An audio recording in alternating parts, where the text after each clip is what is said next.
Kò sẹ́ni tó sọ bẹ́ẹ̀ jòrò mi, jò mi jò. Kò sẹ́ni tó sọ bẹ́ẹ̀ jòrò mi, jò mi jò. The late great Victor Wifo, Rascality from the Creeks. Yes, we are back. Gather, come and join. One man went to Mo, kò sẹ́ni tó sọ bẹ́ẹ̀ jòrò mi, jò mi jò. So come jòrò mi with the session, however long it starts, where jòrò mi with Victor Wifo today. That just came to mind, no reason whatsoever, but that just came to mind. And as I was about to open the session, I found myself Joromin. So let's Joromi. One man went to mow, the eagle has landed. Water, only water, water, only water, where they see ma. Water, water, water, water, water, water, water, water, water, water, water. Only water where is Sima. Hapa o night o. Hapa o night o. Hapa you don't come o. Hapa o night o. Hapa o night o.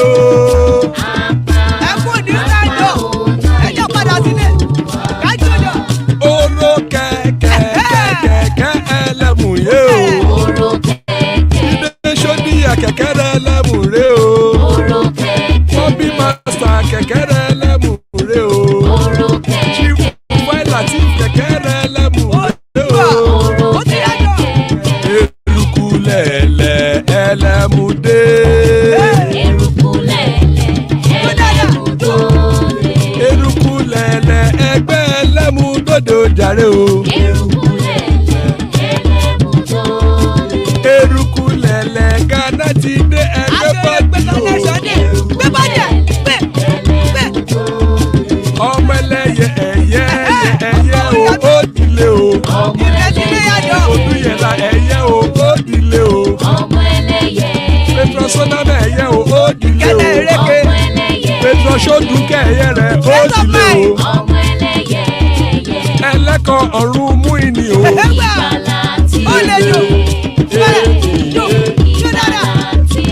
Àkùkọ ọ̀run méjìkọ.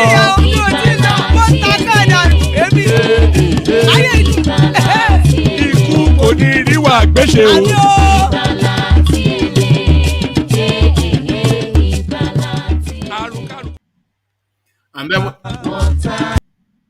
And there we are. Iku kò ní ríwà gbéṣe, the powerful care guides. Iku kò ní ríwà gbéṣe, as guys, I bring you this. I won't sign anti-grazing bill. Headsmen are my brothers. Ben Ayade again, that rascality, that just nonsensity, that's just crass cluelessness that we know this element for. He's the one that is always naming his budgets, all these names. Psychedelic blossom budget, you know, Peperepe, something, just ludicrous names he names his budget, which then indicates towards the ludicrousness of the man. This certainly ludicrous. I won't sign anti-open grazing bill. Headsmen are my brothers. Ben Ayade ridicules himself once again. So quite what informs that we'll find out in due course. Dangote rises to 90th in world's rich list after netting 968 billion. Okay. I think his driver even controls that. After netting 968 billion naira in 11 months. So 968 billion naira in 11 months. So I'm not quite sure. I think it's 1,000 billion that makes a trillion, doesn't it? So nearly a trillion, near on the Nigerian budget this guy made in 1 year. And that then propels him to the 90th richest man in the world. Dangote rises to 90th in world's rich list after netting 968 billion naira in 11 months. So quite how he came about that.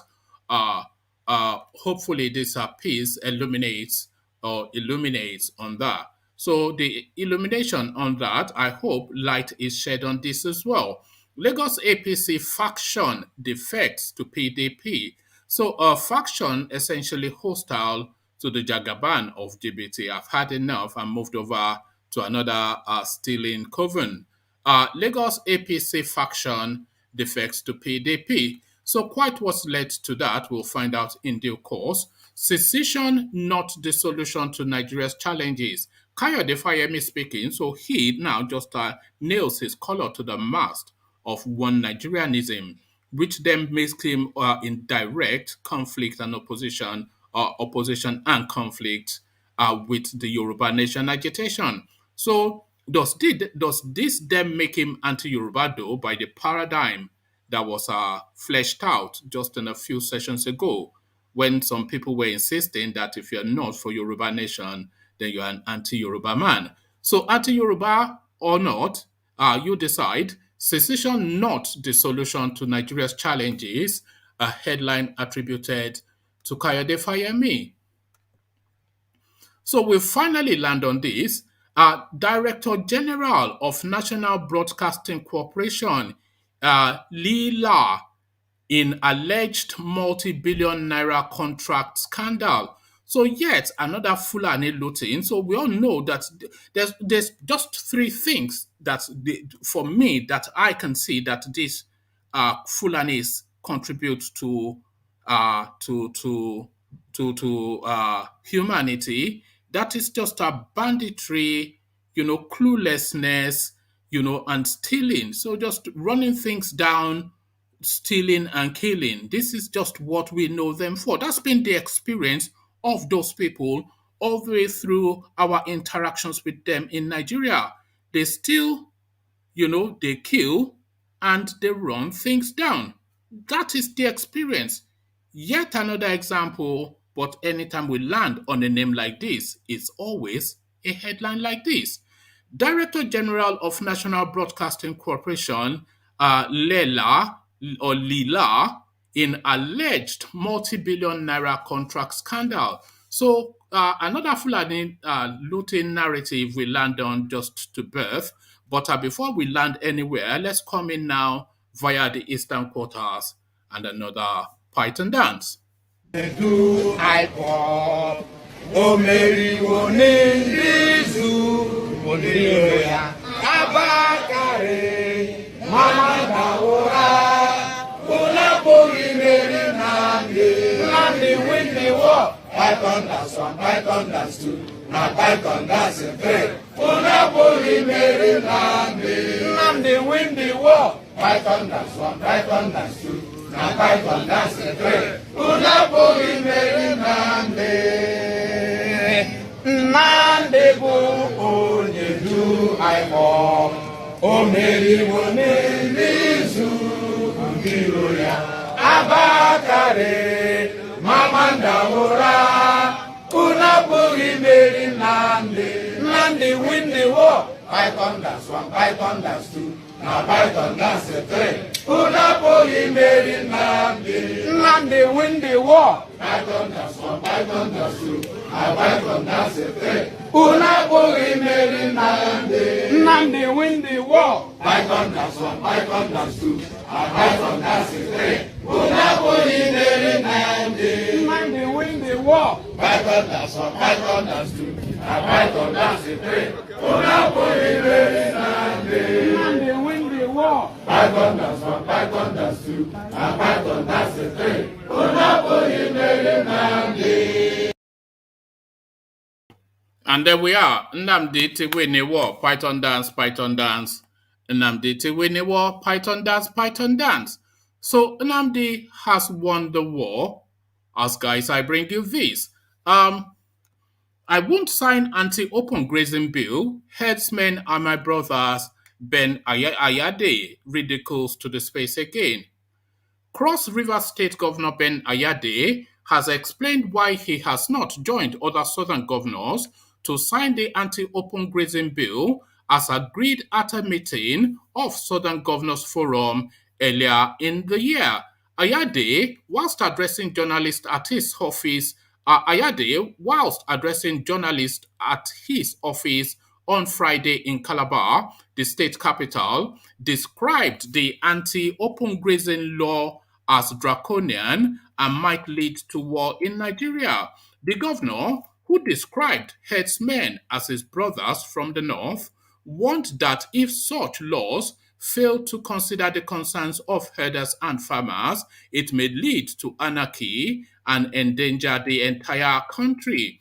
He disclosed that his government would come up with an open grazing management law that would accommodate both the farmers and the herders' concerns, as making herders' business illegitimate by signing the law was insensitive. How would you, as a nation, legislate to Ill, illeg- how would you, as a nation, legislate to illegitimacy a legitimate trade of people, the nomadic herdsmen? You cannot, by law, make illegitimate a legitimate trade of a people. Ayade questioned. You have a responsibility as an educated person.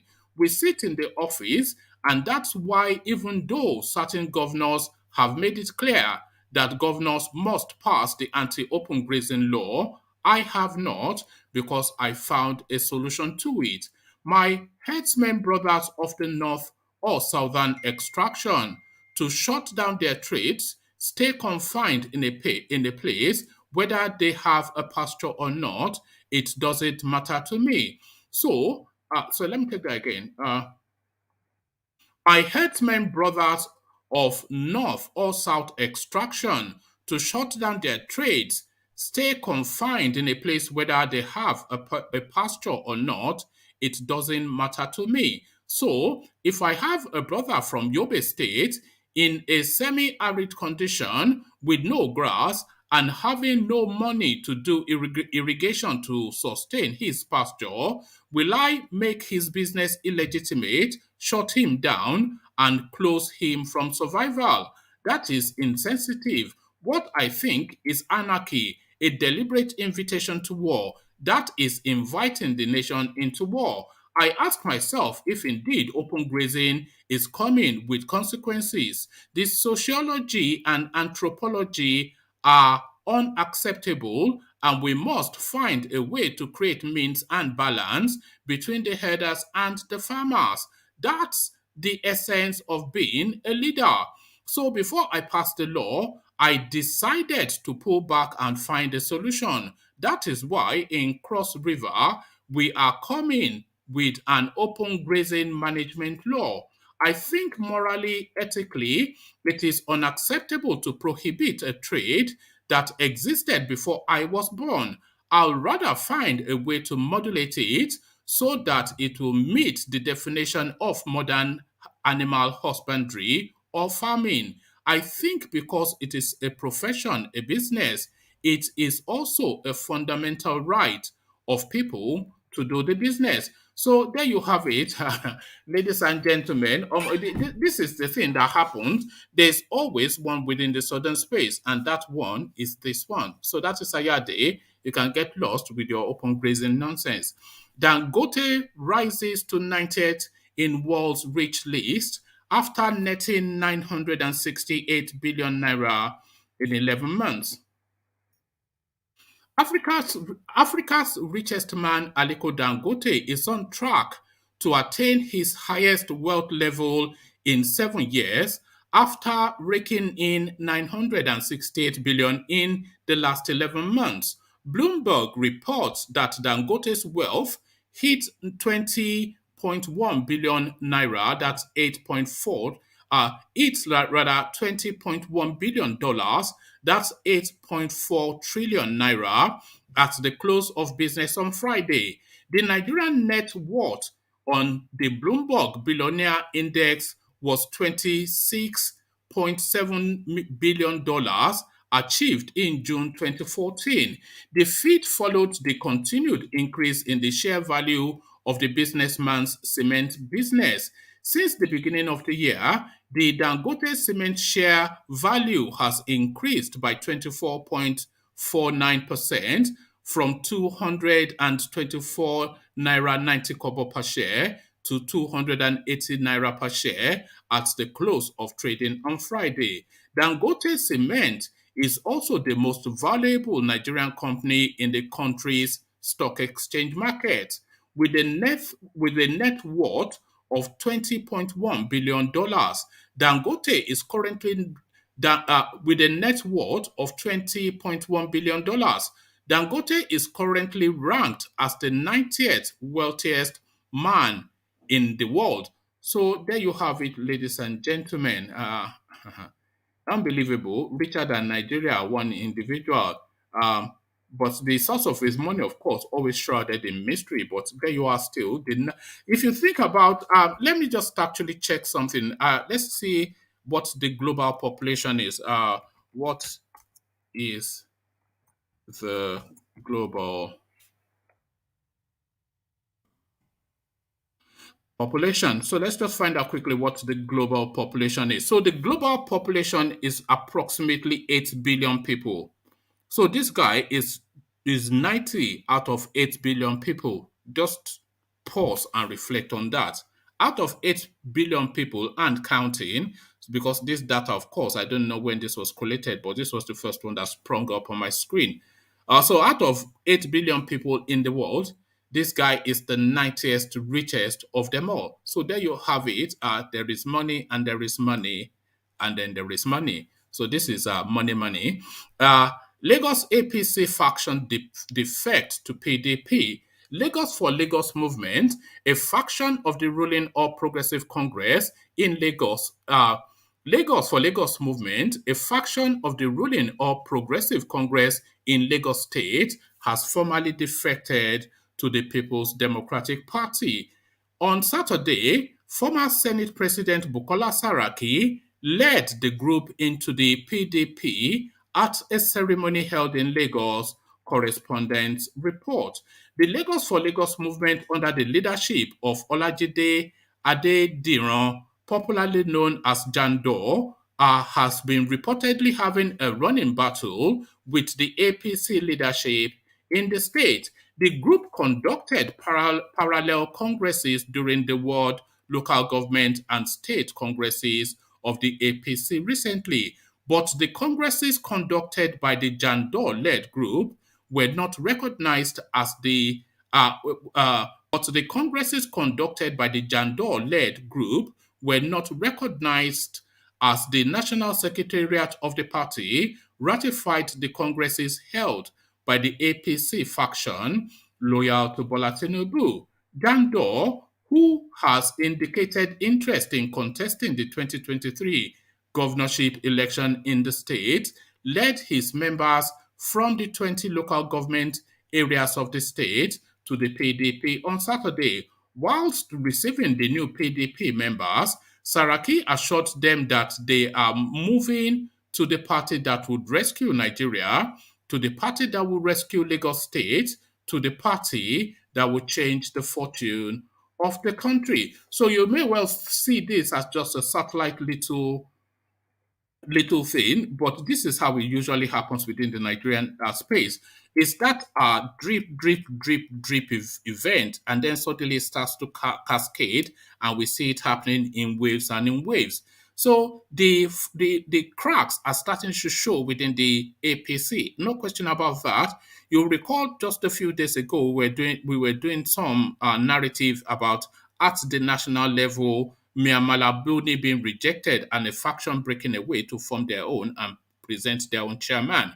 So this now a faction within Lagos moving from APC to PDP. How strong are these people? Certainly they have strength enough to have presence in 20 local government areas.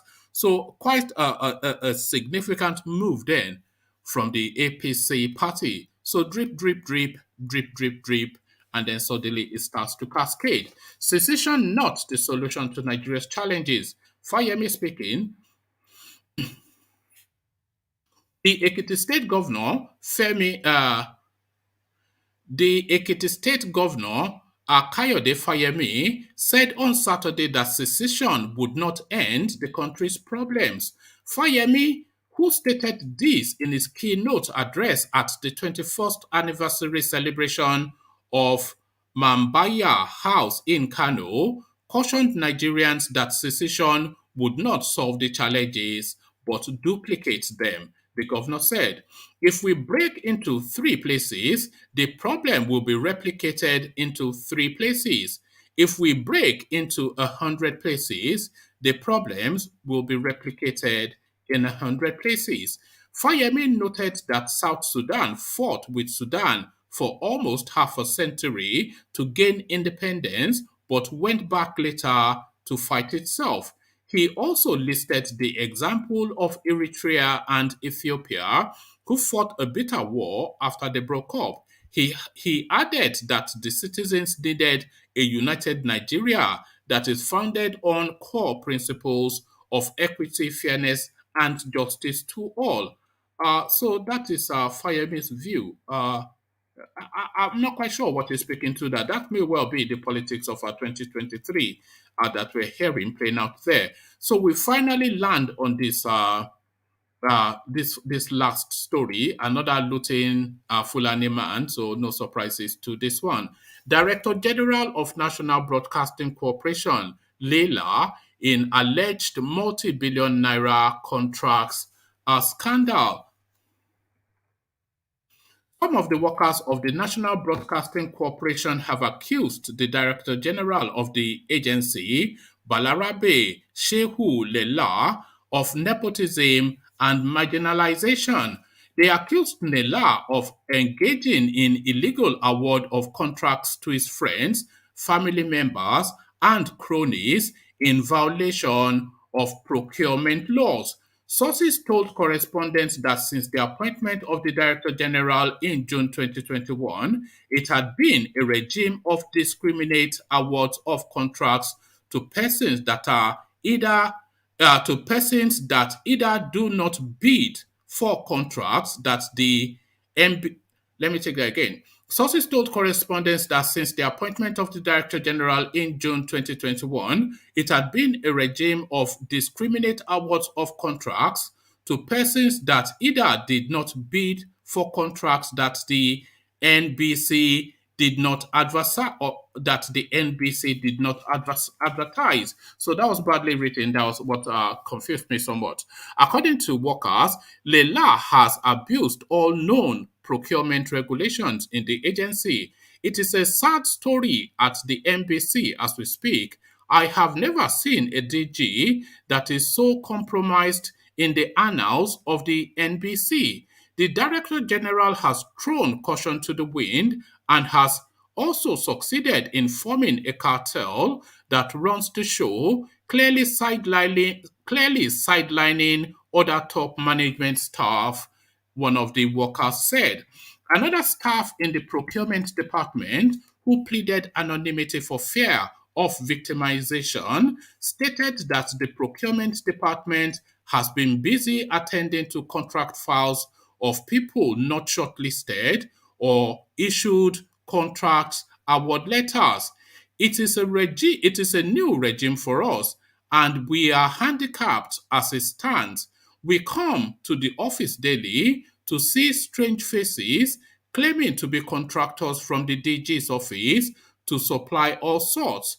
In some instances, the companies are not registered, he said.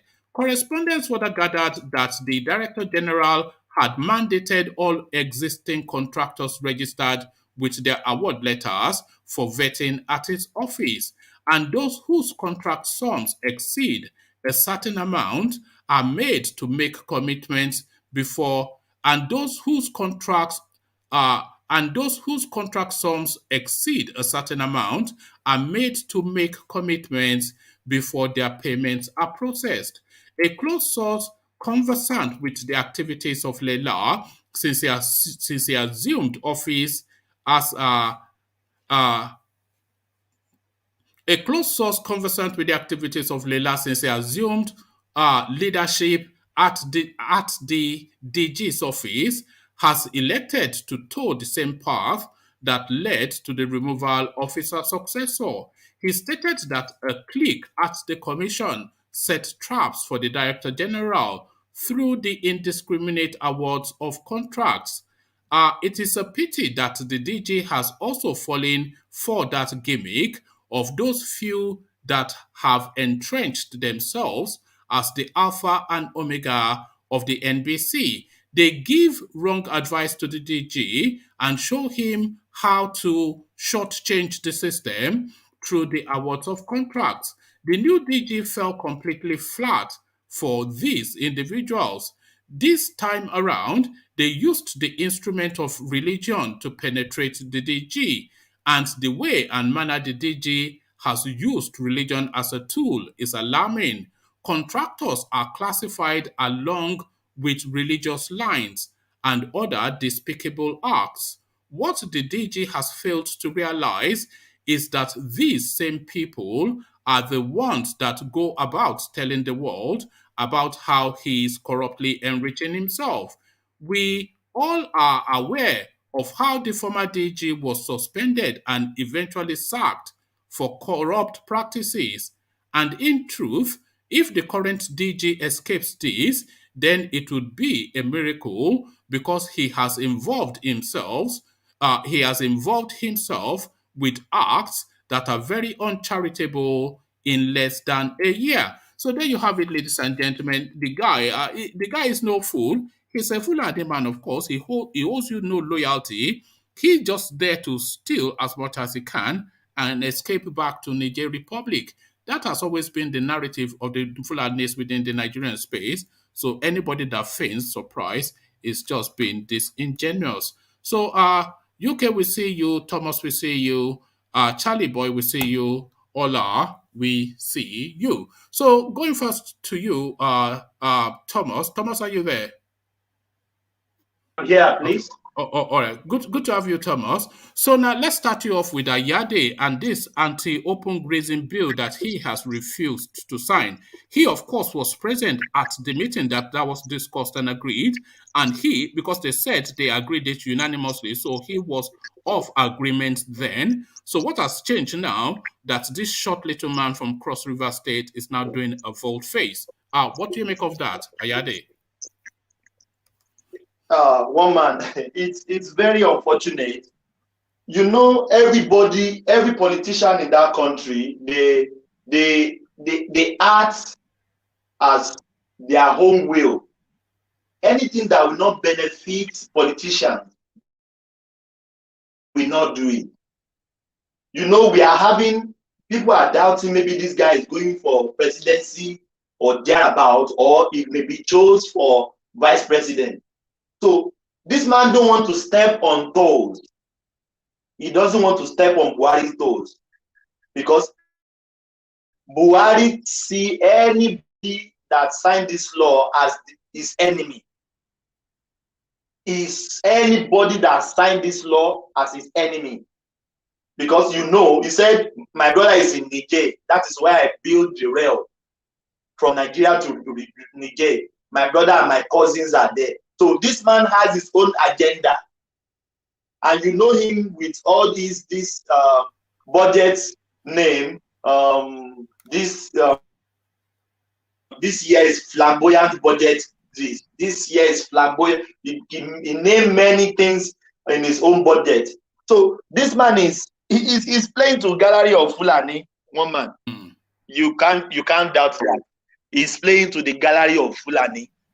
Everybody came together. All Southwest governors came together to end and decide that this is what we want to do. We are signing this into order. And even some states has done already. Ekiti has done their own.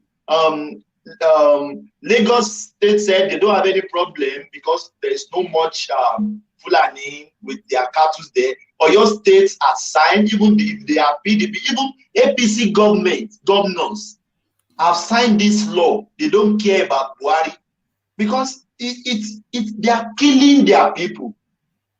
They are being killed every day. You can see Benue governor, the man lament every day. They were being killed, raped, people can't go to their farm, and Benue is one of the state that is feeding that country. So Ben Ayade is just a puppet to Buhari. There's nothing I can say about that. I'm very disappointed, as he's called himself a professor, somebody that is learned, and you agree when they did the meeting. Now you want to change the table. You want to change the narrative. So the man is anybody that does anything that Buhari doesn't want, they know that Buhari will come after them. But the other APC governor, they don't care. Thomas, let me just give you this so that people just get a feel of who we're talking about. This is Ben Ayade. Sorry, I had it up just now. Just give me 1 second. Okay, so this is what he is calling his budget. This is what is calling his budget this year. I had it up just now. Yes, conjugated agglutination. So it's a budget of conjugated agglutination. So that is what is calling his budget this year, conjugated agglutination. So this is just how ridiculous this guy is, and it's just that alone. The 2016 budget, that one was called kinetic crystallization, and the another one before that, infinite transposition. So we already know that this is just then the 2021 budget. Do you know what that is called? What is the name? Blush and Bliss. This is what the budget of a state is titled, Blush and Bliss. So so that's there you have it. That is Ben Ayade for you, a joker. One man, all this grammar. Who did all this grammar help? How does that affect the price of Gary? How does that affect the price of Gary or beans? Ayade Koko said some days ago that beans is now over 100,000. The bag of beans. My mom told me if you want to drink a good Gary now in Nigeria, the Jebu one, Egba one, they call something Congo in Ibadan. They use Derika in Lagos. They say Congo is going to almost 800, 1,000. A Congo of Gary. All this grammar. How did he help common man on the street? Is that Congo? Is it not that peak milk can measurement? Is it that peak milk can? No, it's that white one. You remember Congo in Ibadan or your state? The white one. What's the measure? What's the size of a Congo? A Congo is just like a bowl, a bowl. Yeah, okay. Yeah. They use can. Will Congo make about for 3 people? Yes. Okay. Congo make about 3 people. Okay. If they are not big hitter. Maybe they are not like you, Abi. Eh? For me, I'm not big hitter. It will even make more than 3 people. So yeah, no. Yeah. That's fair enough. 800 naira to feed 3 or more people, then that's not unreasonable. Ola, you know Congo now. In Ibadan. Yeah. I know Congo is bigger than the Rika, so it can make more than it's bigger than one man says it's going to make food for more than 3 people. But worry about the soup now. The soup is a different matter.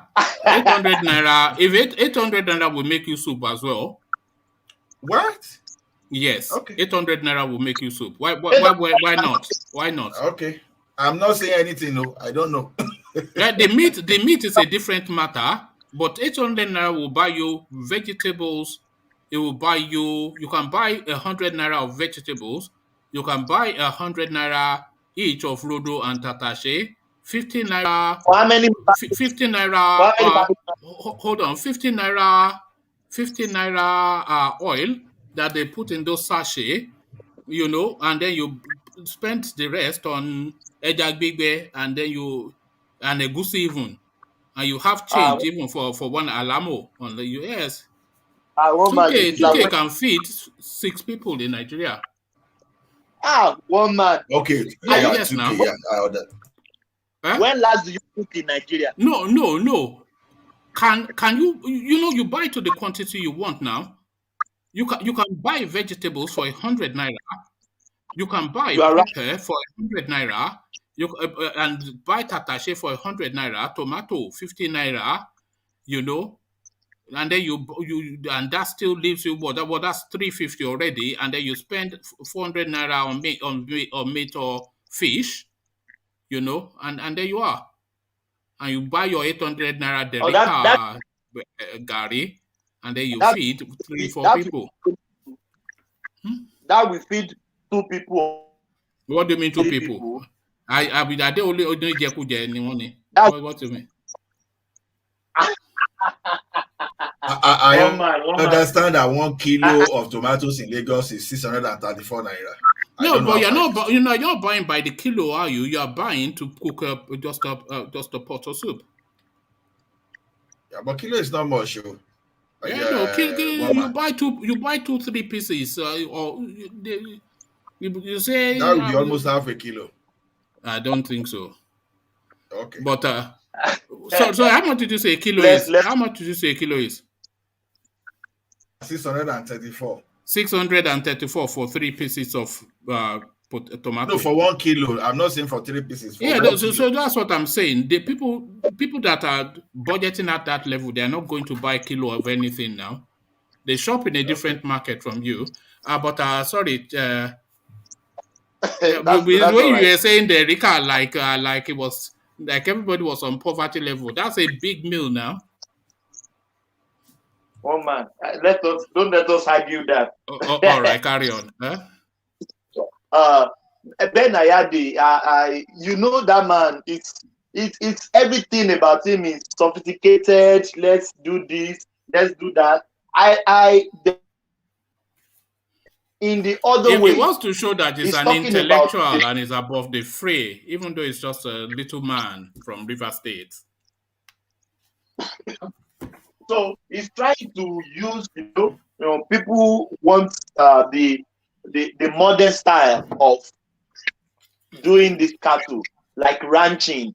So he wants to do his own, sophisticated wherever. But all those sophisticated rearing of cattle, the Fulani man doesn't understand anything about that. The problem they are having is if you're trying to do ranching, You it's gonna cost. what we're trying to change in Nigeria is not cattle rearing. It's a culture, because it is not. They're not really. They're not moving those cattle to find pasture. They are moving it just as a cultural way of life.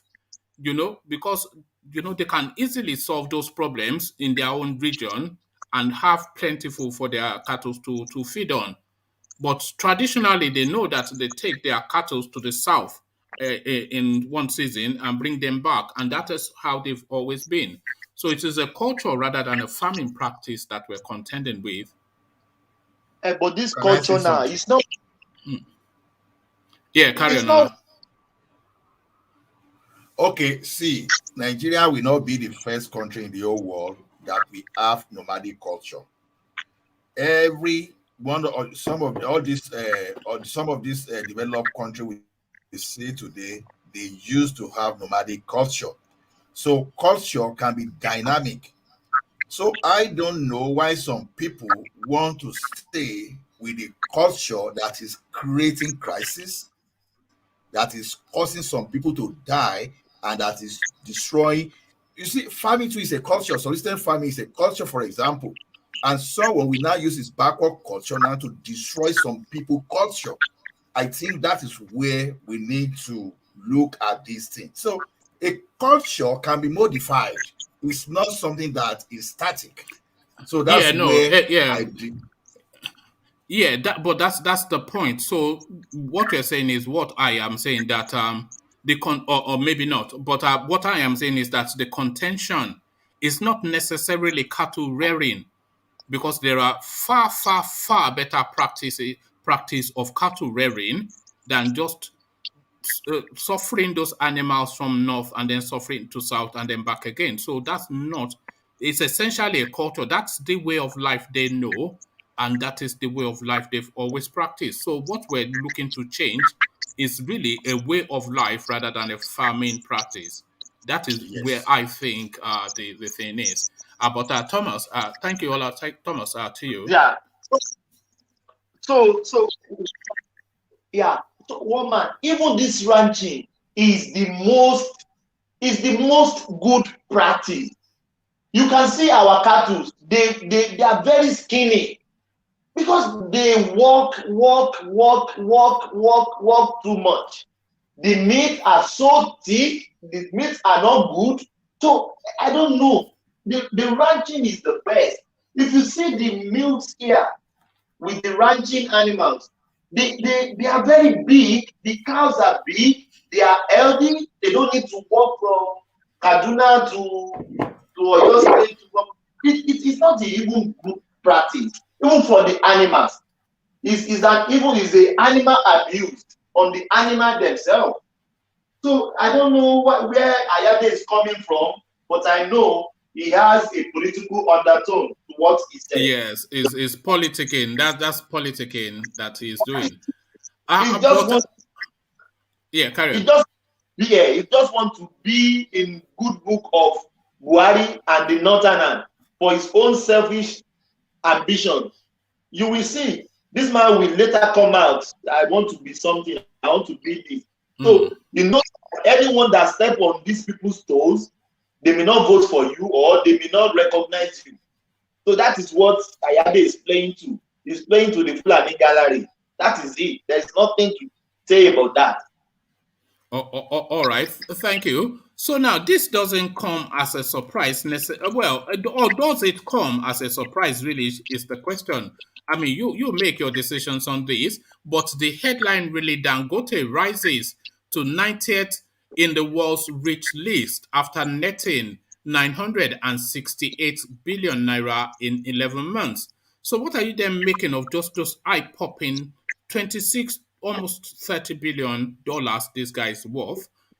Certainly, that's the budget for Ghana for 20, 30 years. So what are you making of that?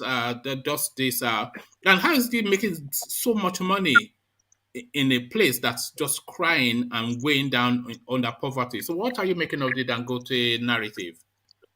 One man, people may think I'm sounding stupid or foolish. These people, I don't really know. Maybe all this what they are doing is the source of their money. I don't think so, because that kind of money he made in 11 months is going to 1 trillion naira. How come? If he made this money in a legitimate way, as you said it, as you read it now, that means Nigeria is rich.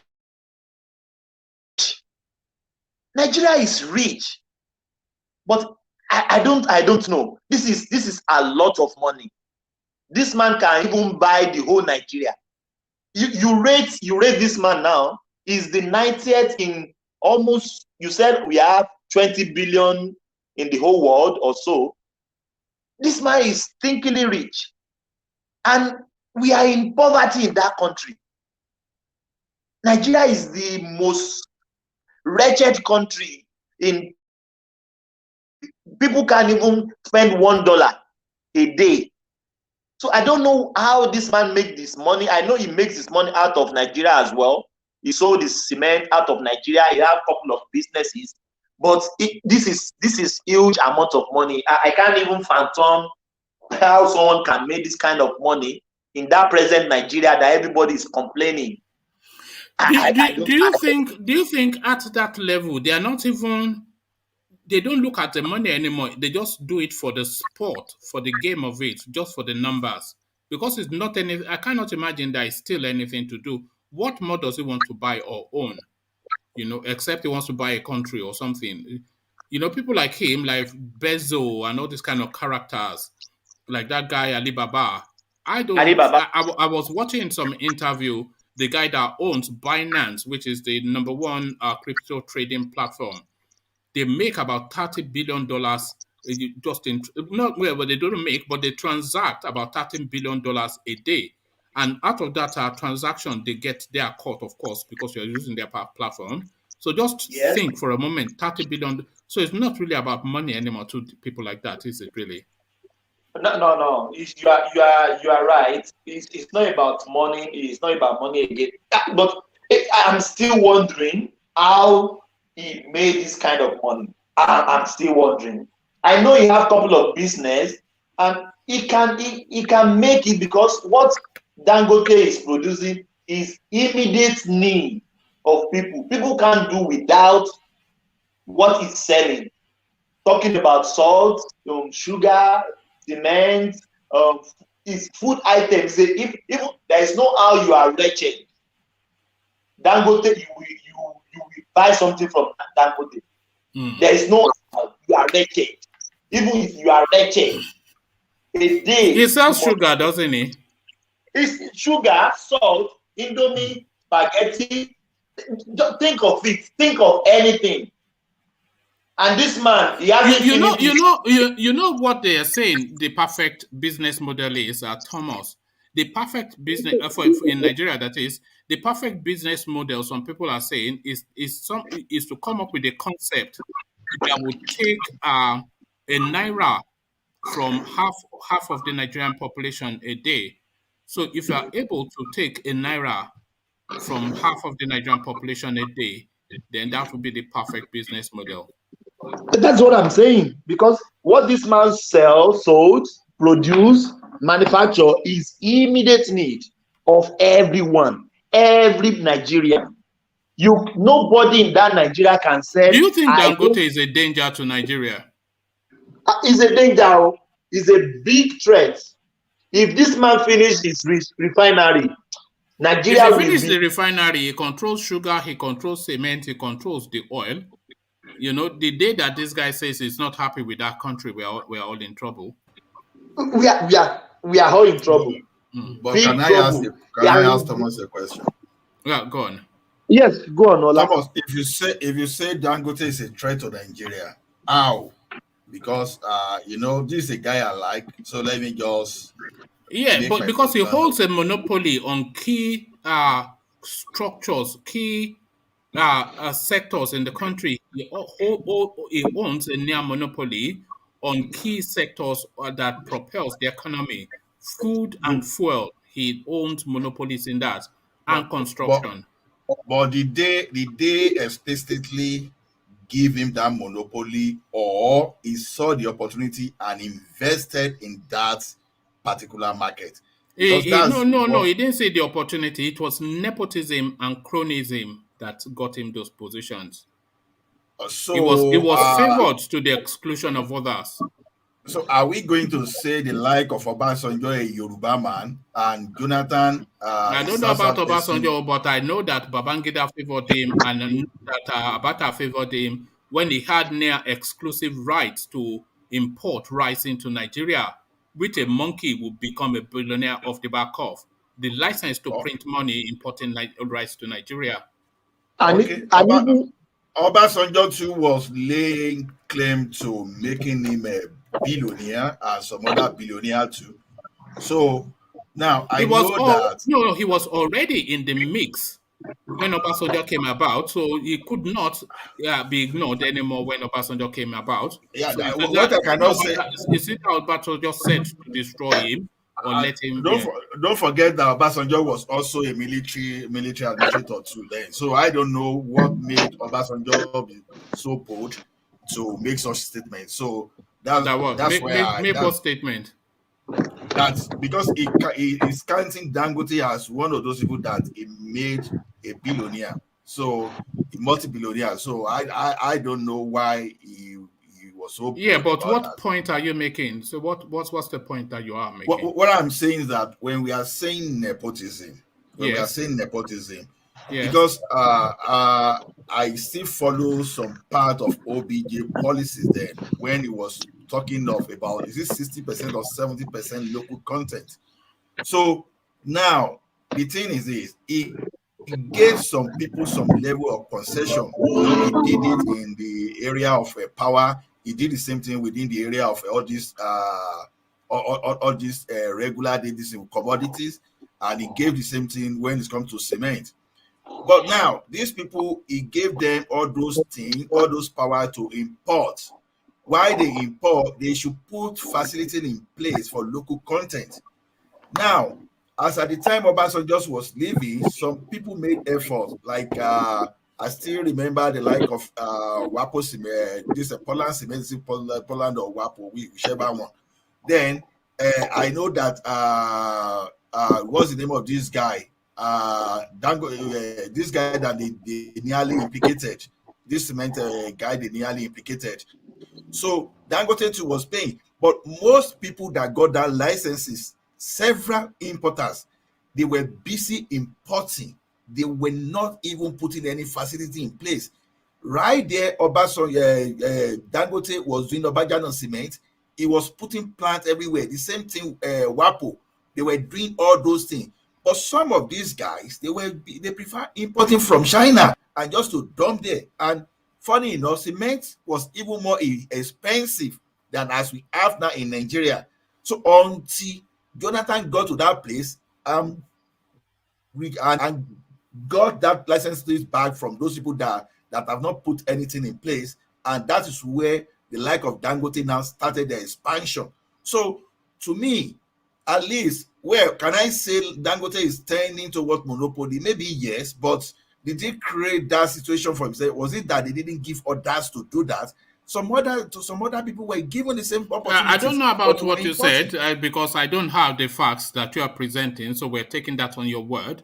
But certainly, when the guy had an exclusivity to import rice, that itself it was the beginnings of. But thank you. So, Thomas, back to the Dangote space. Yeah, so one man, as you rightly said, they close border to everyone else sometimes ago, importing and exporting. But Buhari gave this man, he gave him go ahead. He's exporting and importing. So this is what we are saying. This is double standard. This is double standard. But if the man makes Has his that money not in been the the narrative of that guy all the way through? Just nepotism and favoritism and all these kind of isms. one man, I can't Have we lost you, Thomas? Have we lost Thomas? Can anyone hear me? Or maybe you've lost me. I can hear you. Okay, Maybe I think I think Thomas has dipped out for a bit. Thomas, please come back. Oh. Oh, okay, we've lost Thomas. So let's go to you then, Ola, because of course we can't have a dead air. So Thomas, we wait for you to come back and then you pick up from where you left off. But whilst we're waiting for you to come back, let's go to Ola and let's start you off where we started Thomas off. The funny guy from River State, nepotistic Bliss and Blossom, his budget and Bliss and Blossom is saying he's not going to sign the anti-open grazing law, even though he was party to the formation of it. What are you making of that then, Ben Ayade? Aware. You see that guy, there is sorry to use this analogy, I'm not trying to be derogatory anyway. Yoruba will say if a particular house is settled and everything is running on well, the alien there, is yet to grow up. So don't let me use derogatory word. Now, when you look at this guy that is speaking now, Obudu Cattle Ranch, if not the first in Nigeria, at least is one of the very oldest ranches in Nigeria. Now, some people recognize some problem within that place. They created that ranch, even though they now have some kind of resource center or like tourism to that. So it means that the culture within that Cross River State, if I want to base it on the government policy then and what the like of Donald Duke did, they've got the environment right by having the cattle ranch. Now, this cattle ranch, you will expect when government is a continuum, you will expect someone in government that loves his people to boost the economy around that Cattle Ranch. But here we have someone now that is saying, okay, We are talking of someone with a doctorate degree here, someone that even had one of the best dissertation when he did his PhD. And you start seeing people like that talking this way, you start wondering that what was the impact of the real education that this guy got in his life. Now, you are looking at the immediate benefit you are going to get. Maybe you want to be politically relevant, and you did your own calculation. You want to align with those people that everywhere you find them, they leave their landmarks there. And the trademarks, rather, what's the landmark, what the trademarks that they have is that it's either they kill, they maim, they do some kind of bad things that is creating problem. In the entire world history, nomadic cattle lifestyle, nomadic lifestyle is a thing that historically become destructive and create some kind of conflict, even create some, almost even led to some kind of civil war in some countries. And you are seeing what this thing is causing in the country today, but you are saying just because of personal, you want to sustain yourself personally, you are saying, okay, you are going against what others are doing just because you want to be in power. You are not even looking at the implication of your actions, talking of your citizen. So what exactly does this guy want, even after becoming I think he was a senator and you are now the governor? It's like you I now will think he's see. one of those people in life who try to be contrarian just to highlight that they're special. He thinks he's above the fray, so he wants to say that he has a superior mind. They try to be contrarian to infer that they have a superior mind. I'm sure you've come across them that they would always want to take the opposite direction of something and then want to then that, grandstand with language and cunning. It's one of those you know odd that, fellows. you know this. The way I see these guys is just one of those people that we go to school, we don't without even knowing the application of what they learn, because microbiology will not be the only thing that we learn all through, because I know this guy even as MBA, for example.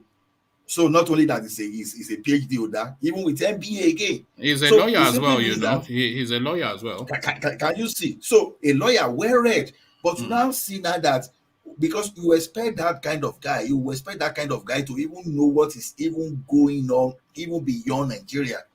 Now, this guy is trying to tell us that nomadic cattle lifestyle is a way of life. He must have read about the history No, of no, he Netherlands. didn't say it's a way of life. That was my contribution. What he was saying is that the cattle rearing is a profession, and if people in the north they don't have the vegetation to sustain that profession, then as a brotherly thing they must be able to come to the southern parts to take advantage of the vegetation there. So he's then saying he's going to enact a cattle management law rather than anti-open grazing law. So he just wants to take a different tack just to highlight that he know what he's trying to do. Yeah, if this guy is genuinely in love with those people that he wants to help, when you want to help people, like Awolowo would do those days, that Awolowo was trying to boost the value around cocoa for even farmers to even make more money. If this guy is really interested in helping all these nomadic cattle rearer, what you are you supposed to do is that call those guys, say, look, this lifestyle you are living is even dangerous. You wander through the bush, you move around through the bush, you can be attacked by animals, you can, you can even harsh You weather, you know so you many know the things. only thing that I think can never stop this way of life. The only thing that can stop it is examples. It's examples. So if they go to in their spaces and actually make a genuine attempt at building these ranches, and they build and secure these ranches, and they provide facilities in there, and the cattle rearer that is going back and forth from north to south, They are passing through and they are seeing how fat and productive the cattle are in the ranches and how wealthy the ranchers are. They, by extension, will just naturally gravitate to that. So they have to create that template to show it as an example to these people that there's a better way of life. That is the only thing to do. Anything else That, is just a nonsense. that's very correct. That's what Ayade should do. But just because Not Ayade or the Northerners, they do it in their own region. We don't want them. yeah, I know, because those guys, these guys, they use all these guys as their tools whenever they need them. But why would they liberate them? That's just the point. For example, now it's just for someone to come in and carry stick and cup and cutlasses and ask us to go and fight for him politically. Are we going to listen? So it's like these guys, they are not really interested in liberating these people. Now, you see this guy now for political reason, he now places his brain aside and is trying to play some kind of political correctness.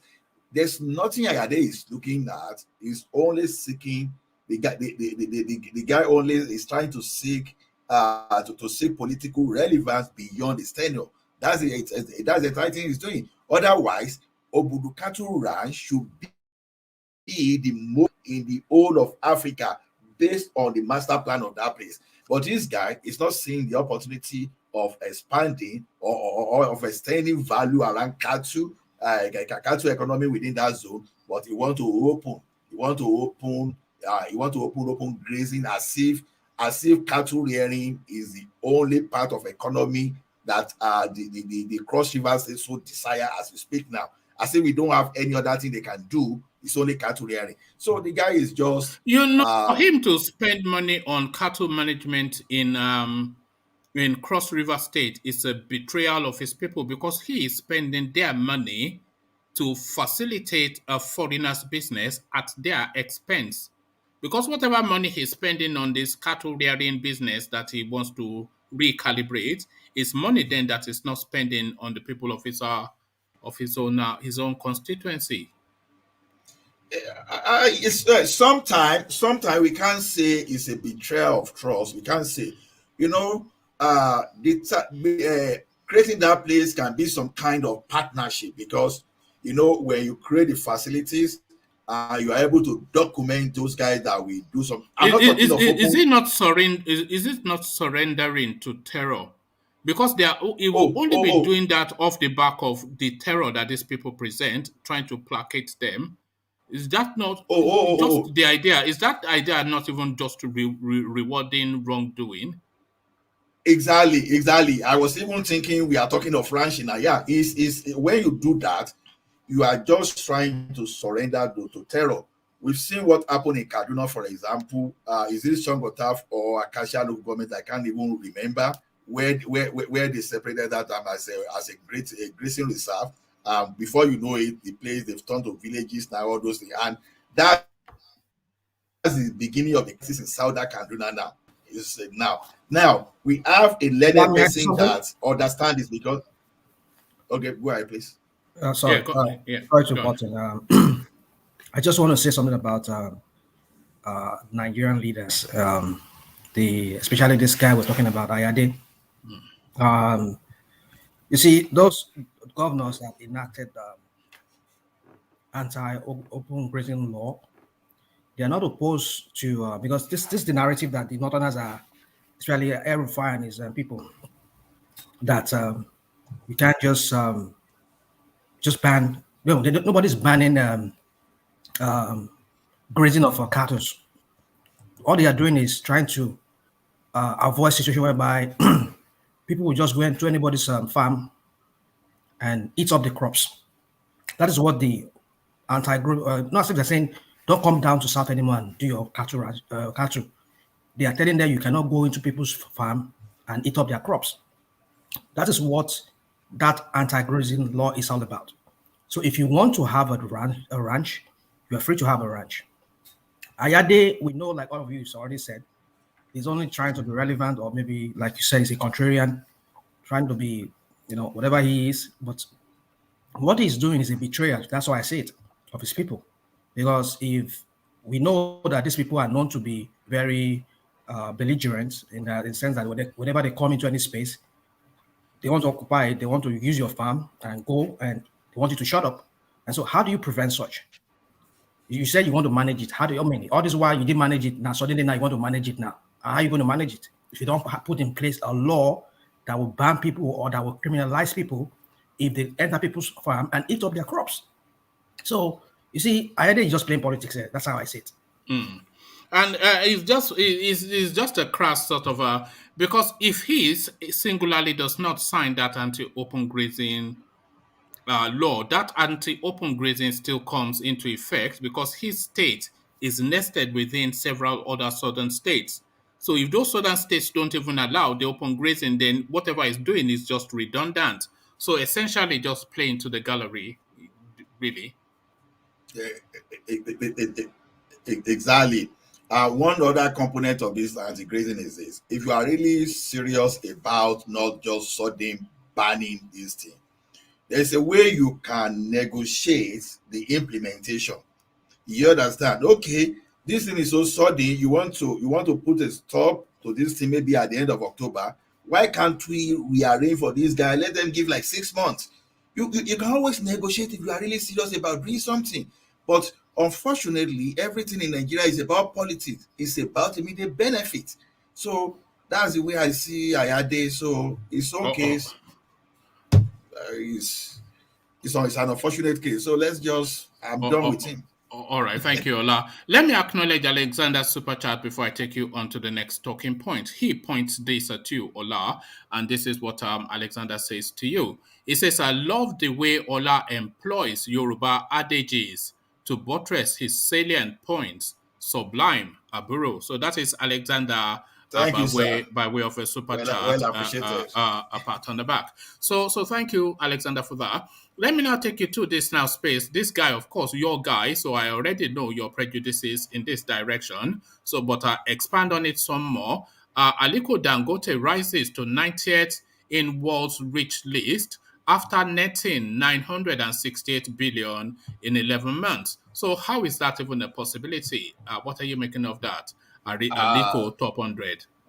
I pray for the guy to achieve more success, and I don't care for now, even if he's occupying the whole sector in Nigerian economy. I don't care, because I will say mine. Now, this Aliko Dangote we are talking about, I remember selling, is it Port Harcourt Refinery or Warri Refinery at the tail end of Obasanjo administration. And people shouted, they are selling their this into their cronies. They are doing this. They are going to revive it. When they talk all those grammar, at the end of the day, since 2017 date, the cost of goods produced in all those refinery, is far more than what they've sold. You see a refinery, for example, that is having cost of good produce of 22 billion in a year, for example, but you cannot even see 1 million products coming out of that place. What's that telling you? So some people fought to keep those refinery so that they have something to lose, just like they were using nitrate then. If not because of decree made by Babangida, because I've come to realize that even the decree made by that guy was so efficient in deregulating our telecommunication sector and our broadcasting sector. You see, if not because of those decrees today, now you won't see Davido and this guy. What is other guy that tall under that they feed every place, all those kind of things. You won't see all those guys. You won't just see them develop from nowhere. You won't see our Nollywood having this type of exponential growth. You won't see our telecommunication company even extending beyond Africa now. We'll be talking of United today. And the same way we are talking of our Genco, anything you see the hand of the government there that is not moving forward, that is exactly you will have seen all those stuff. Where am I saying this thing? Now, they gave some local entrepreneur licenses, import, while developing local capacity. Some of these guys, they took the licenses, they were busy flooding Nigeria with the Chinese content, and they were making aggressive economic gain, economic profit. You know, when we say economic profit, you can break your cost of goods can be like, say, let's say 10 naira, and you are making like profit of 100 naira. Aggressive, you know. They were busy, but none of them made attempt to put facility in place. Remember, I think around 2010 or 20, no, around 2010 or 2011, thereabout, we had some kind of cement crisis because I was still in Nigeria there. I was doing some building. That even cement became so expensive. The cement became so expensive. I think not until 2013, because Dangote was part of the economic, what do you call economic team under Jonathan. They now went to the point of now factoring out what was the reason for some certain things. You know, they gave oil license, refinery license to some people right from I think under was it under Yadua or maybe the tail end of Obasanjo. Some people cornered it. They started brandishing that license. They took it to foreign investors. Of course, yes, foreign investors they are not stupid. They are not stupid. They understand what Branson, what the guy faced in Nigeria. So who will come and invest where you don't even have a good law that will protect you? So who will come and build such kind of a refinery in Nigeria? So this guy, they identify what to do. Okay, those people that were not doing enough to set up local facility for their cement this thing, let us get the license back from them. Those people with oil license, let them get the thing back from them.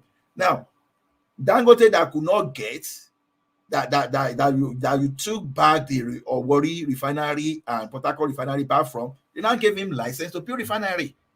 And this guy, even though he's set to complete that refinery, he has made enough attempts. At least people can see what he's doing now, unlike others. So he's doing all those things. Tomorrow now, if the government now want to favor Dangote so that he can get his loan back, people will say he's monopolizing that thing. Now, the question is this: those that are not monopolizing this economy, who are they? Where exactly are they? What exactly are they putting on ground? That's just my grudges. So, unlike Dangote we are talking about, he has done enough. Where the like of Unilever of this world, they ran out of Nigeria because of electricity. They went to Ghana. But this same Dangote we are talking about, when you go to Abajana, he pulled power plants that will supply his factory there.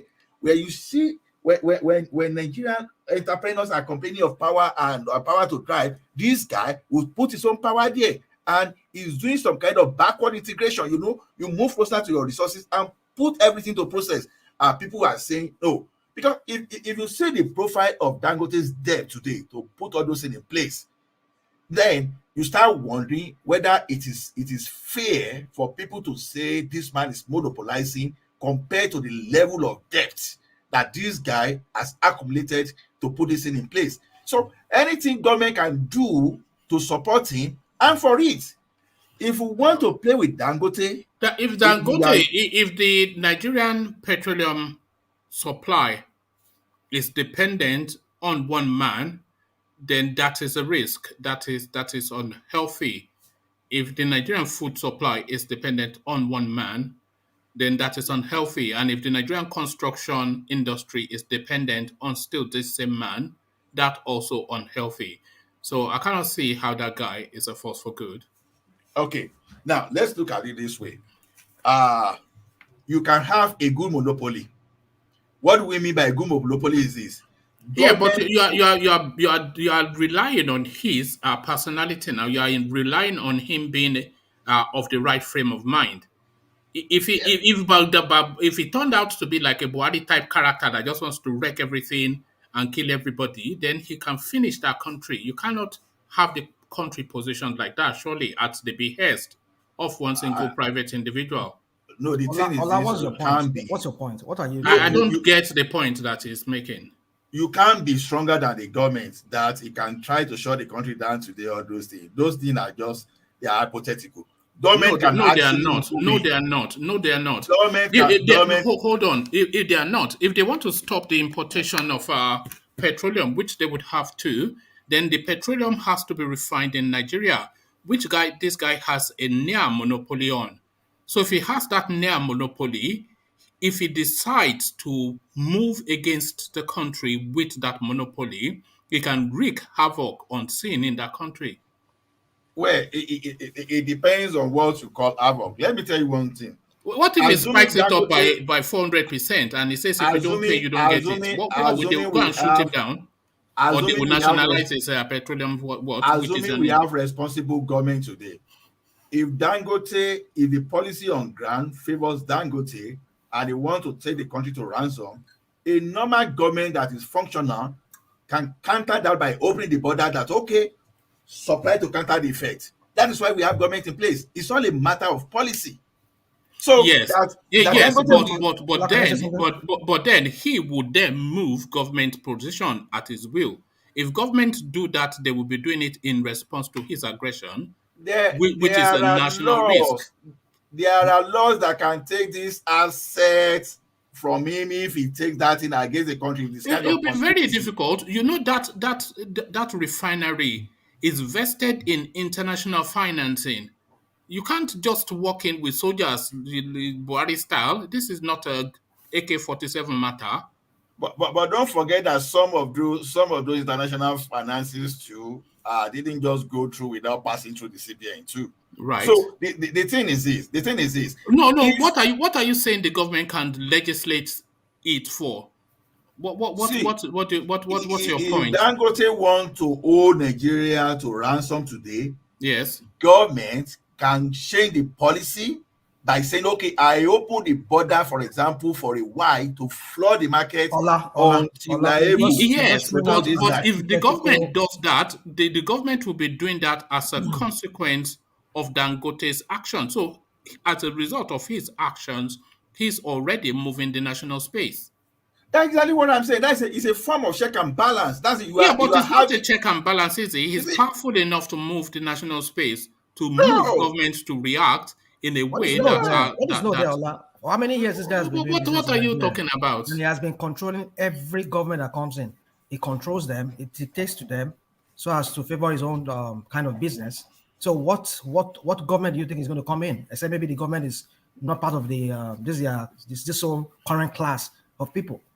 So I think what woman is saying is that this man has been controlling every single government.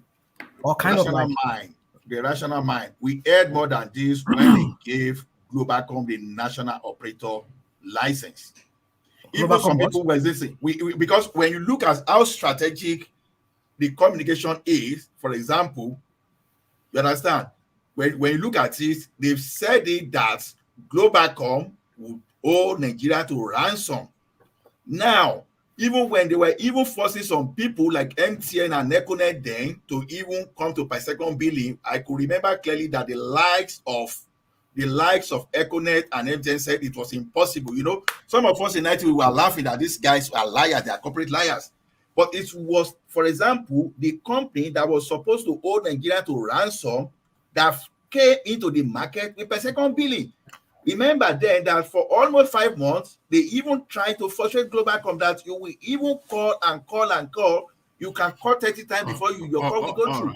Right. What am I saying about this Dangote is this? Hypothetically, it's a monopoly, it can hold in Nigeria to ransom. But we shouldn't forget that government is more powerful than any individual whenever the government the government is more powerful than him. But the sectors that this guy has a near monopoly, they are strategic sectors that can bring the country to its knees. This is where the danger is. If this guy has monopoly on oil in Nigeria or a near monopoly, then that is a risk to the Nigerian state because we are at his behest. No, that's why I'm asking a question. For example, can telecommunication in Nigeria, for example, I'm making an example. I'm just trying to. Telecommunication. Let me say something. I don't think he will just dance around. But ask him rational mind and I'll move on. Telecommunication you're talking about, when Globacom came into the scene, I remember very well.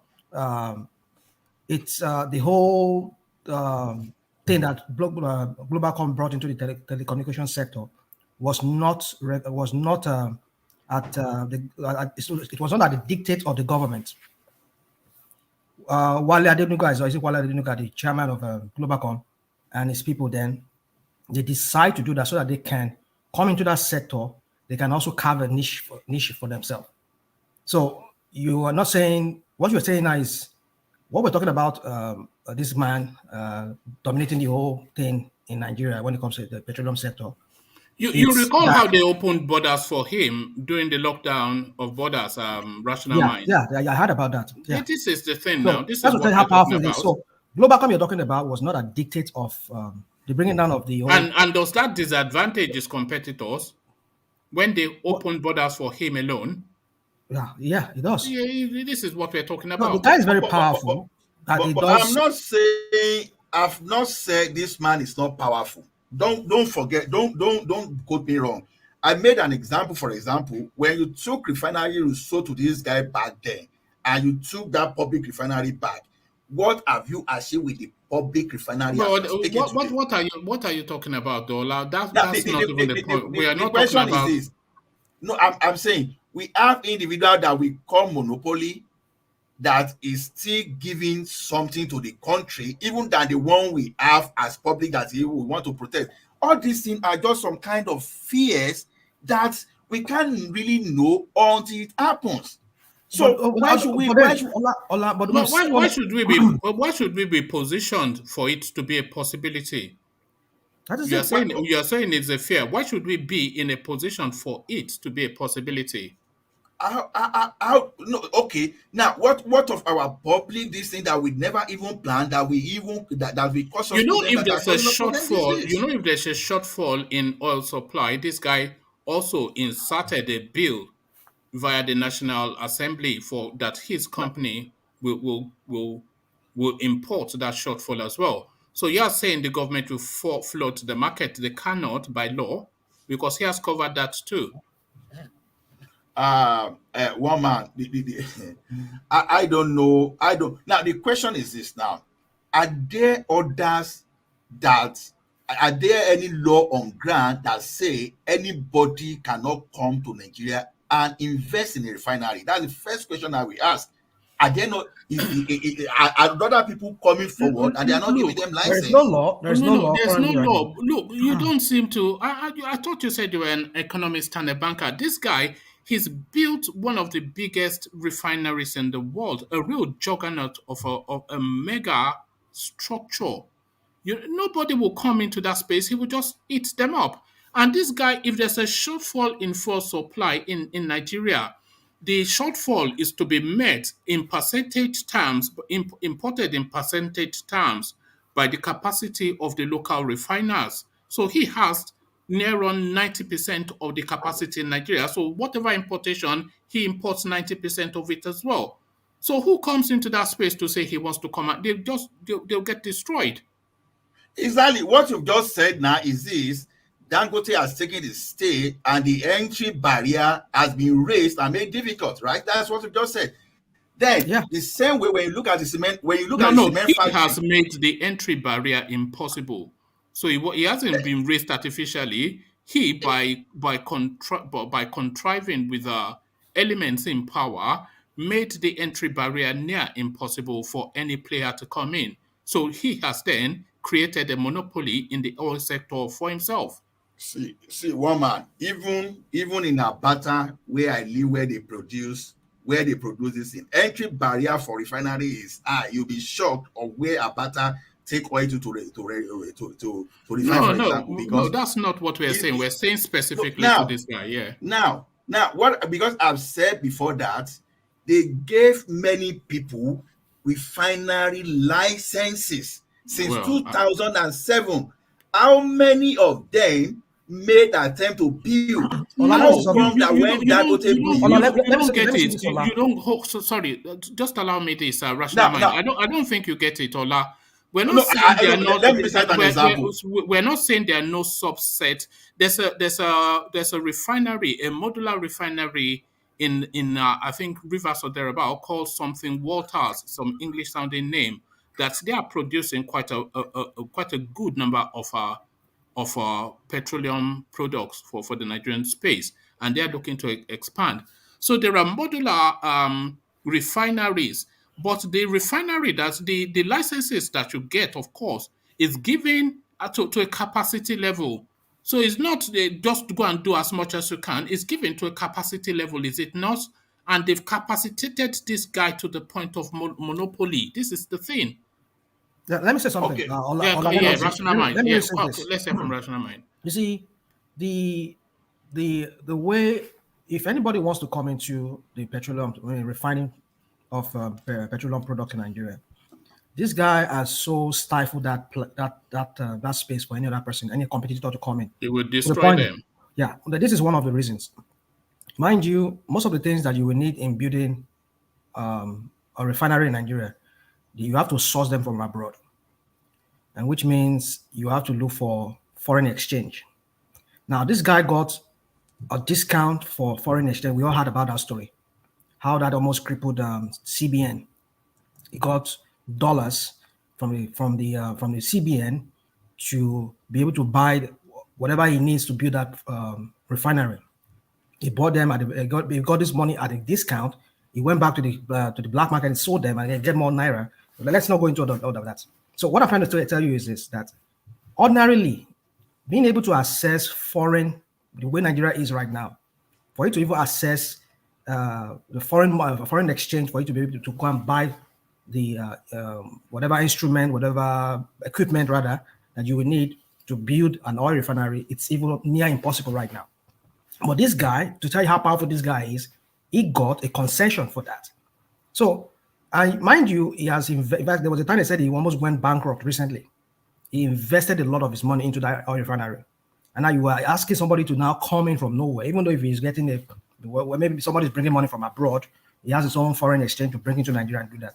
I tell you, even though if he comes in, do you think this guy is going to allow it?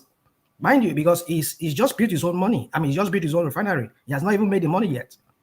He has to make that He money. has the money, he has the power, he has the political influence, he has the ethnic alignment. Who are you that Yeah. you are going to come into Nigeria to come and take him on? He will wipe you out. So you need to consider all that too. This guy, we were hostage to that guy. Yeah, You- because you- you it's see- that policy you Nigeria see, is running on this man, I'm not working on this guy saying is I'm not it's not healthy. I'm not saying Dangote is not concentrating that industry. I'm not saying that. I'm not disagreeing with that. Now, you want others to compete with him. Now, the question I want to ask now is how, because I want to be practical about this situation. We'll be having the same problem over and over. And nobody, even before Dangote moved into that place, and nobody just came out to even say, I wanted to do this thing until Jonathan. How do you know that? Well, I know that because I've been following since 2007. It was Jonathan that even gave this guy the license of what he's doing now. Mr. One Man, ask Ola about Abito Cement. What happened to him? What's that? I've mentioned Beto. about Ibeto Cement today that at least they set him up, right? They set him up for that thing. See, whether this thing is not what I want. You know, we know businesses used to set themselves up, so that's not even the issue now. Sorry, Radio Biafra, can you use a headphone because we can hear the session in your background? So this is not even my point now. Okay, look at one innovation that Dangote Cement brought, for example. They didn't even allow him to fly, but later at least they started doing that thing with Fashola started doing those things with MTN or this thing. This guy made a proposal under Goodluck Jonathan that okay, he even told them that concrete road is better than the one you use bitumen directly to what is a coltan and bitumen directly to do. Now, he even made a presentation of how he was going to solve the problem of Nigerian road for a very long time. Did the government give him that monopoly? No. What do you mean? He's the one doing the Apapa space with the cement, with this construction company. You needed to see that one is for like a tax concession. That's what this guy was even proposing. This guy was trying to dominate the construction business, right. And the government didn't allow that because what this guy typically wanted to be So, doing so is the like, government are starting to identify him as a danger too.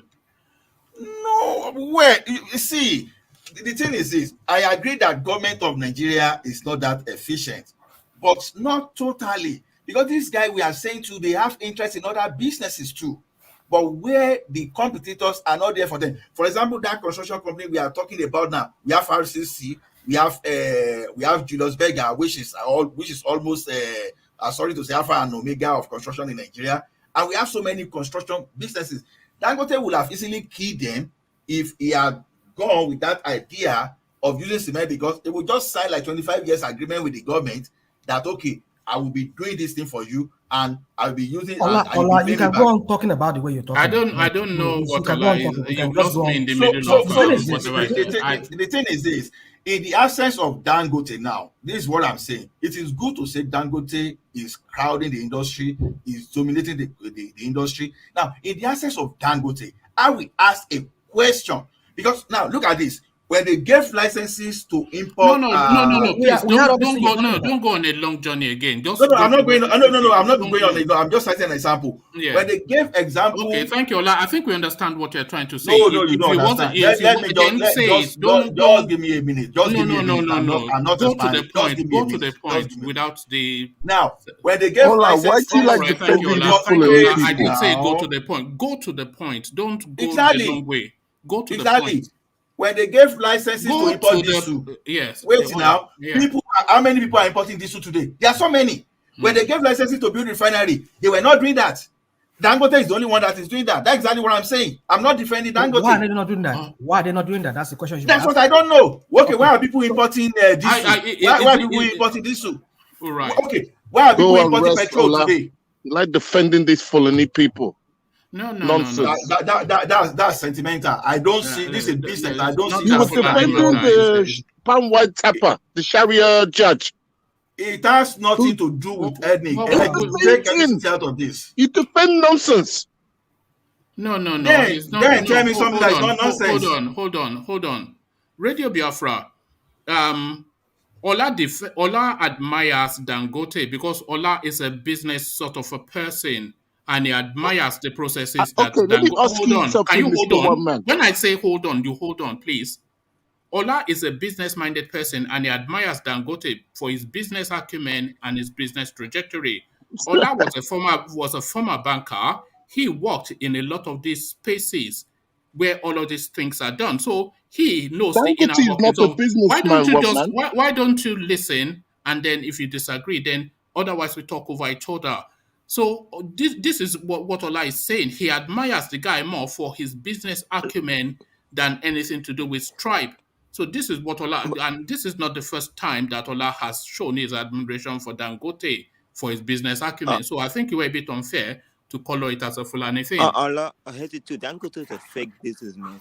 He's not real one. He's the 90th richest man in the world. So if he's a fake businessman, then he's doing well out of it. No, I hate it too. Look at this guy. Nigeria get hated too. All right, thank you, He's doing Charles. well because he's a Fulani man. What's that? Dangote, do you know Hold that on, Ola. Ibito- Hold on, Ola. What are you saying, Radio Biafra? I said that because of Dangote, Ibito is out of business. Right. Do you know about? Sorry. Why? Ibito used to be the biggest cement manufacturer in that contraption, Nigeria. Right. Because of Dangote, he's no longer around. Why is that? Do you know he has a case to this day outstanding in the contraption Nigeria's courts? That's not. Why is that? No, hold on. Don't do that. You just said now this Ibito or whatever it is that the name of the company is, that he was the big cement guy, but no longer because of Dangote. So why is that? Because he made a deal with I think Obasanjo was the president at the time. Right. And he made a deal with him to frustrate Ibito out of business.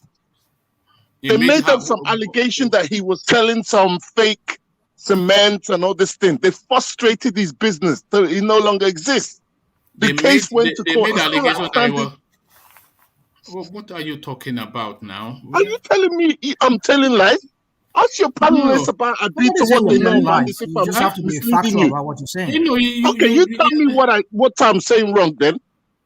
everything you're You see saying that is wrong. You're saying Dangote made up allegations to Obasanjo to frustrate the Ibeto. That you don't know anything to say that was the case. You say that they alleged that he was selling fake product. You don't know that to be the case. If he was selling inferior product, then the market will react to that. What are you saying? Come on, you're talking about market. What markets in Nigeria? There's no market. It's Then all where are they about where are they selling the cement to if there's no market? look. This is Bloomberg look. just You told know, us this. Hold on, hold Radio, on. Radio Bloomberg, Biafra. Bloomberg. No, I Let's don't know. not come Hold here on, and do some. hold on. Rational mind, because it does this all the time. Bloomberg just told us that Dangote cement is worth $20 billion. So how can that be when there's no market? well, he's got a market because he's the only one allowed to operate. So there is a He's market. the only one Is that there does a the noodles, market? Hold on. cement, Can sugar. you hold on? Now he Don't wants to go chant. into the oil. Can you not chant? Because you just told us there's no market. So are you now saying that there is a market? There is a market, but it So you were depends on then wrong to where say you're there was from. no. Hold on. That's what So I'm you were trying to then, say to you. hold on. So you were then wrong to tell us that there is no market when you know there is a market. There is a market, but it Oh, all depends right. who you are. Okay. It depends who you are. How does it depend who you are? Because it's only Fulani man can control these markets. How come that Dangote is the only one that controlling cement, noodles? Hold on. Who controls telecom in Nigeria? Who controls banking? Tell me, who Who is it? controls insurance? Because Fulani, they don't know anything about those things. No. Can you answer the question and not chant? I don't know. I don't know. You tell me who controls them. So why are you then saying that the Fulanis control the market when you don't know? So who controls those Hold markets on. then? No. You have to back up your statement because you came here. You've just said that the Fulanis control all the markets in Nigeria. So now you are now telling us you don't know who controls some of the major markets in Nigeria. Okay, So why I did don't you know make the original who controls them. Then Tell why me. did you why did you make the statement when you don't know? Why? What is the point of these things that you do? What is the point? Do you think we chant here? I've told you enough. Okay, tell me, correct me, who controls those markets? If you don't know, then go research, but don't speak to things you don't know. Don't do this now. I want to have you around because I don't want to make a habit of always having this, but don't do these things that you do. Don't speak What to do you things mean you I don't don't know. do what I do? I will Don't say speak to things something, that you you will don't tell me I'm know. telling lies. You saw You one said the video that Fulanis went control all viral. the market. Hold on. You accuse me of Can you saying hold I on, do rational things that are wrong. mind? Hold on. You just came here now. We all heard you. You said the Fulanis control all the market. So I'm asking you now: who controls banking? Who controls insurance? Who controls law? Who controls telecom in Nigeria? Who Who does? controls law? Yes. It's the Fulani that controls law. Who's your The attorney general? Fulanis Who is control the chief law. justice of Who controls your telecom? country? Look at this guy. You I mean, don't you said know. that Roman, who can I say controls something? law? Please Is it not Just the Fulani? Who is the on attorney mute. general? I'm going to kick you out because you're Who is just. the chief Why don't justice you of just your be country? quiet, man? I don't want Is to it Roman, not call you Fulani? names. Don't frustrate me because you are You're going the to one who's frustrate me. tripping over what you say. Just shut your mouth. Shut your mouth and get out of here. No, Mr. Woman, you need to No, shut your mouth. just shut your mouth. You Don't come shut here up. and do that. This is You not Radio shut up. Biafra. All these half-wits from the East. I do beg your pardon, but we had that with Pansat yesterday and this element again today. This is what they do. Just go around chanting incoherent gibberish and constituting a nuisance to other people's spaces. This is who they are. I have Back a to you, question. I Ola. have a question for everyone. A serious question. Okay. And everyone's gonna answer this question. No, sorry, Charles. Let Ola just carry Oh, on. I'm sorry. fed up with all of the nonsensities. What Dangote did to Ibeto Cement was to accuse him of not paying the right taxes and for not following the license agreement that they gave them the license to import. He accused Ibeto of that he was getting undue advantage, and he took Ibeto to court. So the case was in court up to 2016. I don't know whether Ibeto even won that case or not. Then people talk of the businesses where Dangote is making money, but they forgot all those businesses that is sold when it was not making money, like the flour mill, for example, that is sold to a South African company. They didn't talk about the tomato paste industry that, immediately started that tomato paste then. They said, okay, that was why tomatoes was expensive. This guy, under 2 years, he closed down that tomato paste business. So it's not as if every businesses that Dangote has done in that country succeeded. He closed many businesses. So the thing is this: I'm not saying, government should give this guy monopoly. Let others that want to invest come out too. We have so many companies that are dying. Our aluminum industry is dying. Our rubber and tire industry is dying. Let me say something. You keep saying this, you keep repeating this. It's true that licenses were given. The space is open. But how truly open is that space? That's what we should be asking. Because you see, one thing about the edge that this guy has over any other competitor that now want to come to that space is that he has people in the government that will bend rules for him. Now, that rules will not be bent for other competitors. That's what you should realize. I agree. Hold on. Let me make this point. Most of us in the diaspora here, there are so many businesses we want to go do in Nigeria. But the bottleneck, the bureaucracy, the so-called you have to join this party, you have to be a member of these people, you have to join this club, you have to be, you have to talk to these people, is stifling that space. But this guy has a way around it. At his twist of his finger like this, he can just get people, put somebody on the phone, and then they get things done for him. But you and I, who have maybe the money from diaspora, or even within Nigeria, who wants to do that same similar business, would not be allowed, because they keep telling you this, they keep telling you this policy, that policy, this law, that law, which in his own case might not really apply, or they might even bend it for him.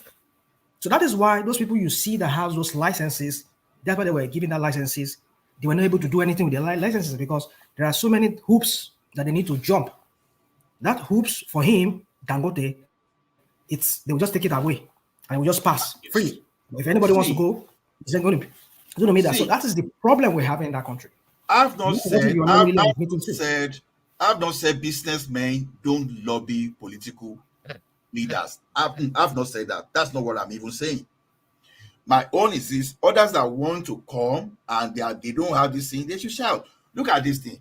If Akínbọ́lá, I didn't mean that Akínbọ́lá was so politically okay, like the like of G. Mike, Tony Elumelu. Perhaps Intercontinental Bank will still be there today. But as big as Akínbọ́lá was then, as big as this thing, this guy didn't have good political background, political support. So I'm not saying, see, businessmen really, they will try to use whatever influence they have politically to support their businesses. It's not only happening in Nigeria. I'm not saying Dangote is not lobbying the political power. No, that's not what I'm saying. I've never said that. But I'm just saying others that want to come. Because I've already told you that when it comes to Dangote, I've told you my honest opinion that I will have my sentiments. Because the guy is playing the politics and is winning. Let others too that want to play at that level come out. It's just like someone is telling you, come here, you say Amazon, you say government is favoring Amazon now, for example. Are you all right? Let's not go to Amazon. We know that you will not be moved on Dangote, so let's leave it there. Exactly. Charles, you wanted to say something? Yeah. I know Dangote, but the issue I have with Dangote, in my opinion, the way I think is co-op is the reason why is co-op. Dangote, not, I know something. Not rich people, they don't get in trouble, but all the rich people get in trouble. Why is that? It's not fair. All right, it's never fair. That is what Ola is saying, that if you have the influence, you get the big box. But let's acknowledge Alexander's super chat and then we move on. Dangote is the face of the old military boys, including but not limited to Babangida Abdul Salam. He takes advantage of his superior monopoly position. So that is essentially it: nepotism, cronyism. So thank you for the super chat, Alexander. But of course, Ola has a different view. But thank you for that, Ola. So let me take you then to a different space. Let me have you speak to this Fayemi commentary. He's now saying that Let me just read you his headline, which is a deviation from secession, not the solution to Nigeria's challenges. This is Kayode Fayemi. So he now saying secession, not the solution to Nigeria's challenges, then means that he's essentially for one Nigeria. So judging by your matrix that you fleshed out the other day, that then makes him anti-Yoruba. So all the anti-Yorubas are piling up, Ola. I know that place. I know that place is another heated up this thing. So then, look, if like a person like me, before I think it should be early this year or thereabout, or the middle of this year, that I started changing my mind about one Nigeria. Look at it from this way. When I was young, you understand, as early as the day of Buhari Idiagbon, we've heard about Islamizing Nigeria. It started from OIC as far back as late 70s. And before you know, Nigeria was an observer. But then during Babangida, we become a full member, all those stuff. Why did I bring this thing in? Is this? Now, I don't have problem restructuring Nigeria. I don't have problem with one Nigeria. If we go back to what our leaders negotiated at the independence, I don't have problem with that. But now, what happened this year, from what I can, from the Gongon incident and all those things that are happening in Nigeria now, that has changed my orientation entirely. Because look at this, even there are some people that say we should eliminate state of origin, that I was even about to agree with them before. All of a sudden this year, I changed my mind. No, it's a dangerous attempt. Why did I say so? Now, you are saying one Nigeria. Some people are saying you must bow to their own culture. You must do things not any other means, but their only ways. You understand? And these people, they are coming to maim people, they are killing people, and the government look away. Even it got to say that even the government in power wanted to withdraw the arm from those people that were licensed before, so that you can still protect some group of people. Then that's a very dangerous president. That has changed my opinion. Now, good, you restructure Nigeria. It's fine. You go back to this thing. You eliminate state of origin, and all of a sudden, these guys, they change their strategy. They start coming to your state, and they start buying land, because after all, they are Nigerian.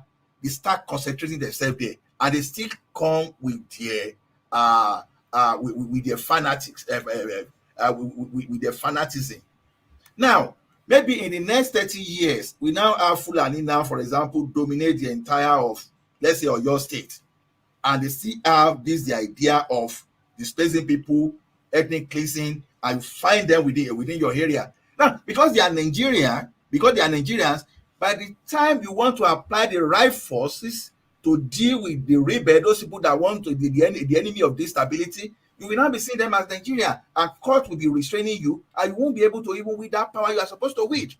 That's a big problem I have. That is why I said I now support secession, because if each region, just like Scotland or just like this, if they are countries on their own, when the external forces are coming now, there will be no sentiment of these are Nigerian. They will see them as external people bringing external invasion, external aggression. They will deal with them ruthlessly. Just see Yoruba, for example. I don't mean that Yoruba as a Oodua nation is now. We Gumi be telling us rubbish that is telling us. They will deal with all those Fulani, all those foreign Fulani men as a terrorist. They will eliminate them. They will chase them. They will deflate them back. But when they are Nigerians, when you call them Nigerians, and the like of look at the like of Fayemi now, if not because of him, if not because of outcry, for example, maybe he would have given land for Ruga just because he's so ambitious. But after some people cried, when some people let him understand what Fayose was doing there, then the guy just backtracked, for example. This guy in Oyo State is still dancing around that thing. So when a person that is saying, okay, one Nigeria, without addressing the fundamental issue of those secessionists, then I have problem with that person. I will see the like of him as anti-Yoruba. Because okay. So that's this. But if you can clear that fear of when we have one Nigeria, if you can clear that fear of someone now coming from maybe Mali and now resettle in Ekiti State, so that they will not want to be causing problem, let's say in the next 20 years, then I will say, oh, one Nigeria is good. But the one Nigeria that can recognize people from Niger, that can give them free pass, that can give people from Mali free pass to this thing. No, I don't support that. That's why that I now dislike restructuring now. I used to support restructuring. Since although if we can't have secession, then I can still manage restructuring for now and observe. If the long term this thing will be secession, let us see. Let us know that we are how do we say it? That we are the same ethnic group, right? So that we can take decision based on our interest. We won't be taking decision based on one Nigeria. So to me, it's just a matter of fighting against existential threats. That's just the way I see. All right, So but you are concluding that Fayemi is anti-Yoruba too. It's anti-Yoruba based on my own criteria. All right, thank you. Because I was wanting to see if you were going to use a different standard, but at least you are consistent. So thank you for all that, Ola. Let's go from Ola to rational mind. Charles, did you want to say something? Yeah.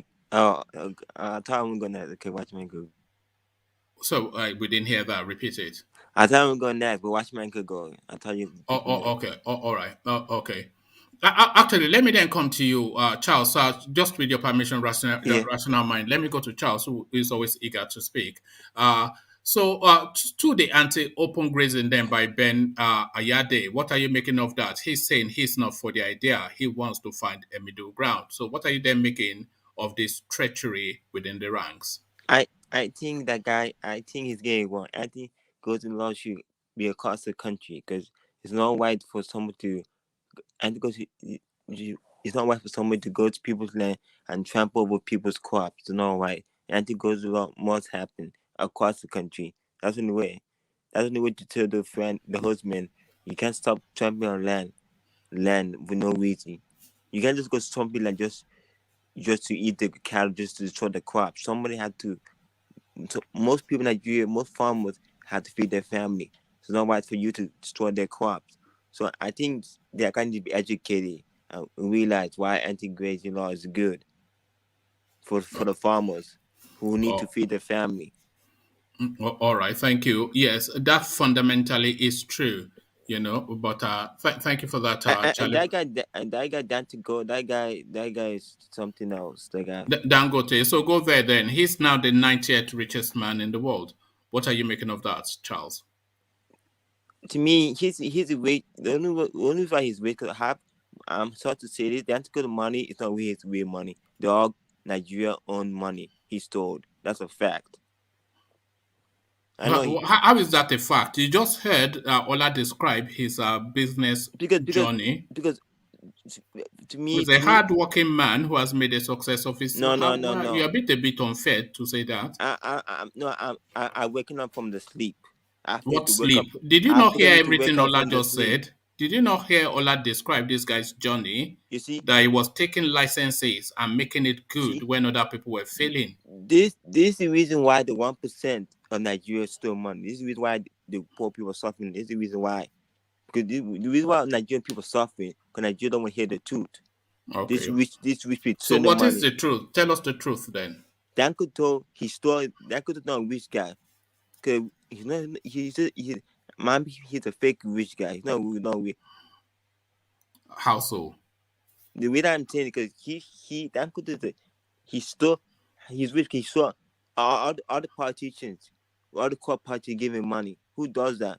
What do you mean giving money? He runs an oil refinery.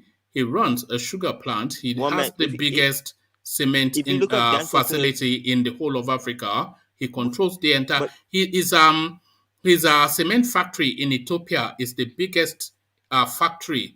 Is the biggest outlet outside of the airways in that country. He's the biggest employer in Ethiopia, Rwanda, all these countries that you mentioned. Kenya, he's there.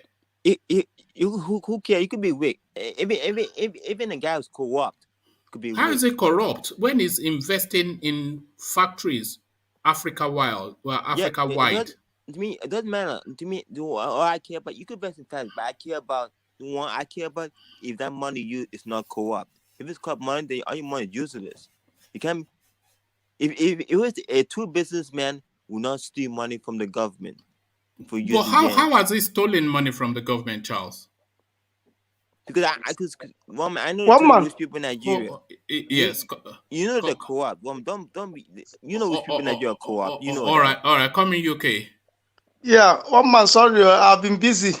Now No, it's money fine. matter. Yes, you know priority now. You see the next Dangote. You see, you are hearing it now. When UK blows now, you'll be calling him corrupt. Are you hearing the workings now, Charles? I think When they'll UK start blows jealousing now, me. they'll They'll start start jealousing jealousing you. me. They say now human sacrifice. They say now cocaine. You see, they hit success in Nigeria. Envy. The number Yes, one industry in Nigeria is envy. You know. envy. Yeah. Well, look at how as I'm talking to you, I was now stock. Where would they look? If my stock have fallen now, so I'm trying to like grab the ones I can grab now. You see, but You know. nobody is saying that one now. But Yeah. when the money comes, they'll say, Come.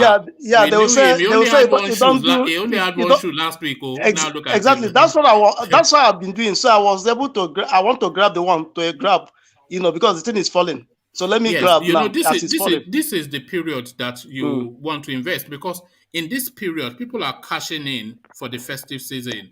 So if if you are a crypto person, if you're a stock person, even if you're a property person, it is this is your period now to get your discounts. Yeah. Yeah. So that's what I've been Did you doing. buy That's the why I Jeep? wasn't paying you guys Good thing, one attention. man. I want to ask a question. Good thing, because I'm interested. Go on. That thing you just said now, right? Do you think it's only the festive period alone, or that announcement about is it Omicron, or what do they call that? Do you think that's one of It's the because of the No, corona. I think that. Oh yeah, go on. It's because of the it's because of the corona. So a lot of stock have fallen. So I said, let me grab. But Tesla, I think tomorrow I'll grab that Tesla. If it is five, I go put 5,000 there. You know, just leave them there. Close my eye. That's how to Anything do will it now, happen, let it happen. and then you move on. You know that it's Yes, never going to wipe out. So yeah. yes. One So man. that's what One I've man. been doing. One man. Did you buy the dip in this? I mean, in the cryptocurrency? No, I bought at the wrong time. So I bought and then the Everybody dip did. What's with happened. the dip? Yeah. Yeah, sorry to cut you off. So let's just continue. That's why I haven't paid attention. That's what I've been doing since. No. That's good. I bought when the dip, just before the dip, and then the dip happened. But I just then thought, but it didn't dip. I think I actually bought when it was about 40K, and then it went to 60, and then it came back to, uh, and it's coming back up again anyway. But just sharp I mean, the one that movement. happened yesterday. The one that happened yesterday. No, I didn't even, It's I try to stay off the market really, because I don't, because it jars my senses when I see the movement. But Yeah. what I'm trying to figure out now is there's a bot that you can program to trade the movement in the market. So this is what I've been trying to work on to see if I can master that bot. So I set the low caps. So I set the caps and then just let it trade the market on my behalf. Because a lot of people that mastered that bot, they'll just, they are making Yeah. generational money now. Yeah. Are you in Polkadot? Did you buy Polkadot? Yeah, I do. I do have Pokemon. Yeah. Did you stake it? I staked everything I have. You staked it in the auction that Everything. is going on. Have you gotten anything? You mean interest on it? No. Oh, sorry. There's an auction that is going on at the moment. Polkadot is an ecosystem, so there are auctions that are going on at the moment with people wanting to park their projects under that ecosystem. So they're auctioning off spaces. So what I Okay, is it have the been doing, metaverse? Is it the metaverse or whatever? no, not the metaverse. No, I'll get it and I'll pop it to you in the comment section. Then you see what I'm saying. But let's get back to Charlie Boy, who has the floor. Yeah. Let me just search for that thing for you. Yeah. One man, can I interject for a sec before Charlie Boy comes in? Yeah, go on. Yeah, a while ago I heard you saying to Charlie Boy that Dangote picking up licenses and making it good or something, making a business out of it. Well, that was what Ola described to us, so I'm just going off the back of that. So anybody that gets a beating, the beating is on us. Yeah. Anyway, I want to say something here. In Nigeria, is it only Dangote that is picking up licenses and making it good? No, but there are a lot of billionaires in Nigeria, by the way. He just happens to be the richest one. Yeah, because before I came into the show, at the background, I was hearing you giving out, or both of you were giving out to this guy that you kicked out. You know, talking about a Beto. I didn't kick him out. Oh, he left. He left. I didn't Oh, he kick him out. left. Okay, sorry about Yeah. that. Okay. Yeah. Talking about Beto's cement, you know, that Yeah. man had the license for the cement like Dangote before as well, you know. Right. And I think the case went, I think up to the Supreme Court or something. In which case, what was give us just a brief summary of that space. But before you No, do that, yeah, yeah, go ahead. Rational Mind, I'm popping something in the comment section for you now. So that's Yep. what I'm talking about, the polka dot slots. Okay. Yeah, carry on. I'll Yeah, check it out. Thanks. yeah, carry on. I'll just summarize. Both of them were having fracas, you know. Your man was in the cement, and Ebeto was in the cement as well, and Dangote the same thing. So at the end of the day, from my view, I'm going to use from my view, it's like the government took Ebeto off and gave the full license to Dangote. That was what happened, you know. So at the end of the day, we have a monopoly kind of operation of cement in Nigeria. If you check today in Nigeria, Dangote cement seems to be the most expensive cement in Nigeria because he has the monopoly of that license, which is not good for our economy. You know, this is my view. You know. All right. I'm not sure about that. But Yeah, Dangote cement is very expensive. Yeah, is it? He will tell you. He will tell you the reason why it's so expensive. He will tell you the cost of doing business in Nigeria because, like I understand, other countries like is it Zimbabwe or is it Zambia, the cost of cement is not as expensive as in Nigeria. It's cheaper, and he sells. But Dangote is accusing Wapo and Bua of that. That is what he said because he said he has the economy of scale to bring it down. That but Bua and Wapo are the reason the cement. You see, read about it now. He publicly accused the two companies. So they two are accusing him too. They two are accusing him too. He said he can bring the price down. That but Bua and Wapo are the reason he's not bringing the price down. But they did accuse Dangote too. They accused they're accusing each other. Ejiro, this is for you. Regan Cement Company, cement company of northern Nigeria, Obajana Cement Factory, Pure Chem Industry, that's a cement factory as well, Nigeria Cement Co. PLC, Lafarge Cement WAPCO, so WAPCO Lafarge again, Edo Cement Company, BUA Cement, Cement Factory, Boham Cement, Cement Depot Company, and on it goes. So I'm not quite sure where that monopoly is. There's cement factories all over Nigeria. No, Obajana belongs to Dangote. Oh, there you are. So there you are. But there are about several other pages, but I'm just citing just that one page as an example. But sorry, back to you, Charlie Boy. It is true that Dangote tried to kill Wapo and Bua because he complained about the standard and that the standard we can cause houses to collapse in Nigeria. That was the allegation. So, but that's fair enough. Now, business is a tough space. Now, what exactly. are you talking about? It's a so tough. Wapo have to go and bring standard from the UK. He was saying all what Dangote were saying were like it was a serious issue. Don't forget that the same Dangote had issue with $10 too. They were in court for several years. Well, so, there you are, and they are best friends now. So that's of course, yes. It's business now. It's not a small boy. You have to be a big boy to be a businessman. If we have a nation that have standard, that have a way of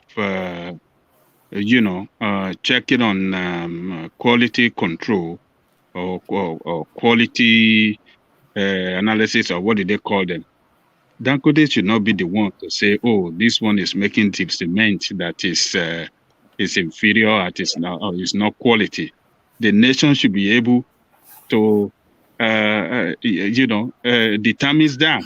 No, I don't even think this cement. Exactly. I don't think the cement was inferior or not. All he did rather, just I don't know the story, but what I'm hearing is all he did was to badmouth the product of his competitor and chase it out of the market. So once he says that now, that puts that guy. It's just sharp practice now. Is that it's just One it's man, just brand it's not his eroding. duty to See, do that. Quality It's not his control would have solved that. no, but it's Quality not his control duty to. department would have solved that. He's running his competitor out of market. So he just moved fast now. He You didn't don't shut them blackmail down now. He people just said their product to is kick bad them out and of people market, you know? no, look at that. AGO, he used the building collapse in Nigeria as a standard, and he said he was raising his standard because he had the capacity. So, where post-Cement Lafarge, they fought tooth and nail back, and they were able to establish their case and shut Dangote up. So, that's it. I followed that event. It was interesting. They brought standard from UK to compare that time, and they know that Dangote was actually lying. So they finished him there. So but by the time they find out he's lying, he has already done the reputational damage and moved exactly. out. So it's just sharp practice now. Sharp practice. That's it. All is fair in love and war. Is it not sharp practice? It's sharp practice now. It's a corrupt system. That's why we seriously corrupt. Yeah, it's a corrupt system. That's why we don't have monopoly. You don't have competition in place. Yes. If we have had a system where, if I'm coming from United States or from any part of the world and I want to do that business, the system should be able to be open for me, to operate that system freely without any hindrances from many quarters. But you see, we have a system that discourages people to, compete in that business against Dangote. So, and those little ones that are competing with him, they don't have such, enormous. Is that not global? Is that not global practice though? That no, it's not global. The big companies don't swallow up the smaller ones, or use their muscle to force them out of market. This is international. Yes. Let them. If they use that, it is not the system that should encourage the bigger one to kill the smaller one. Ayade Coco is just like Walmart kill Target in Canada. Walmart kill a lot of companies in Canada, for example. When Amazon came to, it killed many companies. So just like Cisco, any company that comes out to challenge Cisco will buy them through merger and acquisition. So what Dangote is doing is you either buy them out or you destroy them. That's just look at Union Pay. Union Pay now, just because America is restricting them from there, they will have killed MasterCard and Visa. So because Union Pay in China, they didn't allow Visa and MasterCard to have first-hand grant in this thing, but they are trying to extend to the international community to give Visa and MasterCard. So what Dangote is doing is this. Dangote did his own through merger and acquisition, and even extended to African countries. I like what you just mentioned there. Merger. We have had a several situations where we see big corporations attempting to merge, and the government did not allow them to merge because some companies take them to court. There is a case in court now.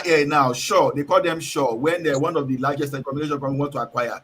Some people took them to court that no, because if these people acquire this, they are going to gain monopoly. It's not even the regulatory. No, not even going to court. We have a situation where the government set in here in the United States and prevented them from merging, because if both companies, they are the two largest in the industry, and if both of them merge, then the smaller one or the other ones will be completely killed. And that is not good for consumer. That means they're going to monopolize the market in entirety. And it's the consumer that will suffer it, because there's no competition. So it happened here. So AT&T and NCR match. No, let's not get too deep into that. Let's get back to Charlie Boy instead, who's been waiting to. Well, thank you, gentlemen. Charlie Boy, back to you. Yeah, so I think Dangote told most corrupt guy in Nigeria. You can't say that, though. Have you not been hearing everything that Ola has been saying for the last close to 1 hour? I'm not being deceived. How are you not being deceived, Charles? What fact? What fact do you have to the contrary? Pardon so weak. that guy Dangote, Nigeria have good wars. Nigeria have very good wars. You know, With the guy like Dangote, Dangote. Dangote has the capacity and is demonstrating it to build the best roads that Nigeria has ever. You know what this guy does?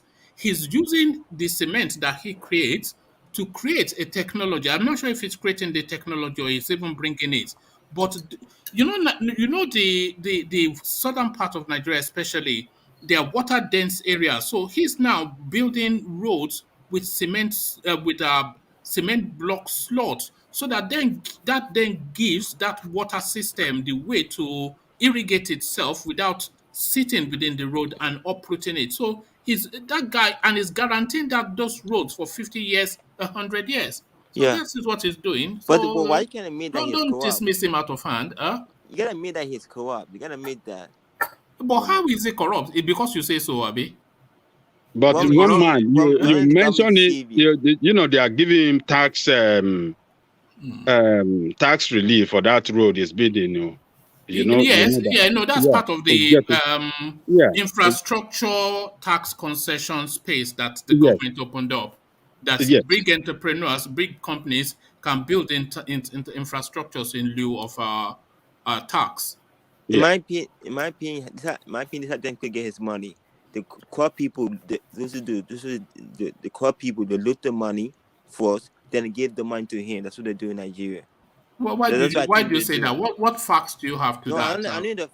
that's my opinion. Because I know I bet I bet $5 the guy in a bad state. The governor of a bad state gave him money. I bet $5. The co-op guy in a bad state. It gives him money to do what? Because I know that's my opinion. I think that's my opinion. But my opinion, I think that happened in No, Nigeria. you are entitled. My You are opinion might be entitled to your possible. opinion, but not to your Look facts. at even the comment section. They believe what I'm saying is true. Look at the comment section. That show you I'm getting to somewhere. The comment section hates Dangote, Charles. You know that. But mom, you gotta believe it's co-op. I don't know why you don't believe Well, that. I You already don't believe told you we should that that is co-op in his own Nigeria. opinion. Hey, you see, this is Not it bad, now. not bad. Conan, Opinion. Conan, can I say You don't something? know which guy is co-op in Nigeria. Because that's fault. You don't even know which guy in Nigeria is co-op. That's Yeah, not true. Jake. You're saying that. Jake, you're right that people are corrupt. Dangote is not an exception. Dangote is corrupt, but then the question you should be asking is, what kind of corruption are you talking about? Now, we can say he's an astute businessman who knows what he's doing, and we cannot say he has not done some shady things to prop up his business or to promote his business interest. So a lot of people will tell you that what kind of corruption are you talking about? So if his corruption is about, okay, let me promote my business, let me get the edge above my competitors, well, it's up to you how you define that corruption in that sense.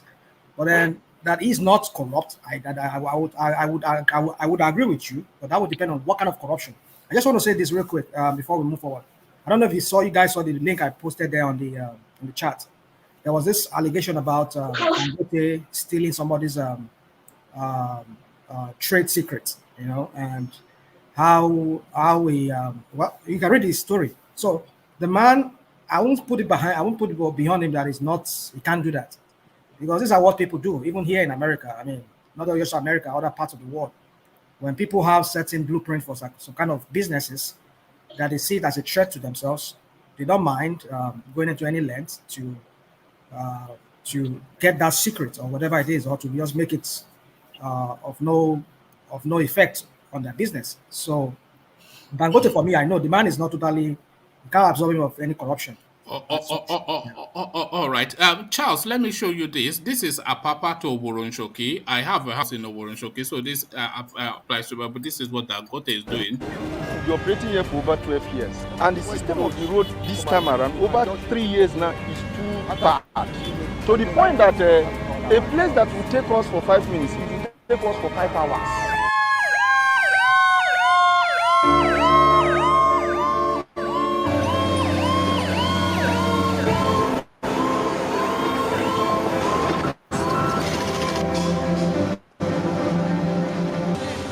This project was awarded in 2018 by the federal government to the Dangote Group at a cost of 72.9 billion naira, which will start off at the Apapa Port Gate, Creek Road, Tinkan Island, Beachland, and run through the Oworun-Shoki to the Ojota tollgate end of the Lagos-Ibadan Expressway.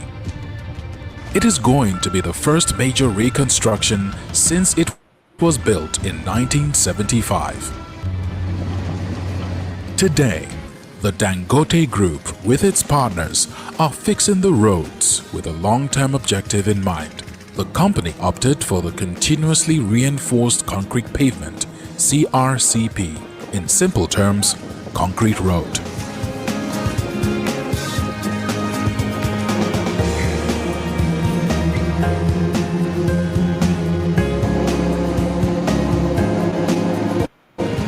When the road is fully constructed, it will have 10 lanes, 5 on both sides, including drainage, rehabilitation of some of the bridges, and interchanges. The pavement is designed to be maintenance free for a minimum period of 30 years. This design, though expensive, though of higher cost, but do you know what? By the time we are through with what we are doing today, it will outlive you. Because we are thinking of more than 40 years of lifespan. Even when the underlying material now fails, for a very long time, the structure still remains. What will it take to build these 30 kilometers of road?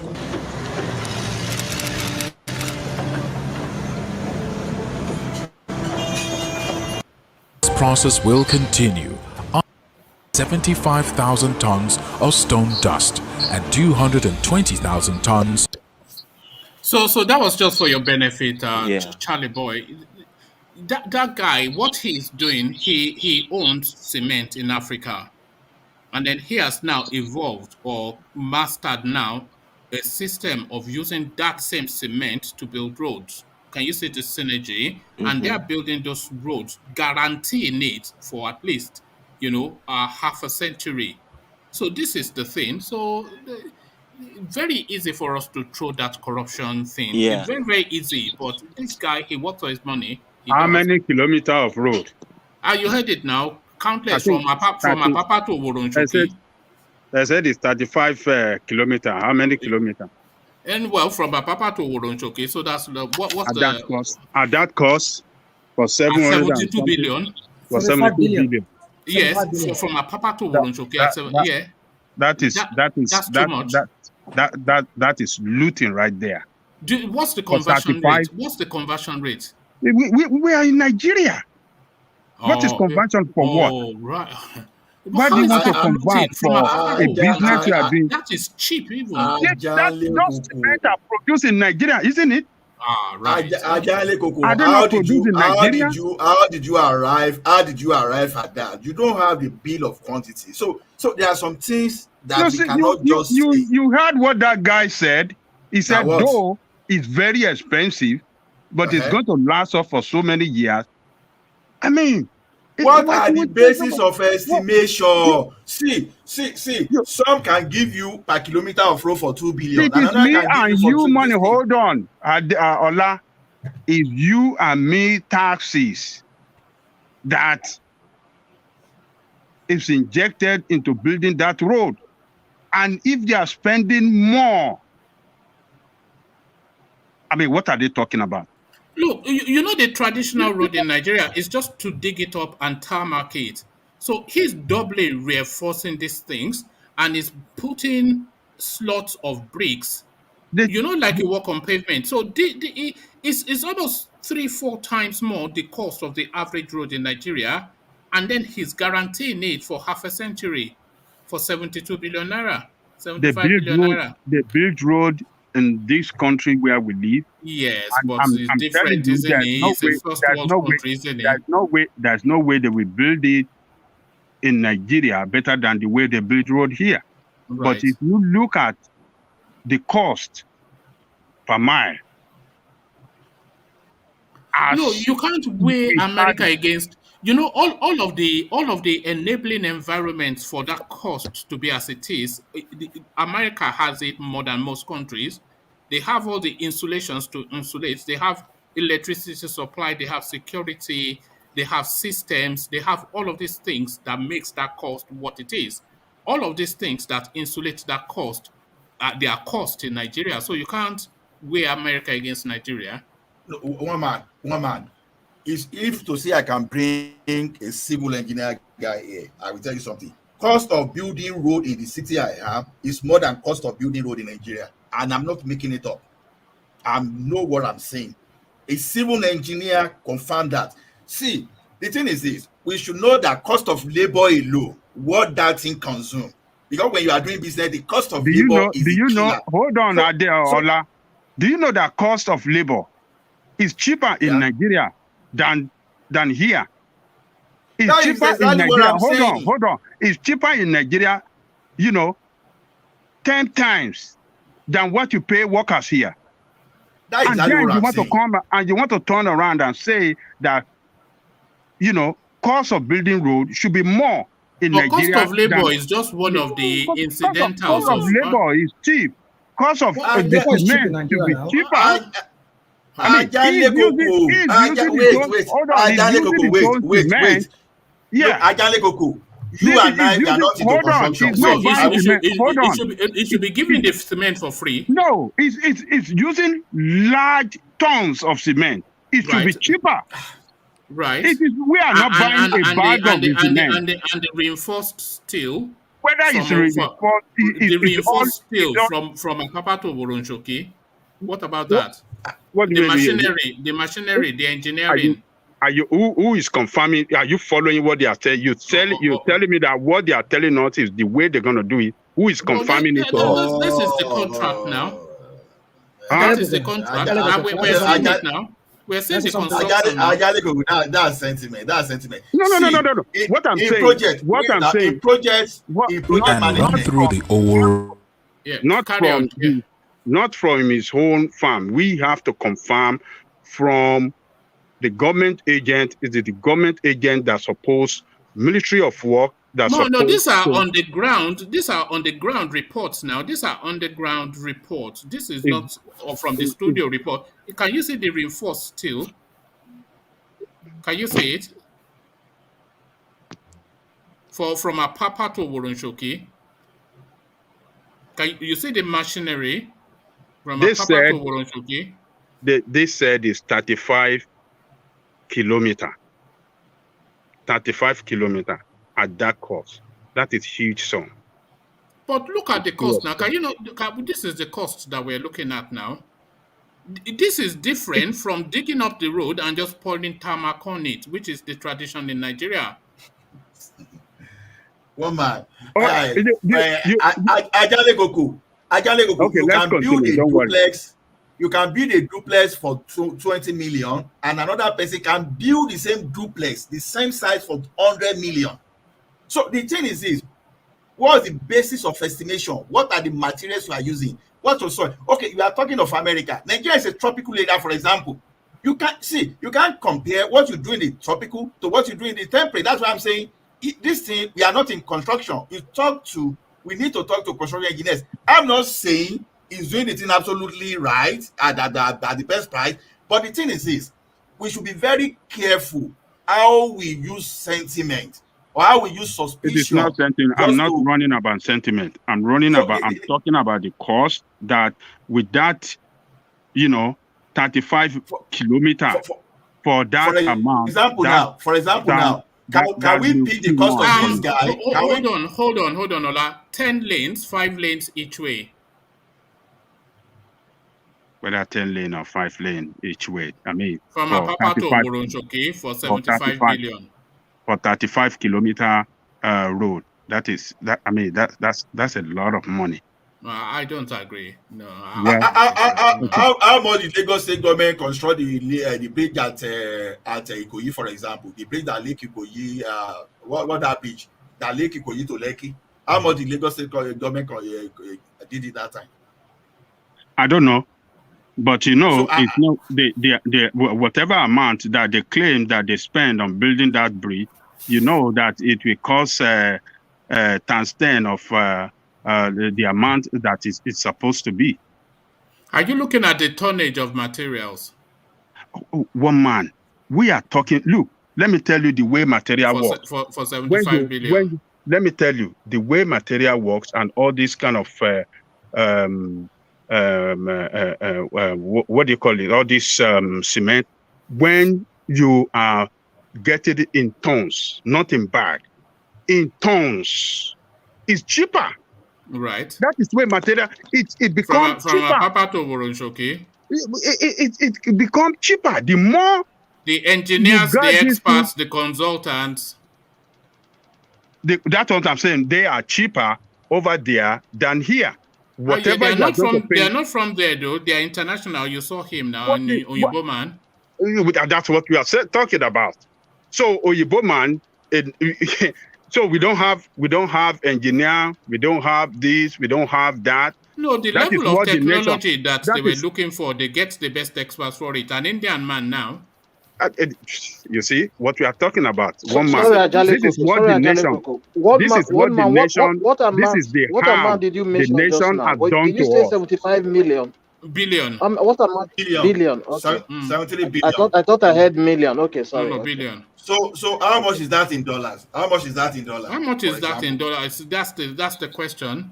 So I'm not a Dangote fan, but our fear is fair. You know, we have to be fair to some of these people. I'm sometimes. A Dangote fan. 35 kilometer road will not cost as much as that. Yeah. Hold on, Ola. Apapa to Oboronshoki, 10 lanes, 75 billion. I don't think it's unreasonable. That's just my own, you know. Apapa to Oboronshoki, yes. They have to dig up the old road as well. 10 lanes. Yes. Reinforced steel concrete road guaranteed for 50 years. 75 billion. Let's see. But one man, you must remember that what Ajale is saying is having doubt. He's having doubt that most of those steels, those materials we're talking about, they're not going to use 100% of them with the Nigerian corrupting system. Yeah, but he's guaranteeing it for 40, 50 years. They're going to cut corners. That's what he's trying to say. They're going to cut corners. They are guaranteeing the road. And if they are cutting corners, they're going to make more money. You heard the guy now. They are guaranteeing the road for 40, 50 years. 50 years guarantee.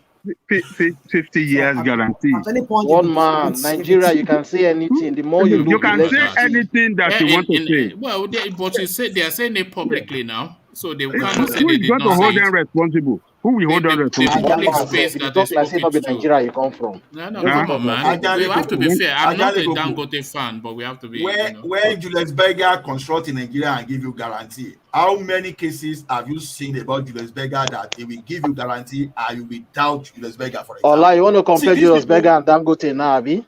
Dangote is better. Hold on, Ola. The Dangote technology is better than Julius Berger's. Because Julius Berger built all the roads now that are death traps in Nigeria. But the Dangote technology is better. No. One man. If you want to go to that route, that's not fair. That's not fair. If they build road and you people don't maintain it, you don't maintain it for years, how do you expect the road to remain? I mean, Nigeria don't have maintenance culture. We don't have maintenance culture. Maybe there are some roads they give guarantee for 10 years. You people left it alone and didn't maintain it 20 years. What do you think is going to happen to that road?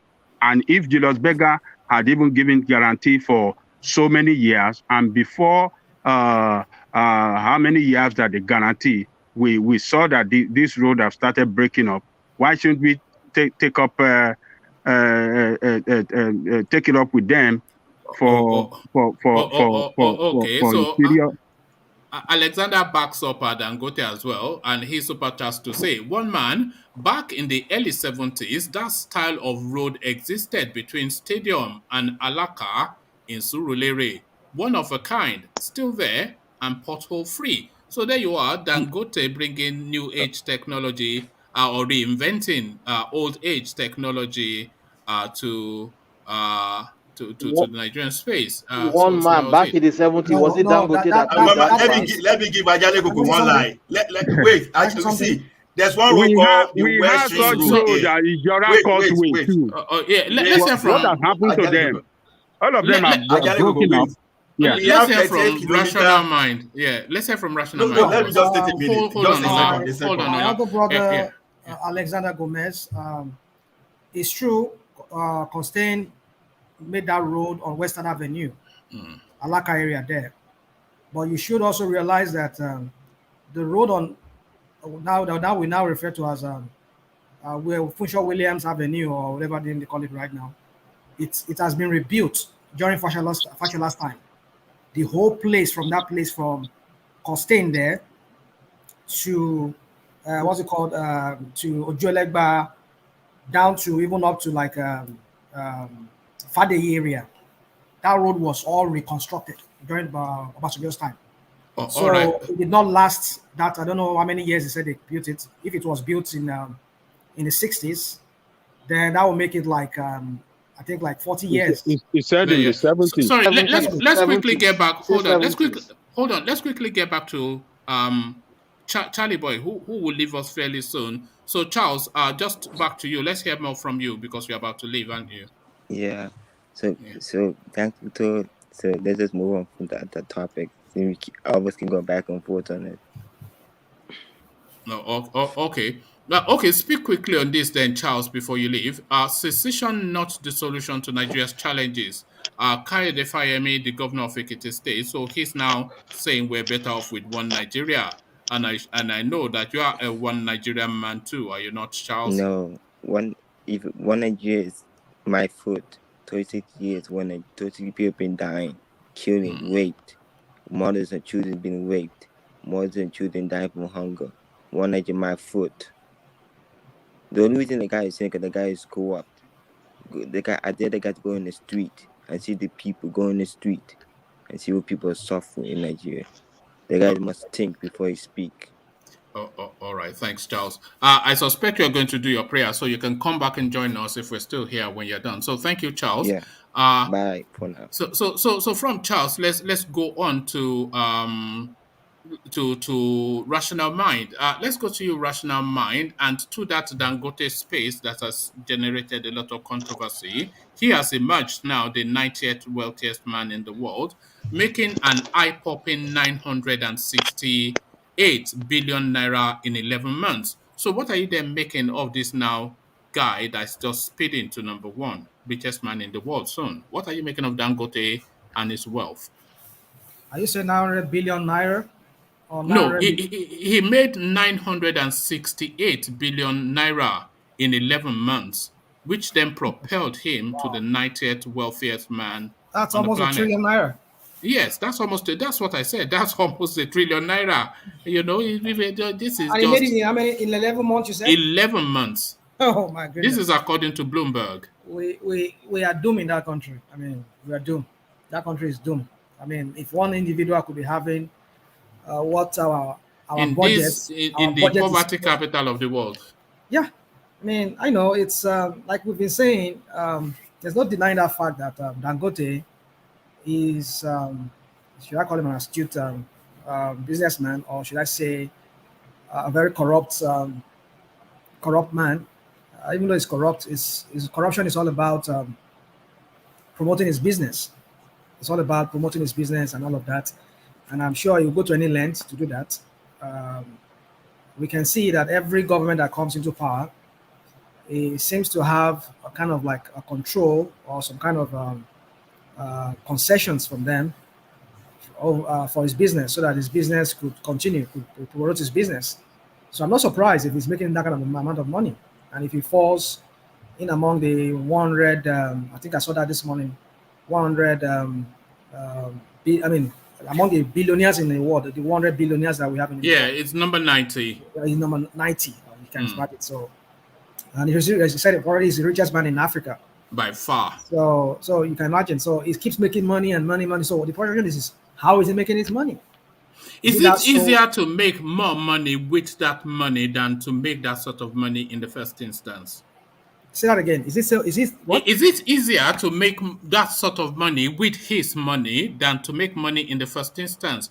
Because they're saying it is more difficult to become a millionaire than it is to go from a millionaire to to 100 millionaire or even a billionaire. Well, So to make that your initial seed of okay. If I wealth, understand what you're saying, I yeah. think I would say it's not difficult to make money if you already have money, like the kind of money he has. Mm. He's already a billionaire, maybe by Nigerian standard. By And it's global easy. standards. Yeah, I mean by global standard too. On the filing, I mean he got into the list, so it's easy for him now to become more to enrich himself. And also those spaces that he's prying into, is going into for business, is a space whereby he seems to be able to control more, and he seems to be able to like dictate what goes in that sector. We've been talking about cement for many years. He has had this tight grip on the cement. I mean, the sugar. First of all, that's how we got to know him about sugar. From sugar, he went into salt. I mean cement, and then salt, and like that, and then he went into other business, and then oil and gas. And I think he has been with his younger, was it his brother Dantata, and so sorry, that is his younger brother or his cousin. They had this construction company that they had for many years. Some part of Abuja were built by this Dandata, and some also part of Kano State up to Kaduna State. So they made money from that until I think they parted ways. I don't know, maybe they still together. So anyway, so the man has, he is one businessman that he looks at the Nigerian space, and he sees how he could really manipulate the space for his own interest.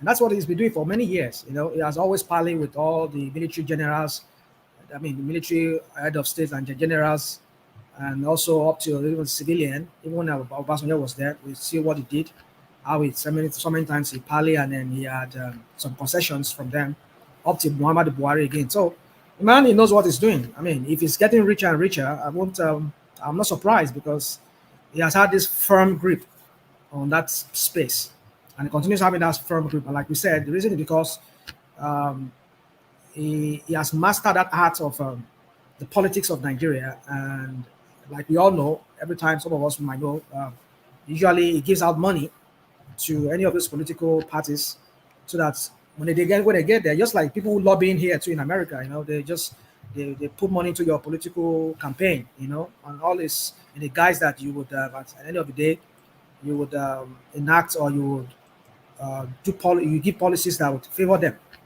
and that's what he does. So the man understands that politics very well, and for me, it's a form of corruption.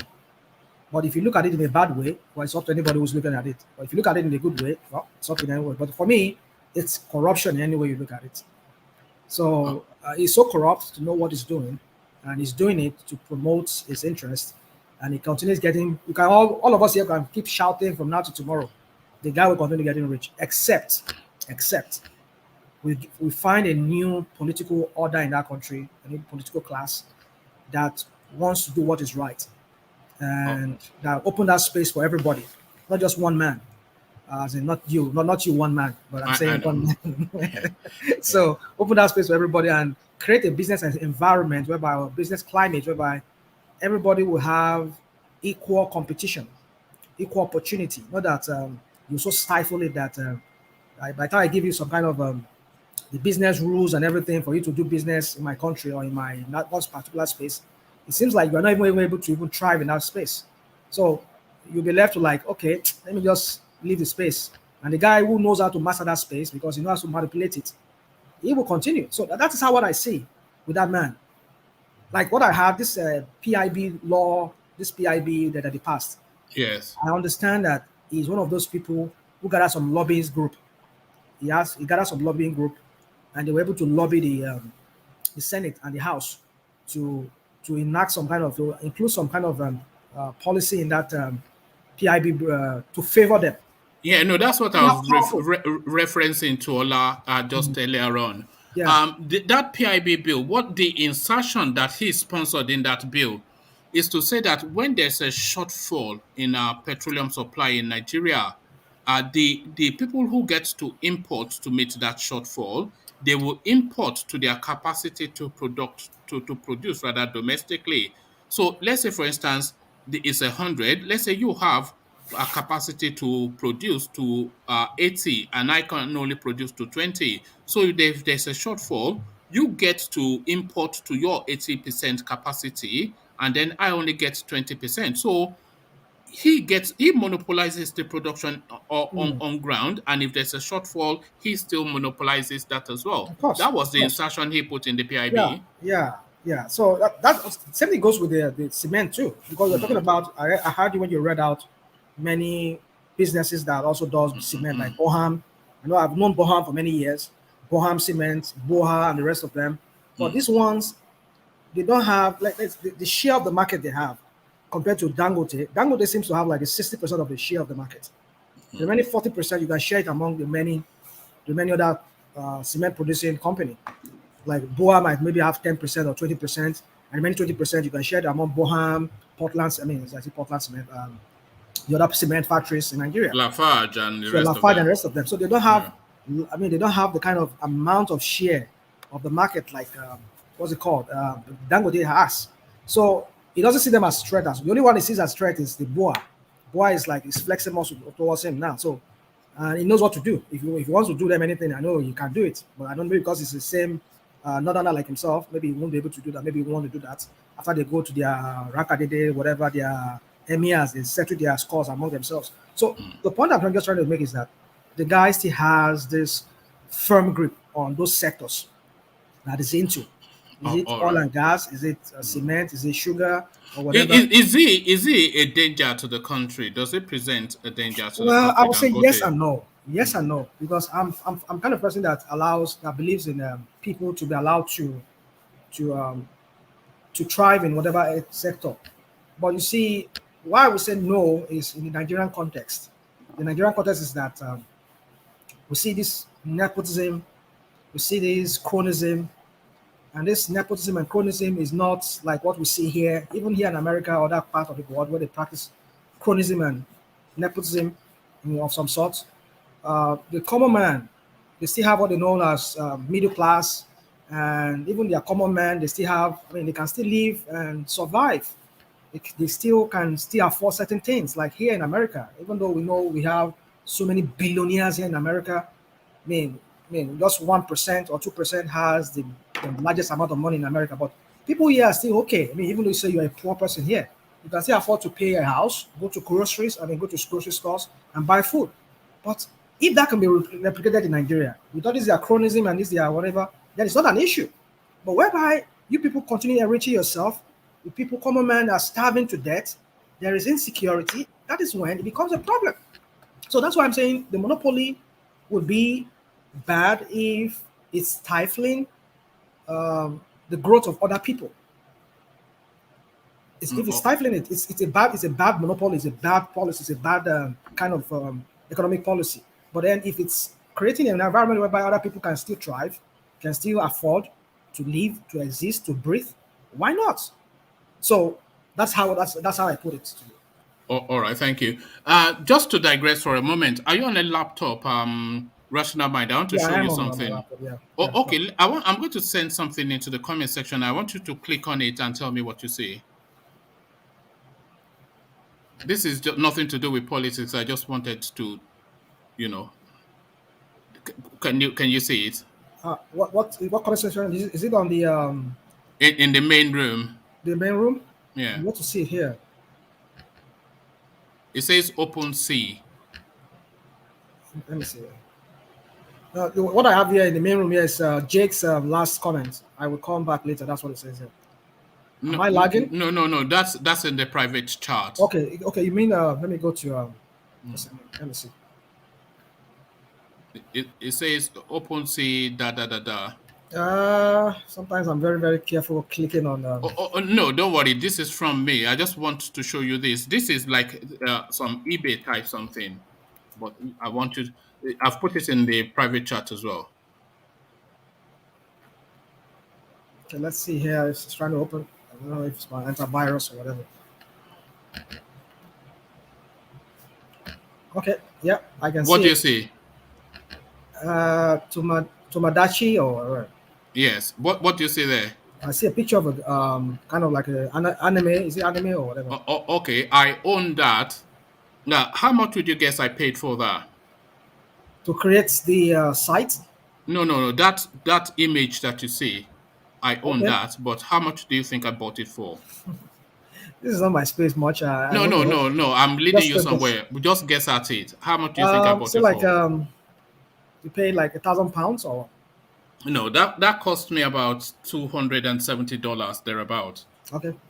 That's a non-fungible token. So that's an NFT. So I paid. Oh yeah. Oh, okay. Yeah. Okay. Now I get your points. So I that's a didn't. non-fungible token. So are you trying to create something for yourself too? No.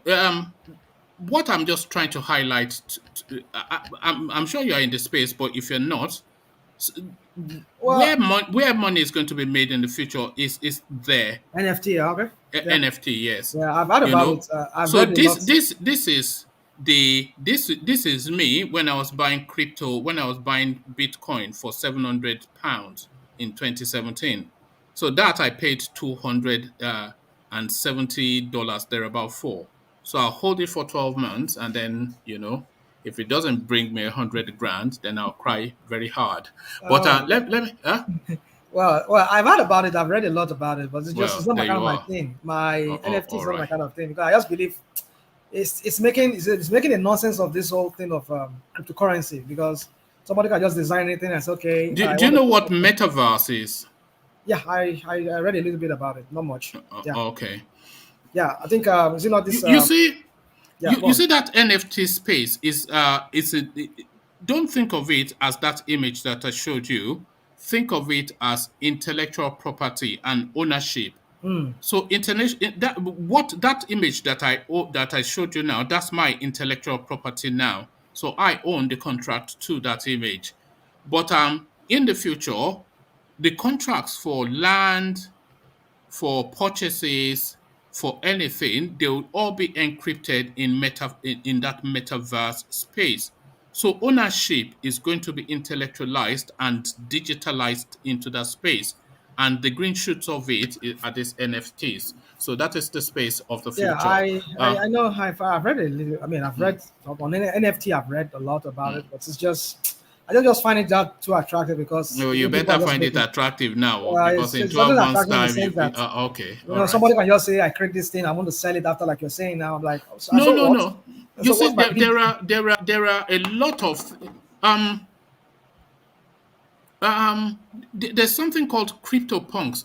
Let me send you somewhere. Then you if you want to find out about it, just click on the homepage of that link, which is Yeah, OpenSeas, and then not now, but when you have in your leisure time, then okay. it will open up a new world to you. A lot of these things, there's something called CryptoPunk that this was the first set of NFTs that came out about 18 months ago. It was just in the space. People were picking it up for point something ether thereabout, just about $10, $20. Do you know how much those things are selling for now? This was 18 months ago. They were picking it up for $10, $20. Guess how much they're Um, selling for now? I would say like $1,000. If you get one for 500,000, then you stole it. Really? Yes. But who are the It's, people buying these stuffs? you see, don't think of it as that thing you you see, but think of it as an art piece, an intellectual property, a new I know. I space. understand. I Yeah. understand what you're So saying. I understand this whole thing with intellectual property and everything. But that would be mm, something I find like, okay, if you're selling me this painting from Louvre in Paris. I mean, in Paris, what's it called? This picture of Jack. I've forgotten that name of this one of those paintings. If you're sending me something like that, or the one that Da Vinci did, I mean, you're doing such a thing, you're giving me that right, then I can buy those kind of ones. You get it? right. But then somebody just creates things on his own and then designs something and say he wants to sell it for me after 1 month or how many years. For me, I just look at it like I said, if the person is a renowned person, Do you know how much an Ethereum sells for now? I think it dropped. Ethereum is, I think it went up to like $4,000, almost $5,000. When Okay. it dropped to like $3,900 something dollars as at some time from some few hours ago. Okay. I'm going to just send you one last thing just for you to look at. This is a CryptoPunk. It's the most ridiculous thing that you'd ever see. But this thing they're selling it for 100 and something Ethereums. So if an Ethereum is $4,000, this silly little image you see on your screen is being advertised and will be sold for 103, 109 Ethereums, and Ethereum $4,000. Okay. So the NFT is the space. It's just what I I know want it's, to. it's a space people are not making noise Yes. about this time around. I know, but it's for me now. I just tread it with caution. You know, I'm just treading with caution. I just Don't tread with caution. Tread with knowledge. So go to the space and find out, and then knowledge. Yeah, when I mean yeah, knowledge, when I mean caution, yes, of course, my caution is informed by my knowledge. You get it. So it's a space I don't want to go into right now because I just see a lot of ridiculousness in it. Because, yes. So you have to go through the ridiculousness, because I've bought some silly little things, that I'm just trying to get rid of. But all you need is one big hit. But then, let me take you back to the politics. That was just a little digression, because I know that it's necessary we do that. Yeah, because I know you have an interest in that sort of space. So now I won't sign anti-open grazing bill. Headsmen are my brothers. Ben Ayade again. They tell us it's a PhD in XYZ, but certainly not in common sense. What are you making then of the I think I little read man? the story a while ago. Was it early this morning or last? It was yesterday. Ayade is I think you described him when we were talking earlier. That it appears you like to carry himself like a contrarian. Like he likes to be, when everybody's taking this way, he wants to take the other way. I've seen it in his personality, the way he talks. He wants to be different. He wants to be kind of a different person. And I know the reason why he's doing this is just because maybe he feels he has some kind of political clout or some kind of political weight, which I have not even seen him. He doesn't even, among all the governors in Nigeria, it's one of those governors that I see as of no importance. Maybe he thinks he has some kind of importance, because I don't see him, even in Cross River State where he's the governor. He cuts somewhat of a comical figure, doesn't Yeah, he? he is. That's how I see him too. I see him that way. He has that that characteristic. Calling his budget blush and bliss. Look at that. Just some, Yeah, you can already see that tells you everything, doesn't it? Blush and bliss. Yeah. So in fact, I even wonder how he became a governor. But we all know, I mean, Nigeria, anybody can, any stupid idiot, as long as you have the backing of some elites or whoever backs you up, you get there as a governor. But then let's just speak to the space of what we're talking about. You see, you're a governor. You're a governor for the people. If the life of your people are because we've seen so many videos.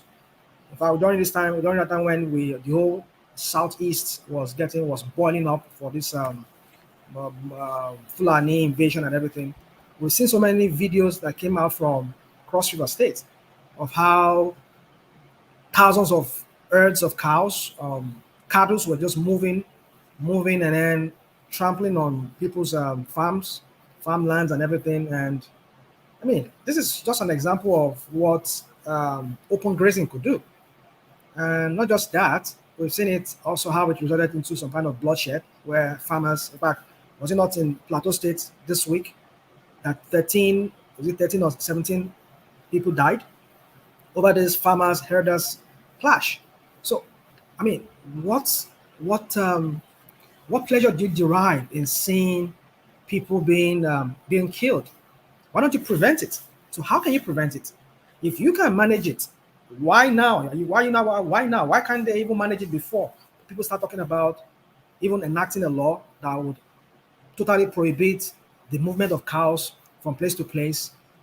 I mean, not just moving cows, but I mean on people's farmlands. Why didn't you just manage it a long time ago? Why now? So you see, for me, I just look at him like somebody who is just a bit of clownish kind of person who likes to be different, and who knows perhaps what he's looking for is relevance after he's gone, after his term as a tenure as a governor. Because I don't see any sense in what he's trying to do. If other state governors in the south, which you are part of them, says, okay, this is what we want to do for our people in the south, and then you said no, you want to take a different position, which already has done, then you're opening your people up for slaughtering. Because if these people continue coming, because even from Benue, they can sneak into, because Benue already is already charged up with this Fulani elders, I mean Fulani and farmers crisis, or elders farmers crisis. So they're now infiltrating into Cross River State. I mean, it's going to create more problem there.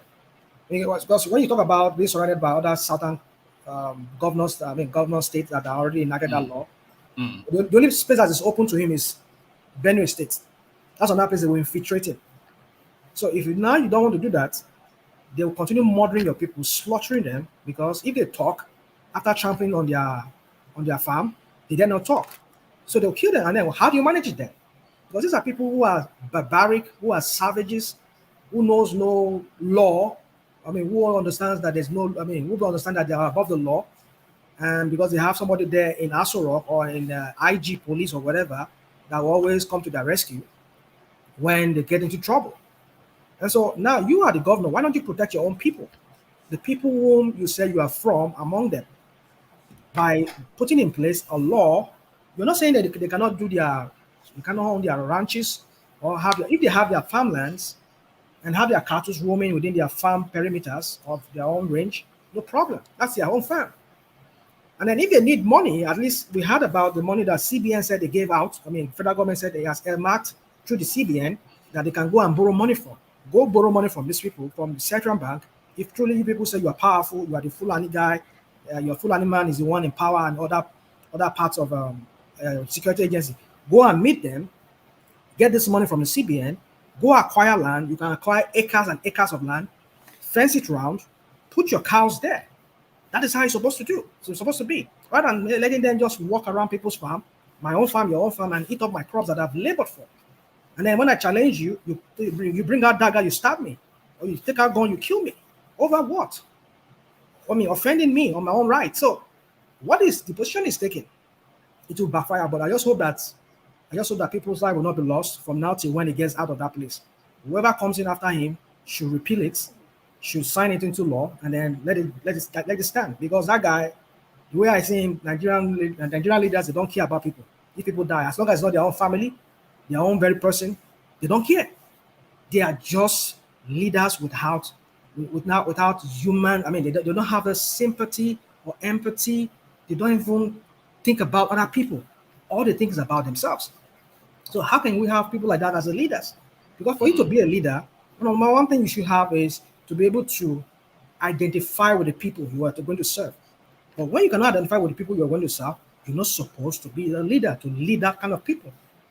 So for me, Ayade is just being an ass, I call it. Oh, all right, thank you. Now, sorry, I don't want to label this space rational mind, but as you were talking, I was just looking at it again. You know that crypto punk that I just sent to you, the NFT?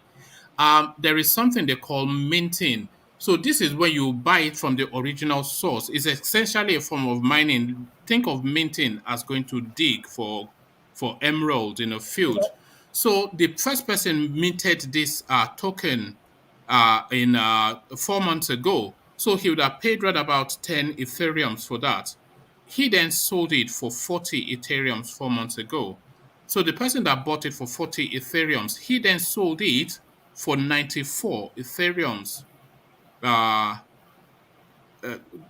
just a month later. And then the person that bought it then sold it for 102 Ethereums later.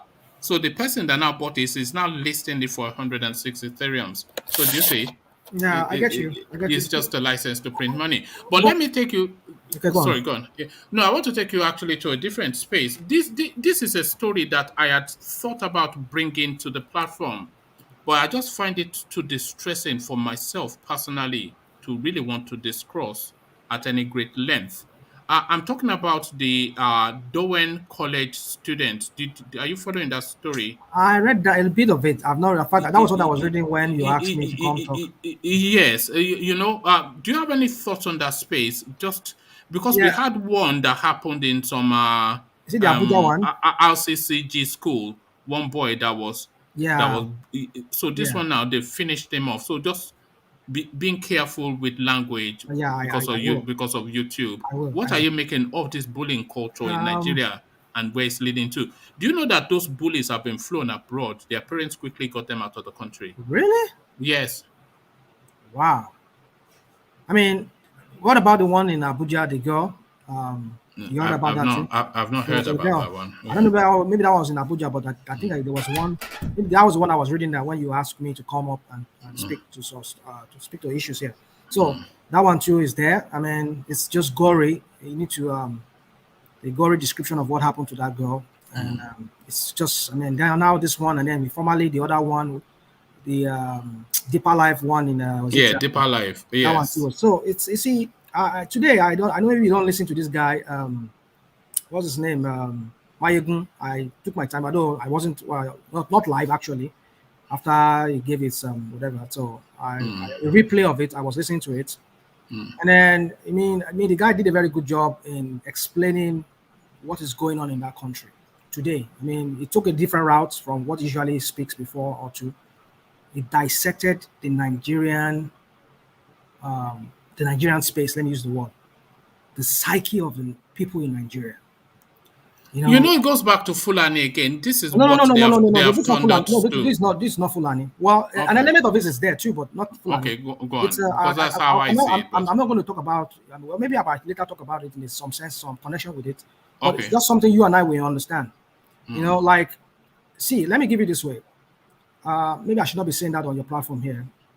But I won't go into that. Let me not go say that. So No, now you've teased us. If it's not anything that will I annoy don't want to you say it so that for I just don't want to say it. So anyway, so in look at this in guy. Nigeria, in Nigeria, we have this culture of, you know, like we believe that we will respect our elders. Either they're doing what is bad or right, they're doing what is right or bad. We respect them. Now, which means like you and I, we live in countries whereby my own child here, I cannot just slap my own child and beat her up, beat him up. The police will be there. That's child abuse, right?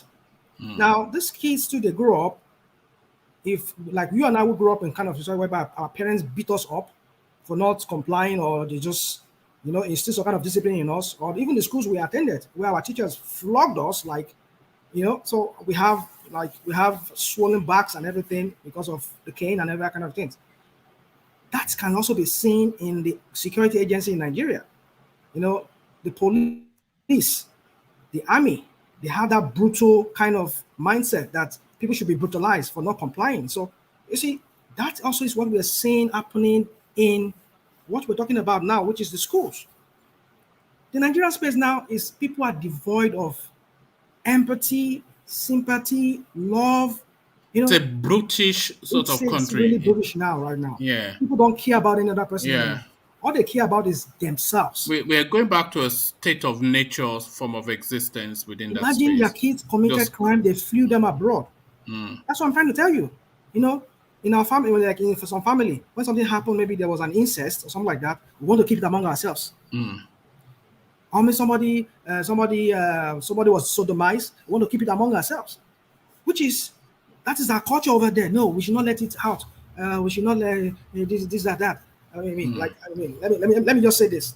I have a nephew whom I asked to go stay with my dad recently because my dad is a widower, and then the nephew was stealing from my dad, and I was asking my dad that, okay, why don't you let me know? I heard about this story from some other place. Why don't you let me know about this so I can caution this guy? You know, he said, you know, anything family like that, we should put it among us. My goodness, Dad. This guy could not be helped, but he believes that yes, since I've done that, it's within the family, you know. So, but here, when we treat things like that, we treat it as something as the government must know about it. You must report it to the government. They must handle it. Let the law take its place. So, that is the problem with that country. Except we change that mindset. That was why I said on your platform here, Nigeria would need some kind of re-education. Not just the little ones, even the adults will need to be re-educated. It's an Herculean task for us in that country. That is what we're seeing playing out in I was a teacher for over 17 years in Nigeria before I moved to the United States. I know what we're talking about here. It wasn't as bad when I was a teacher back then as it is right now. It was There was another story that I read of a student. I think this was in Edo State. The teacher had flogged his sister, and he went in Naga to take on the teacher and finish them off. Just imagine that. I think I heard about that too. Yeah, I heard. Was it this week or last week? It was this week. It was this week. Yeah. So you can imagine. So the country is gradually sinking. That culture of love, you that community, that sense of community, it's no longer there. Everybody's now becoming, now I won't say even individualistic, but I would say more like, I mean, they just no longer have that feeling, that fellow feeling. We are reverting to a state of nature. We are living like animals. We are starting to live like animals. That can be seen. Look at the one we call the leader there in Lagos State, or the leader of Yoruba people. We're all arguing about the other day here that is anti-Yoruba. People were killed in Congo. People were killed in some part of the Southwest. Even when Fashoran's daughter was killed, even though he went there to sympathize, but look at what he was talking like. I mean, if you were to be your own daughter or your own child that was killed, as I'm talking about TINUBU himself, that was killed the way he was killed, will you be saying that it was not the headsman, or will you be saying something different? They don't have. Look at the one we have in Aso Rock. It doesn't even feel that people are being killed daily on the. There was a time that a mass of people were taken down in Plateau State, and the very next day, this guy went to a wedding in the north. Just imagine. And that it was those times when those things were still alarming in the news. Today now, nobody cares anymore. So you are the president. They tell you about 60, 70 people were taken down, and you go to the wedding the next day. And just imagine. But if somebody dies in France, they will turn the national flag to tricolor. I used to say the life of a Nigerian is worthless now. You being in Nigeria, I've been in Nigeria, living in that country called Nigeria. It's worthless. It's worth nothing. And like he was saying, like Mike was saying today, he said that the average Nigerians, that is the common Nigerians who are not just part of the government, they are a reflection of the government themselves, people who are ruling them, the ruling class. Because the ruling class don't care. Average Nigerians don't care anymore too. But I'm saying that's the Fulani inflection of the Nigerian space. Yeah, that's where I'm going to. That's where I'm going to now. That's one aspect. I never wanted to start with it because I don't want us to always use this Fulani thing.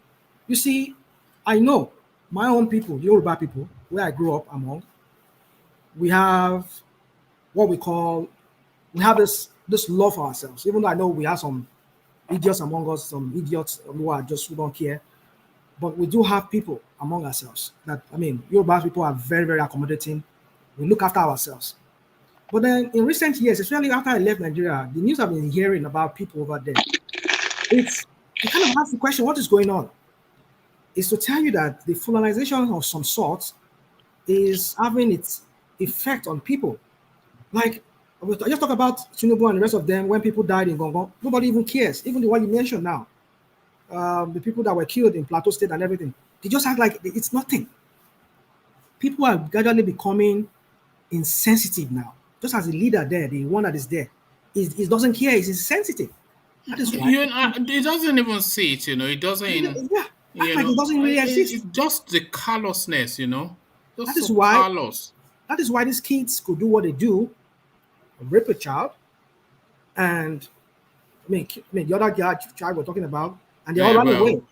Just the language, Is RAP? Is it the language?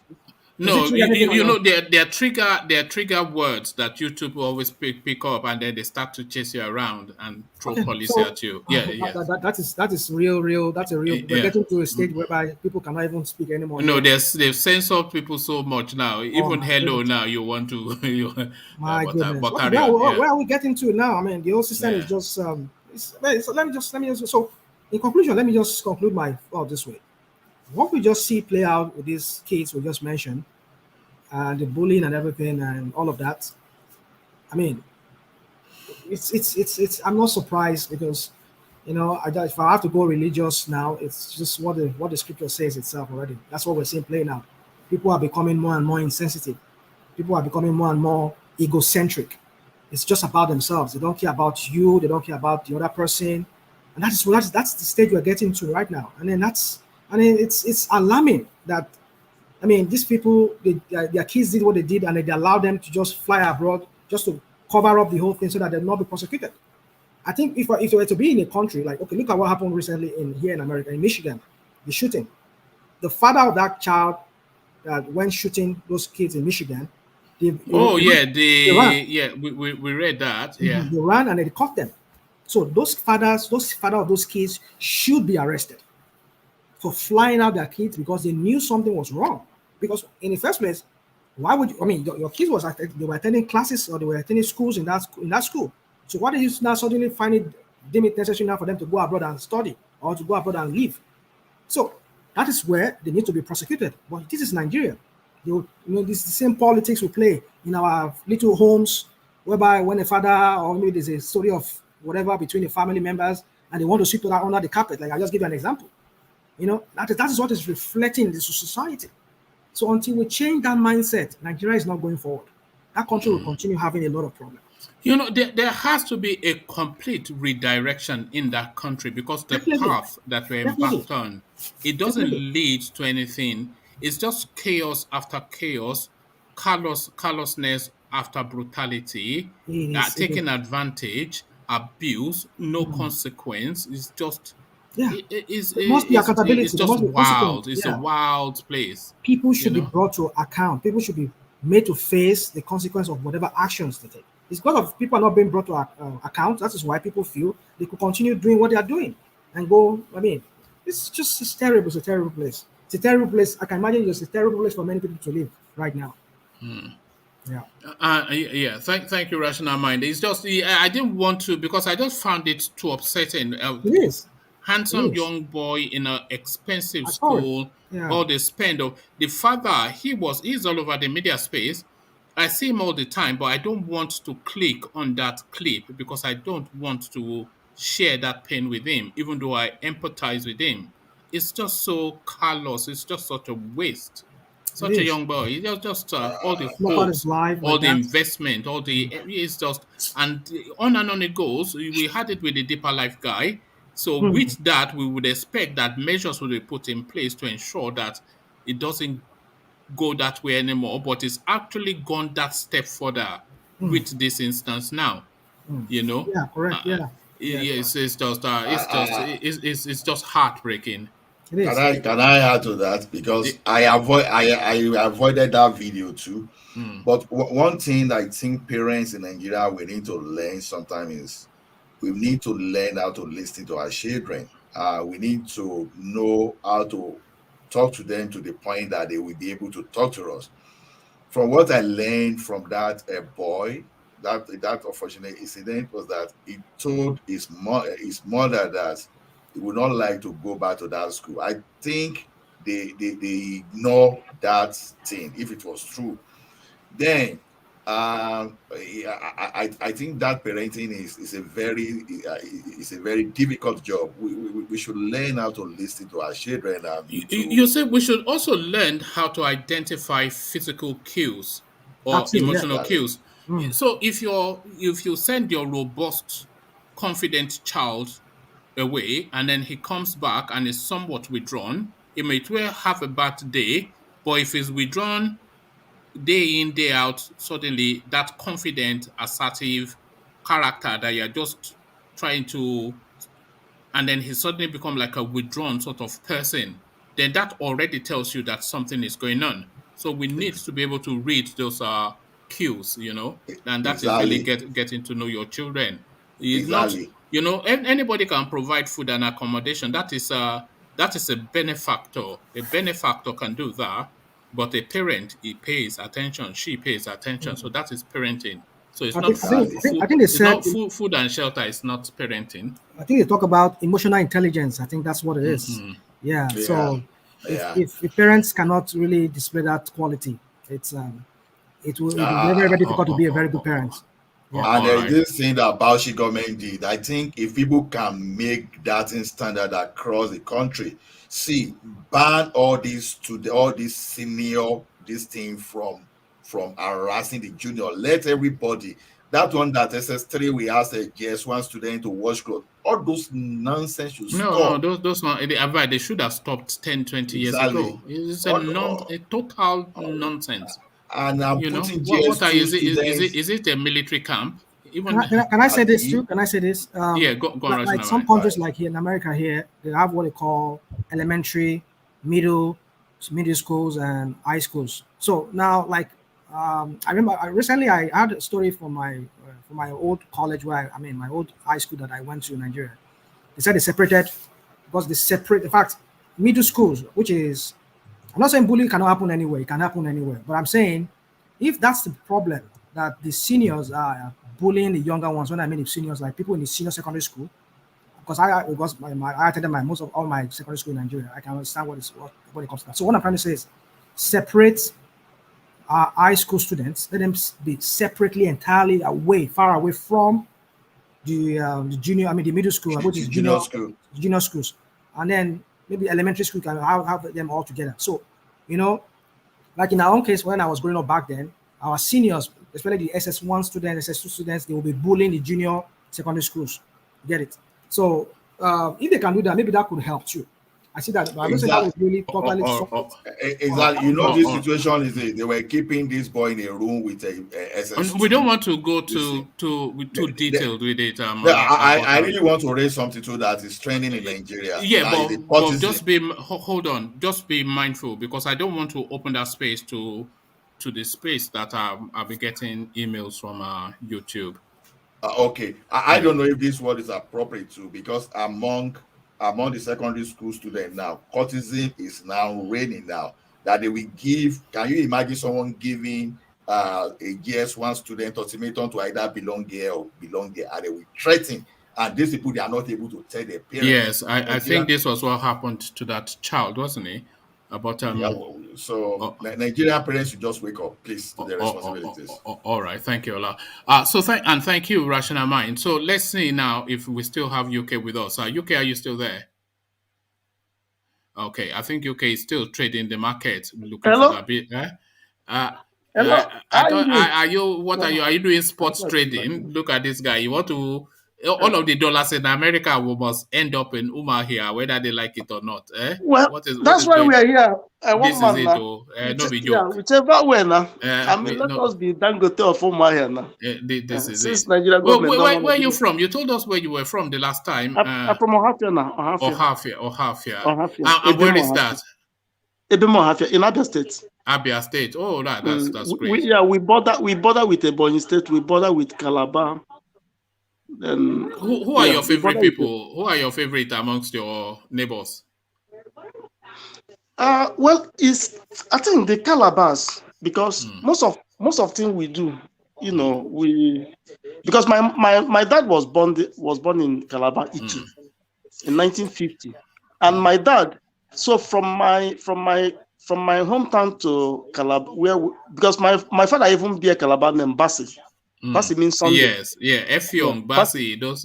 Yeah, so Bassi means Sunday. So my father bears Calabar name, So it's funny, the Calabars are out of all. Nobody finds them offensive. I've yet to meet anybody that doesn't like them or maybe dislikes them. Everybody seems to like them somewhat. So that's just a little insight into UK, Sam. But UK, let me now take you to the politics of it. This Dangote, imagine the 90th richest man in the world. So just a controversial figure. A lot of people for and a lot of people against. So what are you then making of our Dangote's narrative, UK? Well, I mean, Dangote, even if he's number one now, because could you imagine? I think his bag of cement, I bought it for 4,600. A bag of cement for Dangote. So that alone can even put him to even number one. See, you're one of the people responsible for. Yes, because I mean the cement alone now. Could you imagine his cement? It was that cement that actually propelled him, because the Bloomberg, when they were doing their list, they re-evaluated his cement company, his cement investment, and they concluded that is worth $20 billion. And that was what pushed him, to that space. Yes, because one man, a lot of people are doing real estate business now. If you notice Nigeria now, a lot of people are doing real estate business. So what do you think that will happen in that space? People need cement now. Whether you like it or not. For the fact that you already pegged it that price, Nigeria, they will buy now. Does it put prices on the bags? I don't know. I don't know how is the distributor that can but we as a consumer. It doesn't put prices on the back. No. It should. I think it should put prices on the bags. This is Nigeria now. Price cap. No, because It's not that space, possible. You don't know. there is just a rip-off from factory to site. They They double can't it do and that. double They can't do double that. it. So many, from one hand to the other that cement will pass through. They can't do that now. If they should do that, some people, a lot of people won't be able to run that business, considering the hostile environment that Nigeria is. Moving cement from one side to the other, cost of transportation, cost of when he puts let's say he puts 3,000 cost of storage and all the rest. But when he puts 3,200 on the bag, that's not to say that's how much it comes out of the factory. He can sell it to them for 2,000 for 1/8, and then they can have their margins up to that point of purchase, but the purchase price is already stated. So he'll leave them margin for profit as well from factory to site. The way one man. One man, if you do that way, now they would. Though Nigeria, like as Ajaliko could say, Nigeria is not that kind of place you do that kind of a thing. Just why, like why not? Why not? What stops it? Nigeria is not an organized market. Yes, because he can organize it now.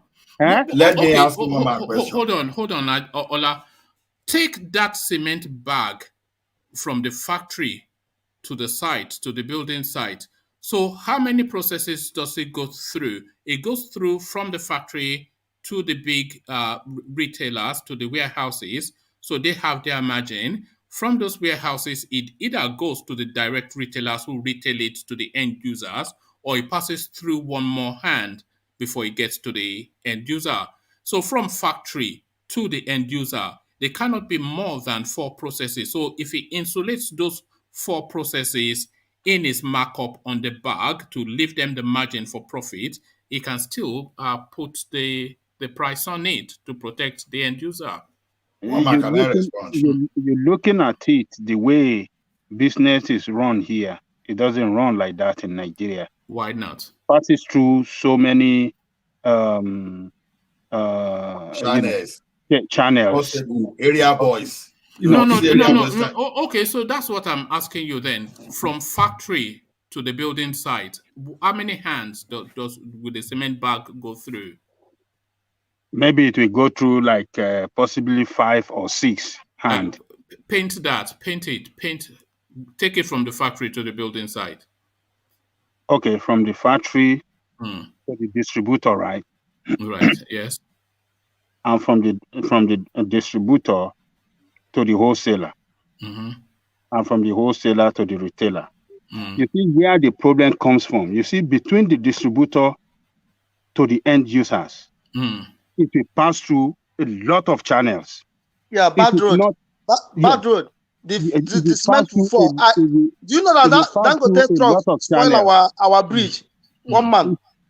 Those wholesalers, from wholesalers, it might take another 3 or 4 channels before it will get to the final users. Instead of being from wholesaler to the retailer and to the final user, from the wholesaler, it will take another 4 or 5 channels before we get to the. So, but what would those channels be? Those channels are they are superfluous to the chain. They're extra. They are superfluous to the chain. The chain is from the factory to the distributor, as you described, from the distributor to the wholesaler, from the wholesaler to the retailer. So that is the chain. Yes. You see, from the wholesalers wholesalers, then you will see to the area boys. No, not to the area boys. You will now see different channels again that will buy it from wholesaler to resell. They will pose as wholesaler themselves to sell it to some other people. And then from other people, those ones too will pose like wholesaler. Yeah, but those are superfluous to this. They are superfluous to the chain. They are outside of the. They are not part of the chain. They are not part of the chains. Yeah, but they extend the chain, and then the processes of transportation and cost of storage. You know that cement is not. You know that cement. Yeah. You know that cement is not what you buy and sell immediately. Sometimes it takes months before you can see people to buy it, and some days it's not. Yes, but that can be insulated. And security, cost of paying security, and all the rest. All of that can be insulated at the factory price. They can insulate all of those incendiaries no, it's not going to work at the in factory Nigeria. price. No, Nigeria is why not. Why not? There's no reason why it shouldn't. It won't work. It's going to be a problem, except you want to give room for a bargain. If you do that, then you want to give room for a bargain, and when they rebag, they're going to adulterate it, and then it will cause problem on your product. They will adulterate it. I feel you should have a price on it. That's just it. No, that is when you have organized market. Nigeria is not an organized market in anything. It's not organized. Even look at the guys that sell spare parts. Do you know how many channels that it passes through before it gets to that mechanic? It's not an organized market. Everything is so disorganized. It's a disorganized business environment that, people just do whatever they like. And there's no, it's not just organized at all. And I read something there now. So they say the Dangote cement by trailer, that's 600 bags, right? It's actually 400, 2,400 from the factory. And it end up selling for over 4,000 in the market, for example. So how do we reconcile that? Yeah, so that's the thing. So they do insulate for profit, So I don't know. I think they should put a price tag on it. But just for reasons of time, let's get back to UK and let him carry on with his thought. So UK, you opened up this space. So when you are building, you are turning into a property mogul, the next Donald Trump, Dangote and Donald Trump in one. That guy came on you, UK. Yeah. So as I'm saying now, for Dangote to be selling the bag of cement, of like people buying a bag of cement for 4,600, 4,500, 4,400, depending where the cement is now, But I think in the rural area they will add some money because of the cost of transportation, So that's alone. Do you buy from the cities and transport? Usually when I'm buying, no, like they will usually what I'm doing now. They will buy. Maybe I'll buy like depending what the stage of things I'm doing. Maybe one day I'll send you a picture. Then maybe I'll buy like 100 bags. So by the time you don't buy enough quantity to. No, I buy because if I buy enough, they will start stealing the cement now. Oh, so right. I can't. Yeah. It's not easy. Building from abroad is a task. Those workmen can steal. Yeah, so they will start stealing. It's true. What UK is saying is true. They will steal all of the cement. So I tried the thing. One man. That's your contractor. Now, thief. Everybody be thief for Nigeria. Are you using videos? Are you using videos to track? Let me tell you, one man. Do you know what I do? Do you know what I do? Yeah. I have 3 people that are spying, and they don't know that everybody is spying differently, and everybody will report with different pictures to me.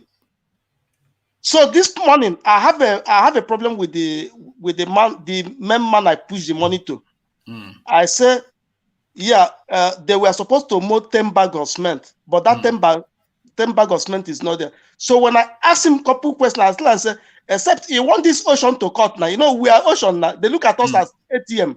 But once I cut it, you become hungry again. You know? So for the fact I already giving you that opportunity so that you can make your money, because there's some things I overlook when they're doing. But the major thing you have to insulate for a 20-25% rip off. You know they are going to rip you off 20-25%. Yes, I know for that. Maybe during like beginning the job, you know, like the labor, because it's labor that they get their money. So when I look at it, when I look at calculate the money in dollar, I say okay, maybe $50 or $60. That's okay. They should take it. You know, I'll just, you know, I don't really mind. But for the cement thing, like as I say, it comes in, and the guy that do it, I go through the wholesaler. So when he bring the cement, I'll pay him like $100, like I pay him money for 100 bags. So that 100 bags, people that work for me, I ask them every day, they should not work more than 10 bags. You see? So that 10 bag will help me, so I can calculate what they do, and that guy will report to me. So that's how we have been doing it, in order for them not to, because if I buy it many and leave it for them, they will thief the hostman. They will tell you they have done. When you go there, you won't see anything. What you could do additionally, you could send somebody some data to just go and send you like a video clip or you that's know, what I'm saying. I have three people that does it. I have three people that do it for me. You know. So one man, let me just go straight to Dangote. This point. Go on. Yes. So the Dangote. I mean, for him having that cement industry, and you know, it's not only in Nigeria now, because he has in Liberia, he has other part of Africa. As a matter of fact, he's the leading guy in Africa in cement. So that alone will make him to be the top, you know, the top 10 or top 100 billionaire in the world now. You know, because if you look other part of Africa now, a lot of people are just doing, you know, like real estate business now. You know, so imagine. You know, that's the biggest, fastest growing industry in Africa at the moment. Real estate industry, you know, business. So, I mean, he already made that one, and even the government also helped him too, you know. And those kind of things. Are you proud of him, or you just don't care? Well, I mean, that's his own. That's his. I mean, the reason why let me go around bragging that the richest black man is a Nigerian. I don't really brag for them, because if you look at all these our billionaire or those who claim to be a billionaire, most of them have not really created anything like to give back to the community. But for them, they might say they have been doing now. I mean, where it will reach all the like, how will I say it now? Because somebody like Dangote, okay, let's say somebody like Bill Gates, it's almost the same ranking now. But Bill Gates now, you know what they do. I mean, they are not even Africa, but you see some of the charity they bring to Africa, maybe like all these. Yes, I don't think that Dangote, he doesn't do anything charitable enough. Yeah, exactly. So they are just there to take, but they don't want to like put in more this thing. They will come and tell you that he pays for some people's education, etc. But that's not really at that level. You should have an institutional charity, something that everybody our big men in Nigeria, they don't create. All they do is to take. They don't create. You know. Are you guys aware? Can I say something? Are you guys aware that the National Stadium, Moshood Abiola Stadium in Abuja, that Dangote renovated it? Yeah, but those are little projects. It's not like Bill Gates and Melinda Gates sort of thing that they impact fully, and you know. I mean, it's trying. He doesn't do enough. He doesn't. Is the African largest philanthropic spender? I don't know about that. The largest among the African philanthropists. I don't know about that. That's your quotation. So what I'm trying to say, our rich men in Africa, all they do is to take. Sometimes they don't create, because if you look, the rich people we have in Nigeria, let's say they recycle their wealth in Nigeria. I think there will be a much difference. The difference will be clear now. You see what I'm saying? I think that's why, like, sometimes when I look at what I would like to see is that guy build some world-class hospital or something. Exactly. And free it up, maybe, or at least make the cost subsidize yes. it, yes. I mean, look at the country made you the 90th richest man in the world, and we don't see anything. And they say pay somebody school fees and this, that, and the other. That's just the nonsense. We should see something. Okay, why can't you even give this thing free education? Let's say for the northern side, for the northern side. All those girls free education for everybody. Sanusi is always complaining about. Why doesn't he, with all of those billions that he's making, go and take care of those girls in the north for his own people? Yes. It's just so that's why. But we see with saying, American babes, going to court. That's why. That's why I say our rich people, they don't really care about us. All they care is just to take, but they don't give. While other people from other clime, look at Bigot, they don't even have anything to do with Africa, but they still manage to, okay, let me have my money, let me come and invest. So sometimes these white people, I still like them in a way because they still have that, I would say, I think, let me use the word altruism, they still have that altruism, to come and do something where they're not even supposed to do. You know that Bill Gates and Melinda Gates institution, they identified some ailment that they are determined to wipe. I can't quite recall what it is. Yeah, I think sickle cell. Something that they're determined to put an end to with their funds. Yes, sickle cell polio. I know about sickle cell polio. Yeah, that is giving back, not paying the school fees of some person and then saying you've done charity when you become the 90th. I've not seen that guy's impact in that country. No. That's why I say our rich people in Nigeria, all they do is just to take and forget. Then they will go and look for some little girl. They'll say, I will pay our school fees and then put themselves in. Then those little girls now, they are in Nigeria. If you're looking for little girls, they are there now. They are there in Nigeria. But no. What I'm saying is, a lot of them, they'll go and look for maybe 5-10 people that need assistance. Then they will say they will pay their fees, and then they will put themselves all over the newspaper, and everybody will say they are charitable, even though this person controls $20 billion, $30 billion dollars.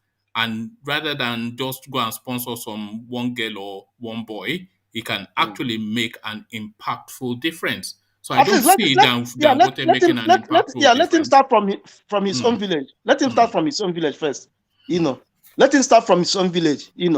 Well, that's all I want to say. One man. Is there any other thing? So all right. Thank you. And Ayade saying he won't sign the anti-open grazing bill because herdsmen are his brothers. Cross River State Governor, the one with the blush and bliss budget. Well, let the bad guys, let the bad headmen come. Then he will sign it by force. But one man, when I went to Obudu Cattle Ranch, I think that place is even meant for those headmen to stay in that region, Obudu Cattle Ranch. I think that's why they made it during the regional government now. I think so, because that place have a very vast land. That Obudu Cattle Ranch. Yeah. Is it not? I think that's where that's where all these people, this kind of people, supposed to be. But just that, the only thing I don't like is the bad one that killing people. All right. Thank you, UK. So UK is too busy making the billions to have time for anything else. So how many properties are you building all at once? Because I know you must be building about 3. I wanna have it like a poultry, like I wanna have a modernized poultry. That's what I'm doing now. What are you looking to farm? I think I wanna do the chicken. Then I wanna do goat. Then I wanna do goat, but try and do something exotic like what's that? We call it awo in Yoruba, but I can't remember the pheasant. Pheasant, yeah. Pheasant. Yeah, because pheasant, is it like what they call that one with the red head that they have this I know. Yeah, guinea fowl. Yeah, guinea fowl. Yeah. I know. Because when people want to do poultry, they just go and do chicken because it's so easy. You get the eggs, you sell the eggs, and then that's it, isn't it? Yeah, but this one I'll make it in a modernized this thing. I will make it in a modernized way. Yeah. Well done. You're living the dream. Well done, UK. So thank you, UK. So one man, you know that person you're talking about. You know, a lot of people doesn't eat it. They eat it a lot in Yoruba land. I think it's my mother's favorite. Oh yeah, because it doesn't have fat. It's less cholesterol. It's most is very. It's healthy. But it's a clean meat. It's healthy. But it's a very it clean doesn't meat. have meat. It doesn't have meat in its body. And even the egg. The egg, you cannot. The egg is a delicacy as well. You will cook it. You will cook it for like 1 hour or 2 hours before. So well, I mean, but the meat is very clean. It's a very clean meat. I mean, it's lean meat, good meat. Yeah, the lean meat is see, very. Nigerians don't go through this dietary thing. Like we just eat anything that comes our way. I mean, it's a good meat compared to chicken. You get it? Yes. And they don't farm pig enough in Nigeria as well. No, they don't do that like before. Yeah. And they come from the north. That is where the pheasants. Yes. You know, there's one thing that I've always thought that they should do. You know, all these spaces, all those forest government reserves and whatnot. I've always thought that they should go to a place like UI and have them build like a culture of deers, pheasants, pigs, rabbits, etc. So build a culture of it and repopulate those spaces with those sort of things that our hunters used to hunt. So, and then you have seasons for them. So you tell them that in this season you only kill pigs. In this season they can just that helps with the dietary requirement of the. Or is that just a nonsense? Okay, forget I said that. Thank you, UK. Let's go on from UK to Ajanle Koko, and let me take you then to Ekiti State, Ajanle Koko, and Fayemi saying that secession is essentially a stupid idea, and he is all for one Nigeria. So one Nigeria from Ekiti man. What are you making of that?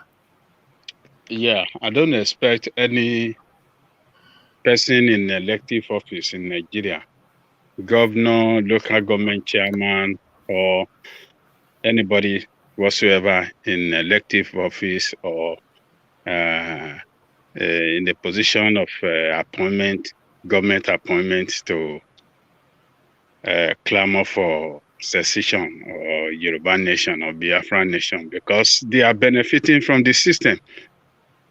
The system works for them.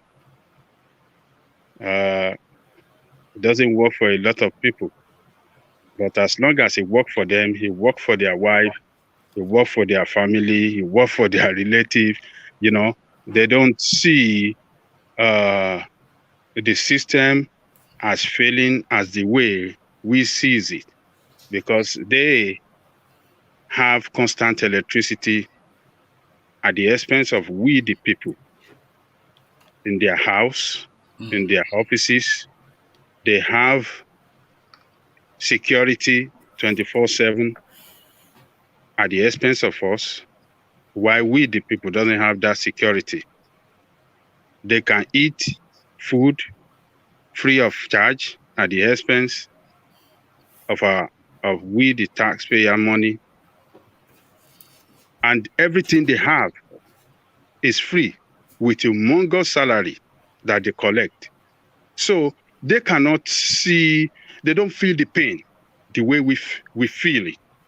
So somebody like him would never say Nigeria should break up because it's benefiting from the rotten system. What if it doesn't think that that's the best idea? What about as a consideration? What if it doesn't think that that is the best idea for the country? Then it should prefer the best idea for us. What is the way forward? Did he mention? Did he mention any way forward? No, not that I can recall in that piece. But what he was saying essentially was that if you break Nigeria into three, all those problems that you were running away for will replicate 3 ways. If you break it into 100, they will replicate 100. So it's saying solve the problem rather than break up the country. It is wrong. You see, these selfish people that we have in a position of power, he during the time of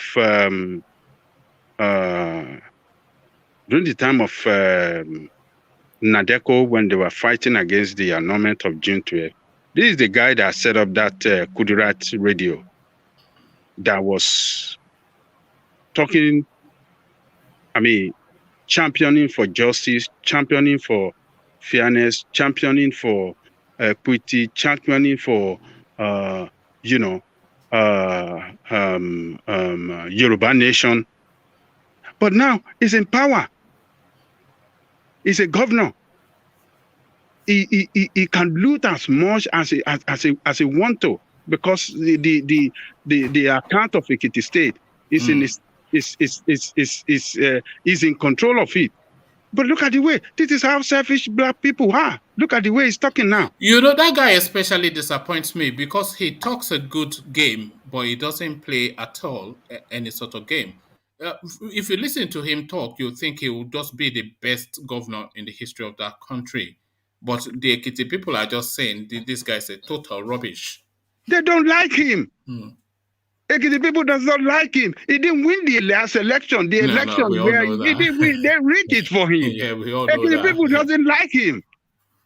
He's just he just talk, but doesn't have action. He cannot carry out the action. So I'm not surprised. It is just surprising that our people that yesterday calling for Yoruba nation, and now today, because they are in government, they are enjoying all the good in this rotten system.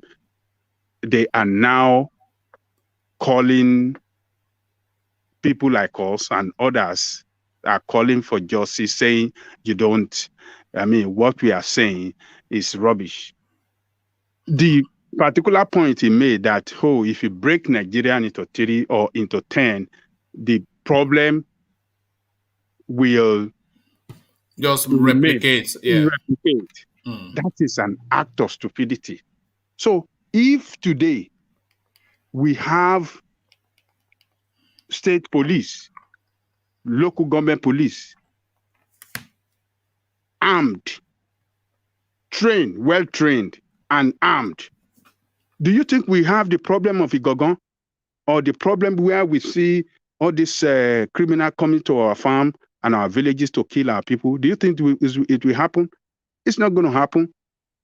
They will engage them in a fierce fighting and possibly, eliminate them.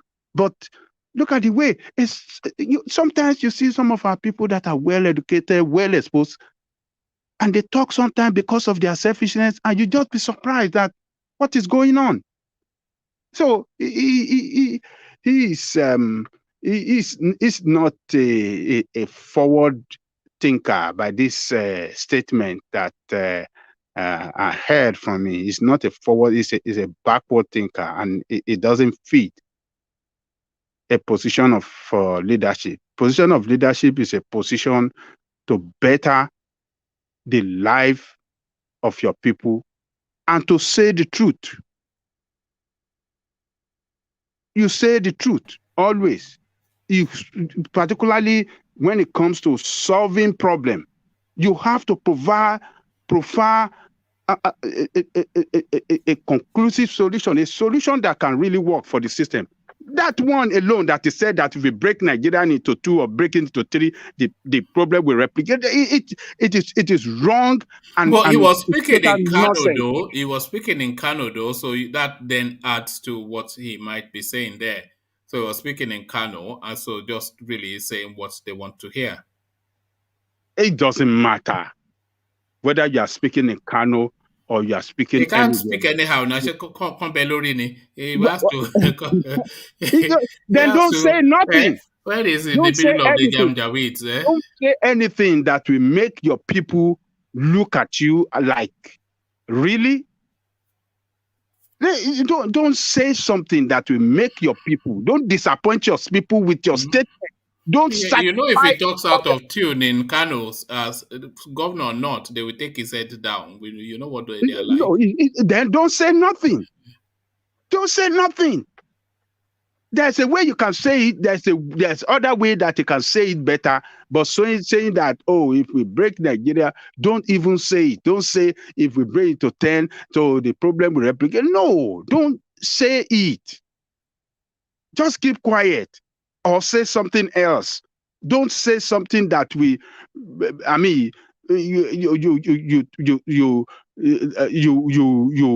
disappoint your people. Don't say anything that will disappoint, that make your people feel so much disappointment in you. Don't let them hear you say some disappointing. Don't make disappointing statement.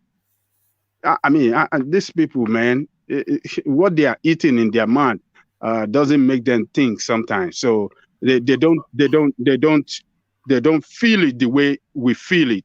The people feel it, so they will say different things. Unlike what we have here, I have met several of our congressmen, at Walmart here.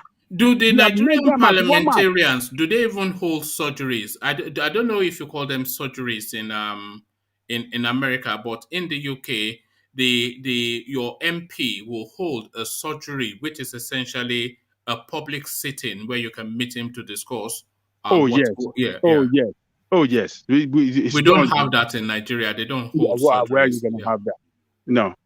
It's not done over there. So they are far away and distant from the people. So they don't feel the pain. They don't know what the people are going through. Or as long as it's good for them, it's good for the nation. So that is just a problem with there. So all right, thank you. And to your man Dangote, let's go there. So Dangote rises to the 90th richest man in the world after netting 968 billion in 11 months. So what are you then making then of this super rich Nigerian? Yeah, Dangote uses the opportunity given to him by the corrupt system to advance his business empire.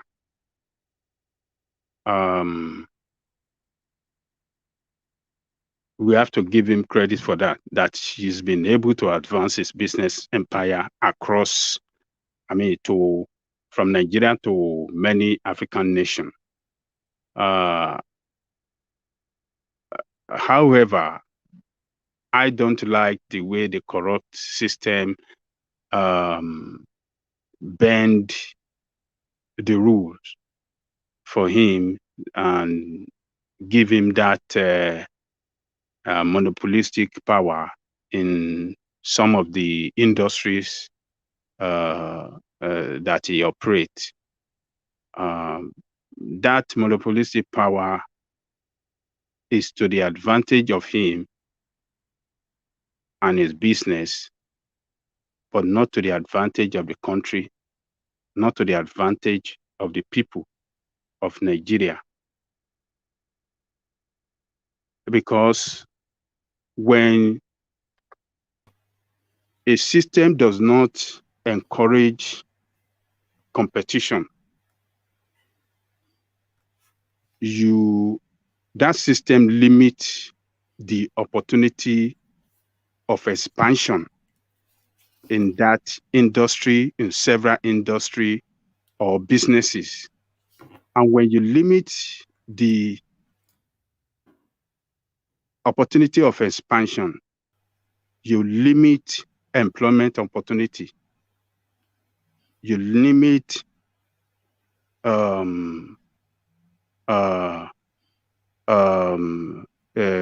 you limit economic growth of that nation. So that is where the corrupt system has hurt the people of Nigeria and the economy of Nigeria in particular. So it is good for Dangote and his business empire but it's not good for the generality of that country.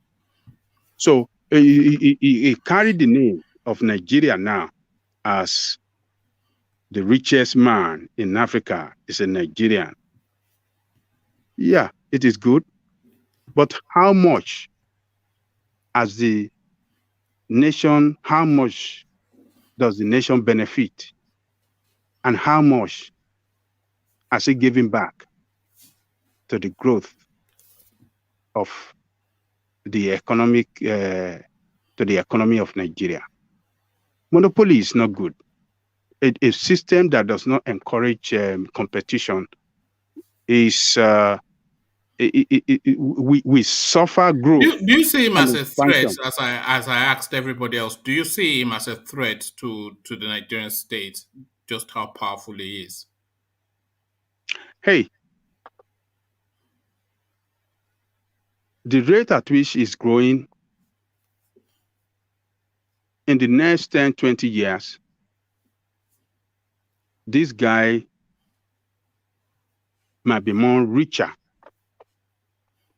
than the nation itself. When that do you think he could be in a position where he's able to hold the country to hostage?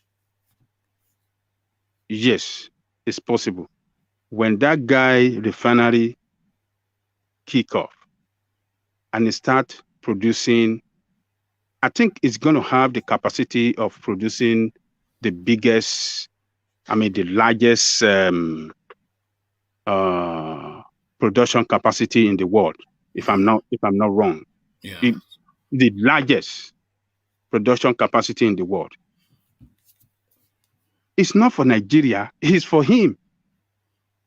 Nigeria is going to be kneeling down for him in that business, in that area, because Nigeria, what do you call it, refinery, are definitely going to pack up.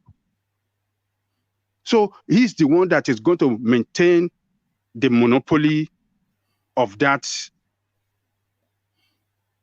sector. And we know how relevant that sector is to the economy of Nigeria. That is the main sector that drives Nigerian economy. And if it's controlled, if it is monopolized by one man, Dangote, that is the end of Nigeria. Will be kneeling down for him. If he stopped the production, Nigerian economy will suffer. The moment anything happened to that refinery, Nigeria will suffer a very big hit. So if we have so much power and we use that power to dictate, this is what I want. Once it start that refinery kickoff, it's monopolistic power will be so strong that Nigeria will have to listen to him. Nigeria will have to listen to him because anything that happened to his refinery, Nigeria economy will suffer. So the way it is now, Nigeria is not producing. We are not refining nothing. We import everything. And we are waiting for Dangote refinery to kick off. Nigerian state has already invested, bought some stake in its refinery. But Dangote will have the majority share. So in Nigeria is going to become a servant. Don't let me say a servant, but Nigeria is not going to, we are not even going to be a partner in the business. We are just going to be, a servant. A servant, yeah. Yes. Let me call it a servant. NNPC bought some shares in Dangote now. Yeah, I think it's about 5% or something. It was a derisory. I saw that. Yeah. So it's the percentage they bought is nothing. It's nothing there. They can pay Nigeria back. They can say, okay, we don't need you anymore. So that guy is going to. We know how relevant that sector is to Nigerian economy, and once this guy control the totality of that sector, Nigeria will become a servant in that business, not even a partner, but a servant. And if that carries on for the next 10, 20 years, he will be in charge of our economy. Well, that's the thing, that's the It's thing. a threat. It's a threat to the economy. And this is what a nation with leadership that have no vision, leadership that are corrupt, leadership that are self-centered. This is what they do to their nation. They destroy the future of our nation. They destroy the future of their country. So that monopoly power, give it to him now. It's going to render Nigeria. We're losing you somewhat, Ajale Koko. Ajale Koko is speaking like a masquerade now. Yeah, one man, can I say something? Yeah, come in. Yeah. Yeah, you notice like in US here, you see time to time they always invite Facebook. If there's anything that goes wrong, they always invite, like to, ask him some couple of questions, to know how maybe like people information are being used or all those kind of things. But Nigeria, nobody can even call Dangote, like to query, okay, look, we hear that you sell cement, so why are you selling cement like this? It's just that oil that I'm being concerned about, because as soon as he starts his production, they'll find reasons then to shut down the importation of oil completely. Because like Ajale Koko said, he's building one of the largest refineries in the world, so more than sufficient to cater for the Nigerian and even that West African region market. So he will get all of that market. But then with all of that market comes vast power. And if he decides to use that power against the Nigerian state, he can really, do a lot of harm. UK is not responding. Yeah, you're right. You're right, because for me, that's why the country will not be in a peace, because all this for any good country, it's always good to let there be a healthy competition, open space for everyone who want to compete, so that they should liberalize that space more, and that's what I mean. Yeah, that's what I mean by healthy and competition. stop the nepotism. So that the wealth can be evenly distributed, even if not evenly distributed, at least open a competition, so that there will be a healthy competition whereby, because all these things can even, because when there's an healthy competition, the price, because it's a demand and supply of a thing now. You see, the thing will be regulating, since the government don't know their job. When there's a lot of people doing, the same business, you find out the price will even be dropping, depending on what is going on in the system. The market will regulate itself, but since they don't want to do it that way now, so people will keep talking, Oh, all right. Let's get back to Ajale Koko and then we'll start to round off. Ajale Koko, are you back? Yes. Yeah. So bad leadership has hurt that nation in many respects. They hurt us economically. They enslaved the country to China. They enslaved the country to international monetary organization. They enslaved the country to Dangote as well. So what is left? What is left in that country? What is left? What is the future of the country? The country is gone. They have sold the country. And that is why some people like us asking for Yoruba nation. Let us have our own country. Let us carry our own destiny on ourselves. Let us go our way. The country is savage. They have mortgaged that country. You cannot survive it. Dangote will control that country in the future. The moment that oil company refinery take off, yes, that's it. And China is at the right corner. You know, China are bringing their own back. You know they're will building some suppress- sort of seaport to go with that refinery. So he doesn't even have to go via the Nigerian state. He can just bring the ship in, fill it up, run it off, make all of his money, and then we continue to pipe the oil to him from the Niger Delta region, and he's living the life of Mansa Musa. What did you say, one man? What did you say now? No, I was saying that with that refinery comes a free zone seaport. They're building a port to go with his refinery in that Lekki space. So he can bring his ships in from the international shores, fill them up with oil, send them back into the international space to go and sell off, and it doesn't even have to go via. So the Nigerian government has to have a strong presence within that facility in order to even get the proper level of taxation. So it's just a free-for-all sort of deal that these guys seem to have. By my own understanding, I may be wrong, but that's just how I see it. Well, let's see how it's gonna, how everything. Yeah, one man, you are right. Yes, you are right.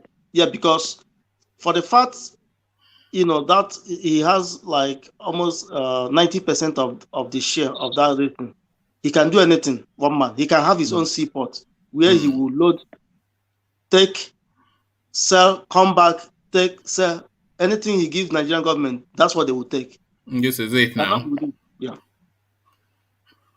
Nigerian state is a corrupt state. Even at the moment, if you go to the jetty, they don't even have meter there that runs that, that check how many product that is produced a day. They don't have meter that reads it. So it's just unfortunate, man. Let's just they have mortgaged that country. All right, thank you, Ajale Koko. We start to round off here, but I want to especially acknowledge this guy's comment in the comment section. This is a Godwin Ejiofor, and he's saying to Christian Okonkwo that not everything has to be about Igbo or have to hear people from Niger Delta saying. Anyway, you can read what he's saying, which is essentially what I have been. This is the running battle that I've been having with characters like Pansat and Radio Biafra. They just want to narrow every conversation to just, that narrow space, and I'm sure they have expansive enough a mind to comment on other matters, but that's for another day. But we will seek to round off here because we've hit the 4-hour mark. So we start to round off, starting with UK, who always likes to go to bed early, and then we take it from there. Yeah. So UK, good to have you for the day. The share broker, property dealer, international mogul, UK. Yeah, whichever way we do it to make our money, for the fact we are making it in a very right source, and that's what matters. So, well, I want to thank one man. I want to thank Rational Ma, Ajale Koko, and Ola for staying this long. And also want to thank the audience who are listening. Thank you, one man, for this platform. I keep saying it. I mean, this is one of my best platform. Whatever thing we say here is our own opinion and own understanding and our own prediction. Well, the only thing I want to say now is those Nigerian rich men, please, you guys should try to be giving back to the country, because it's not only you guys. I mean, because the wealth you made it from that country, at least give back to the country, so that people will also enjoy. Since Nigeria is a family business, it become a family business or a cartel business. and then other people are left behind. If they don't want to develop, the country, always keep taking, there won't be peace in that country, because everybody would like to go to their own space and develop their own place, because you can't just get resources, then it will be channeled to a particular group while others are suffering. No hospital, no road, no light.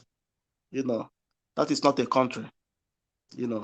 So all I want to say is that even the citizen too, everybody have to start speaking up, because this platform, I mean, that's the only way we can, people can hear our voice, since we don't have any other this, at least through this channel, we can say our mind. That's all I want to say. Oh, all right, I thank just you. want to say good night to everyone. All right, thank you, UK. Always a delight in your company. So from UK, we go to Ola, just as succinctly as UK, just so we can get out on time. So to you, Ola. Thank you, every contributor and the audience. Very interesting debate today. But before I leave, I will encourage us to listen to our economists, especially Bismarck Rewan, or what he has said about all this refinery sector. And you will even listen to some economists how Dangote refinery can finally make federal government sell the petroleum, the Port Harcourt refinery and Warri refinery to investor. That's what they've been holding on to for a very long time. So all those two can provide adequate competition. So, sometimes we get some information, not everything we can discuss online. So we just go and listen to some of these things and the strategy. And most importantly, one thing I want people to understand, which I know you understand anyway, but let me just remind you of what that is, that it is the small business and medium scale business that drive the economy, the critical part of any country economy. So once we can get our power sector right, and we all those things, I know those areas will be liberated. So there's nothing for us to fear about. But I'm someone that believes that if we cannot go as an individual outside of Nigeria, then restructuring might just be all right for us. So there are many businesses too that we can do in Nigeria.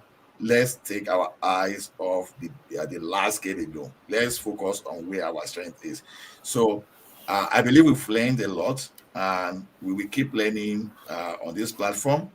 Then appreciation to every listeners that you took your time to listen, and we hope to see you later. Thank you, everyone. I have a nice time. Have a nice Sunday. Oh, all right. Thank you, Ola. Always a delight in your company. From Ola, we go to Rational Mind. Rational Mind, just as succinctly as the others, your thought. Yeah. Thank you, one man. And thank you, everybody. I know we've spoken to some issues today. It's just what I really find that is something, beside other things we have to discuss about our country, is our psyche in that country. The soul of that country is the people, the benevolence of the people, the attitude of the people is what really makes a country. Without that, I don't think we have a country. It's because the leaders, they display qualities that shows total disregard for life, the sanctity of life, and the value of a human life, of a person. That is why we see every individual in that country, not just the leaders, even the led themselves, they are also displaying the qualities of those leaders, which is not healthy. I mean, in fact, not just healthy. I mean, it will bring about a collapse of a civilization. That's what we've seen in history. So many civilizations that collapsed. It started with moral decadences. So the morality in that country is just gradually just chipping away, and then we're seeing that people no longer feel anymore. That's why we see stories every day, reports of killings. If it's not the terrorists, it will be individuals like we saw or we heard about the child who or the kids who were bullying the other kids, and they killed him. And that is just few of the so many bullying and killings from our schools. And that's to tell us that problem is there's a huge problem in our country. So it's time for all of us to start having some kind of an inward assessment of ourselves. I mean, so most of us in diaspora maybe will do better, but people back home they need to sit down and do some self-reflection, because if we lost our humanity, we lost everything. And so that's all I have to say. All right, thank you, Rational Mind. And just really, just words like we are, anyway. Let me just leave that for. So Ajanle Koko, in just a short summary, wrap it up for us. So Ajanle Koko, ladies and gentlemen. I want to thank every contributors to the platform this evening. Your contribution, I think, we go far, or rather, gone far, and enlighten a lot of people. We all love that country called Nigeria, but something push some of us to a state of asking for our secession, and what has pushed us to that state is,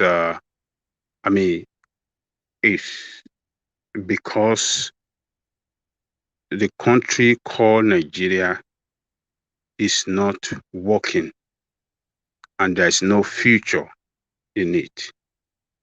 So if we can go back to what we used to, or the way we are in the 50s and 60s, that was when everything worked for everybody. The system worked for everybody back then.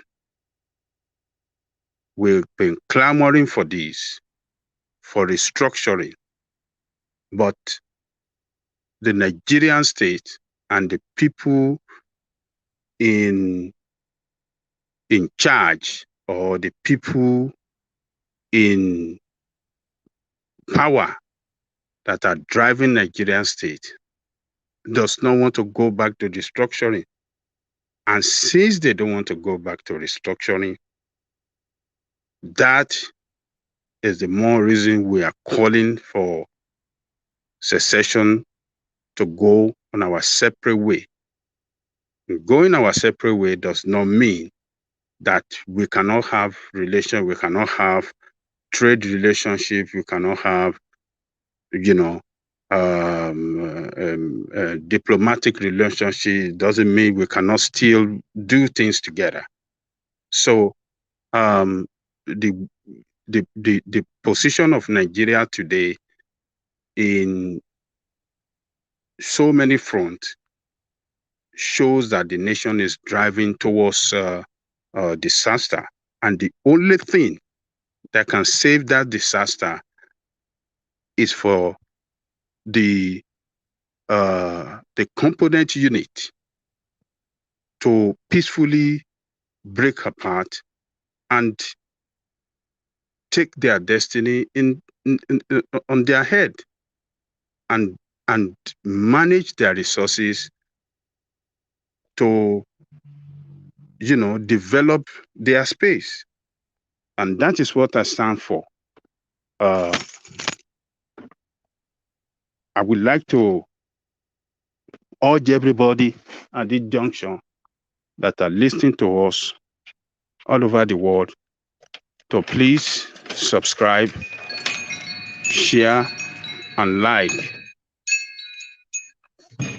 and click on the notification button so that anytime One Man Went to Mo is going on live, you can get notified. Thank you, One Man, for good job. And I thank our brothers who are behind the scene chatting. You are the strength of the platform. I thank you all. I pray that you all have a nice weekend. Thank you, woman. I really appreciate your good job. All right. Thank you, Ajan Lekoko. Always a delight in your company. So the mighty Ajan Lekoko rounds it up for us as usual. I don't usually add on after Ajan Lekoko has spoken, but I must just add this. We had Pansat turn up yesterday, even though we had banned him several times. He keeps coming in under a different URL. And me being a man of free speech, I say, okay, maybe he's coming now as a new person, but he's always going to that space where he resides. So we are having Radio Biafra coming regularly now, and he goes to that same space, which is the same space that Pansat resides. So it's an open space. It's an open space for everybody, and any and every opinion is welcome. You hear it all the time. In CBD, Ahizon, myself, Ajanle Koko. I think myself and Ajanle Koko and Ola are probably the only Yoruba people on this platform. Everybody else representing all other vast areas of Nigeria. So it's a broad church. Every opinion is welcome. But there's this particular insidious sort of elements that come with a particular coloration. I'm not going to tag them with the East because a lot of the friends of this platform are from the East. So I mean, the show is never complete until we hear from people like UK, people like in CBD. So we have that, but there's this element that is represented by voices like Pansat and this little man, Radio Biafra. They come from that IPOB cusp of the East, which is a very toxic sort of space within that space. And they go around wailing and chanting on everybody's platform, acting wild and crazy. So we don't do that here. I've explained to these elements enough. We don't do that here. Come with a controversial opinion. Yes, we welcome that. Be assertive, we welcome that. Be forceful in your thought, we welcome that. But we don't want this just a clannish tribal chanting that is just vested in fancifulness and nonsensity, and it just grates on people's nerves. Just wild speaking. Don't come and do that here, because there's plenty of covens where you can go have that sort of gathering and circle jerk there. We are not circle jerking here, so don't do that.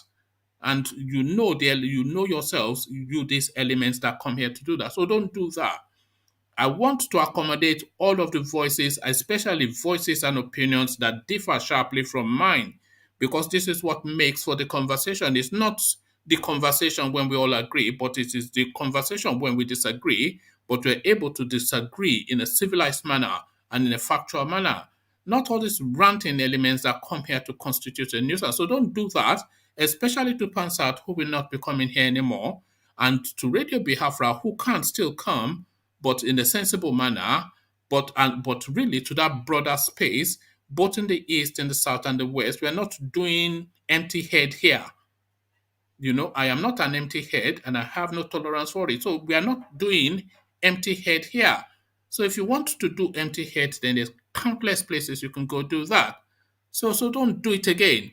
So I leave it there. Sorry I had to stop in that manner, but it's starting to become a thing of notice, all these elements from that IPOP cusp coming here to try and rebel rouse rather. Don't no rebel rousing here. It's not on. So I'll leave it there. Carry the conversation on with you in the comment section, but here I say peace.